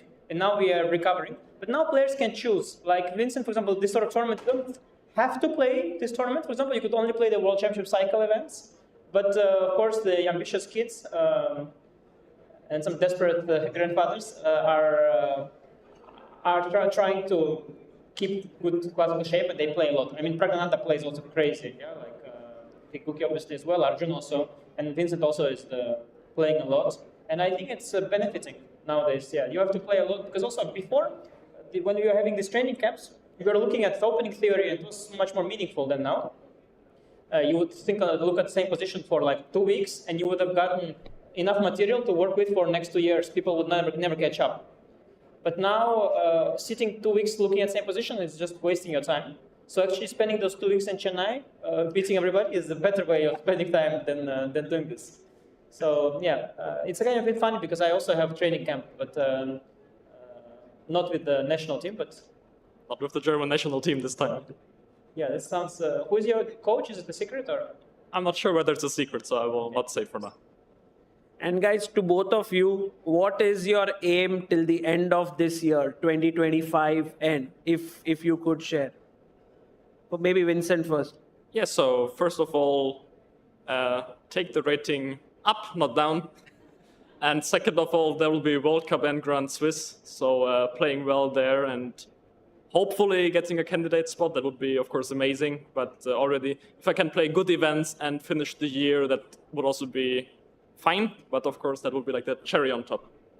Beautiful. I was also like this once upon a time, like Vincent. I also wanted my rating up, and, hopefully candidates, but if not, it's okay. Now I know that you really need the candidates. You really need it. Before you know it, it's too late. So, yeah. So you would say the aim is the same? No, different. I used to be like Vincent also. But what would be your... I used to prioritize my rating and general growth or World Championship cycle. But, when you get the feeling that you are running out of time is when you start to, start to be more into the World Championship cycle than these things. And also, you've tried to improve as a chess player for 10 years. You failed, and you realize, okay, that it's all relative. You never improve, and you just, yeah. But for sure, I mean, Vincent is.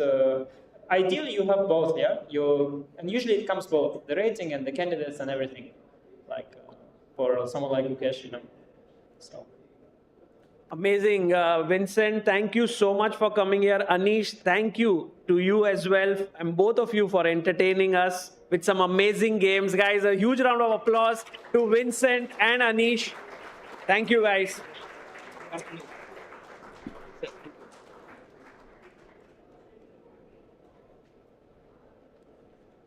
And guys, as Vincent and Anish perhaps go towards the fan zone, we have the final moments in the challengers, and Tanya joining us here. Insane how this tournament has turned around in the challengers. I think Pranesh was meant to win this title, yes? It was written in the stars, right? You lose the last game and then you're staring at a tiebreaker. You come into the last round first as a sole leader. You're playing the lowest seed of the tournament, the underdog in the tournament, and you feel like you've completely done the hard part, you're going ahead, and then you lose that game. And then there are this chasing pack. You have to do it all over again if you're lucky in a tiebreaker. And the way it's all turned around, Abhimanyu losing, Leon losing. And it looks like Pranesh will go on to win the tournament in pole position.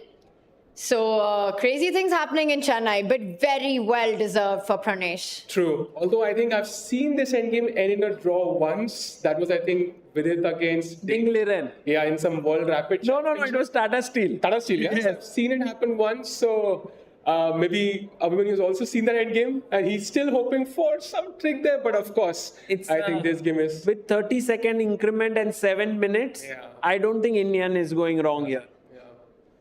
There are certain positions in this endgame with a connected passer where you have to be careful on the 6th rank whether you push the G pawn or the H pawn. And I think 8-6 is the right decision there. That has been taken by Indian. In some positions, if you push the G pawn, you don't have the hiding squares for your king. But it looks like he knows exactly what he's doing. Yes. And just to put things into perspective here, guys, with this victory, Indian will move to 5.5. With the win in Adiban's win, he moved to 6 points. What a tournament this has been for Adiban. And actually, Pranesh will be the only player on 6.5 points. And so many players then ending on 6, right? Abhimanyu, we have Leon, Adiban. Is there anyone else who 3 of them ended on 6? Wow. And the birthday boy wins again. Yeah, it's always just a trend. Yeah. Did you meet Adiban? Not yet, but I think he'll be very happy. He'll be in a happy mood now. We'll get to meet him for sure. Maybe cut the cake later as well. For now, I think this is the game. You can see the pain on Abhimanyu's face, right? And I think the plan for White is pretty straightforward. He's going to White will put the king on G6, threaten a back rank checkmate, forcing the black rook into defense. Once the rook goes into defense, the white king will move over to H5. And then the G pawn starts pushing forward. So I think you start with king G6 here. Okay, threatening a mate. You give a check. Okay. To stop that checkmate. The king comes back to the other flank. And now if you go rook to A1, you can push G6. No, but check and G6 is over, right? Yes. So you don't even need to push G6. So you have to go back to rook A8 and now G6. And this is why you need your king on H5 and not F5 so that the king guards H6. After check, king H7, you would have G6 in that position. If we just go back. Where? Right here. For example, rook A1. And this is why white needs the king on the H5 square. So that rook comes in with a check. G6 is mate because your king defends the H6 pawn. So the right square for the white king from our live board, and all that Indian needs to do to win the game is to get it to H5. Right. Okay, so what you are saying is if check here, then would lose this pawn and that would be a draw. Nicely pointed, yeah. So king G6, king H5 maneuver. And then there's a little bit of work to be done because then when black remains passive here, we might have to do some effort of getting the king out, but I think that's not so tough. Sometimes you walk the king all the way up to the 7th rank and just give that check as well on e8 or some other square just to avoid any drama. But I think Something like this, yeah? Yeah. Now you walk the king up. You have to be careful though, yeah? No stalemates. And now threatening a mate, so goes here and king e7 with rook d8. This should be a good technique. Well, he doesn't go for the king moves. Instead, he's calculated another line. He first puts the rook on the 7th rank, gives a check, gains some time on the clock. Maybe he does it straight away, yeah, Tanya, like king h8, just g6, and it should be good enough. But then yeah, it's still good enough. I was wondering if you can start giving checks from f1, and where is your king hiding on e8, you probably go over to. Yes. And this should be... And then rook f8, just make sure you don't take... Is it rook f8? You know, I was just about to ask, is there a way we can go wrong? And suddenly you found it. Wow. But how do you hold this position? Is this a draw? Guys, this is not the live game position. Please don't be shocked. This is just analysis. All right, but he's played g6. Has he played it at the right moment? Because you have to be very careful. He has played g6. We could... Oh, but he went to g8. So he didn't give him this opportunity. To go wrong. And now he's threatening a checkmate. But what was that opportunity? Yeah, let's take a look at that. Let's try to find it. How is black holding this? Is it... Anyone black to play? Is it rook f6? Yes. Amazing. And you provoke g7 because once that's on the board, you move the king and the h6 pawn falls by... It's going. It's over. Maybe you have to set up this trick, this last trick.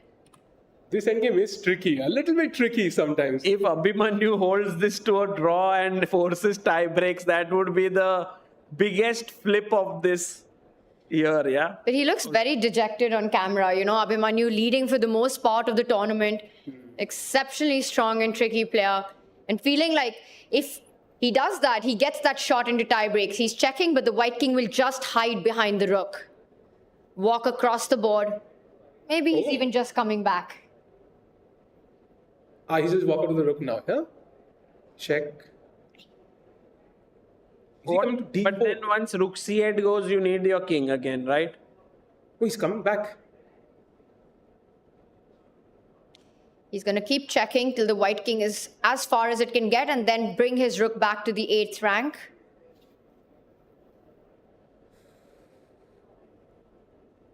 I mean, it hasn't ended yet, yeah? I mean, it technically could have by now. Oh, now he's coming up. Yeah. So you came down, forced the rook back, now coming up. And Abhimanyu has to remain on the last rank with his rook.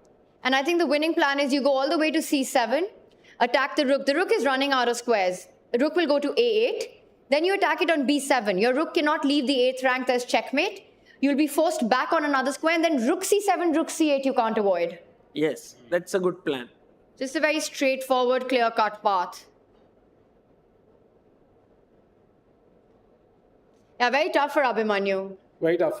Are all the other games over? This is the last one. Yes. Yes, and wow, Pranesh, what a run, what a tournament, earning his spot into the Challengers, and he's earned his spot into the Masters. Yeah, amazing. I mean, he wouldn't have imagined that he could lose and make it, but I mean, he did the hard work already in the first 8 rounds, so... and also a big breakthrough for him because he crosses 2600 ELO again. He had crossed it before, but now he's back into 2600 zone.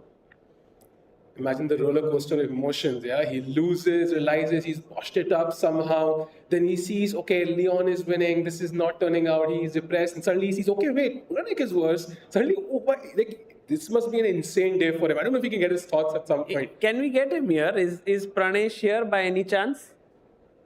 We're going to check on that. And I think it's also for a player, you know, a young player like Pranesh, this opportunity to play here is one thing. And then going on to win it, to get that chance to play with the big boys next year in the Chennai Masters. But also the prize money, right? Getting that first place because it goes right back into the sport. It gives them the chance to work with some of the very strong trainers, to improve their game, to perhaps go play some of those big tournaments. So it's, I think, a very, very important win. in his career timeline for Pranesh to come at this point. Absolutely, and he'll be back at the Masters next year, so that's a golden opportunity. And meanwhile, the last game going on, 8.5 minutes each, no stress. The king is walking up to the 7th rank soon, and Abhimanyu will have to resign. King G8. And that whole plan of just trying to trade the rooks, king b7, rook c7, and unfortunately for Abhimanyu, the black rook is helpless, the position is hopeless, and these are the last few moments of the challengers. Rook c7, like you said, Tanya. The fastest way to win here, with the idea of rook c8. It's the last move of the tournament, and there it is. Pranesh wins the Chennai Grandmasters Challenges, booking his spot into the Masters in 2026. Yes, and look at Abhimanyu there saying, I should not have given a check. You can see the emotions in real time, I think. This really meant a lot to him, to all the players fighting for that spot. What a day for Pranesh as well, right? To lose a game and yet to become a champion. हारने वाले को कहते हैं. Wow, there we have Pranesh. Exactly. Oh yeah, he's the bazigar of the tournament. To lose and then to yet win. That's amazing. हार के भी जीतने वाले को बाजीगर. हार के भी जीतने वाले को बाजीगर कहते हैं. Great graphic there, by the way. And we'll try to get Pranesh here perhaps. But guys, all the games of the tournament have been completed. In the challengers, we have had some results apart from these top board games. We have Aryan Chopra beating Harika. We have Diptayan Ghosh beating Vaishali.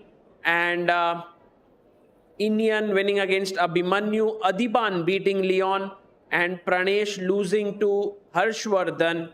And in the Masters, we have a draw between Arjun and Karthi, a Wander and Vidit Drew, Anish winning against Jordan, Vincent beating Ray Robson, and Nihal Sareen scoring a win over Pranav V.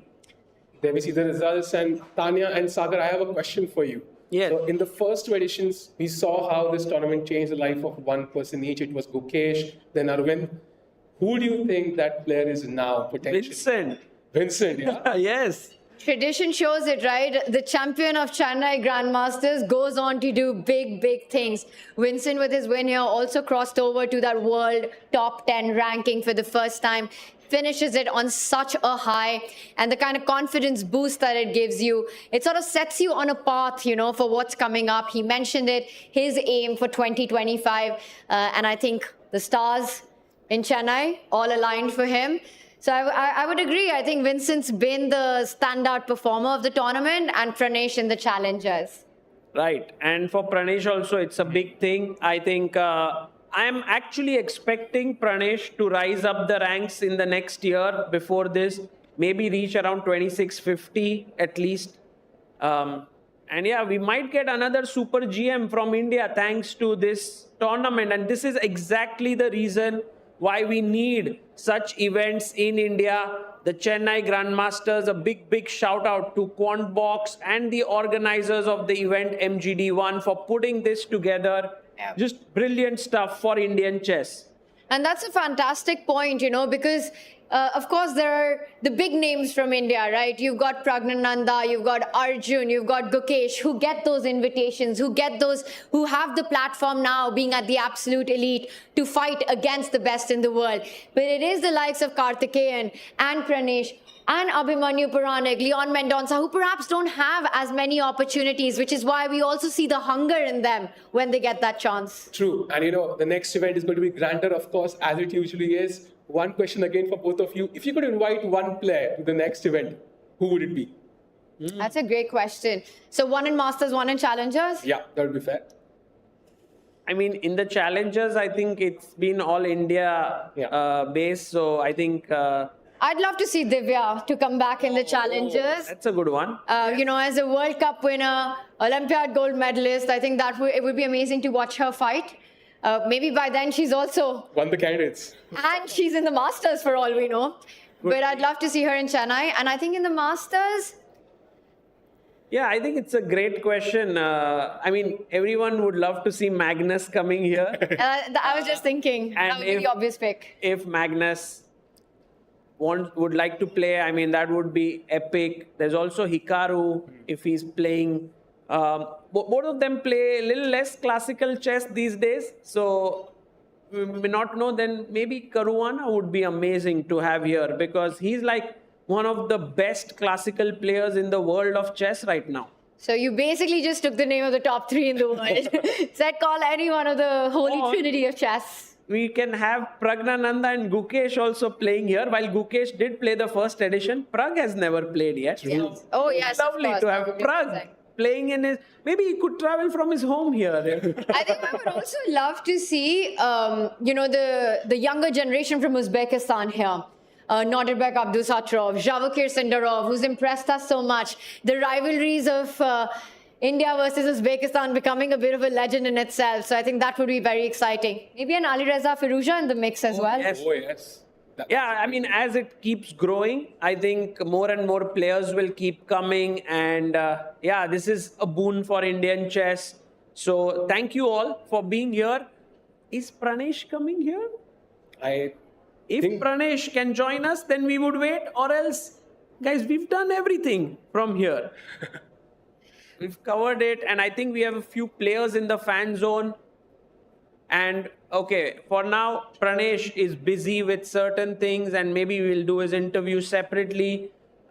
Thank you all for coming here. Thank you, Tanya, It's for been being awesome. here. Sahil bhai, epic. We had Sehaj in the commentary. We had Kincho. We had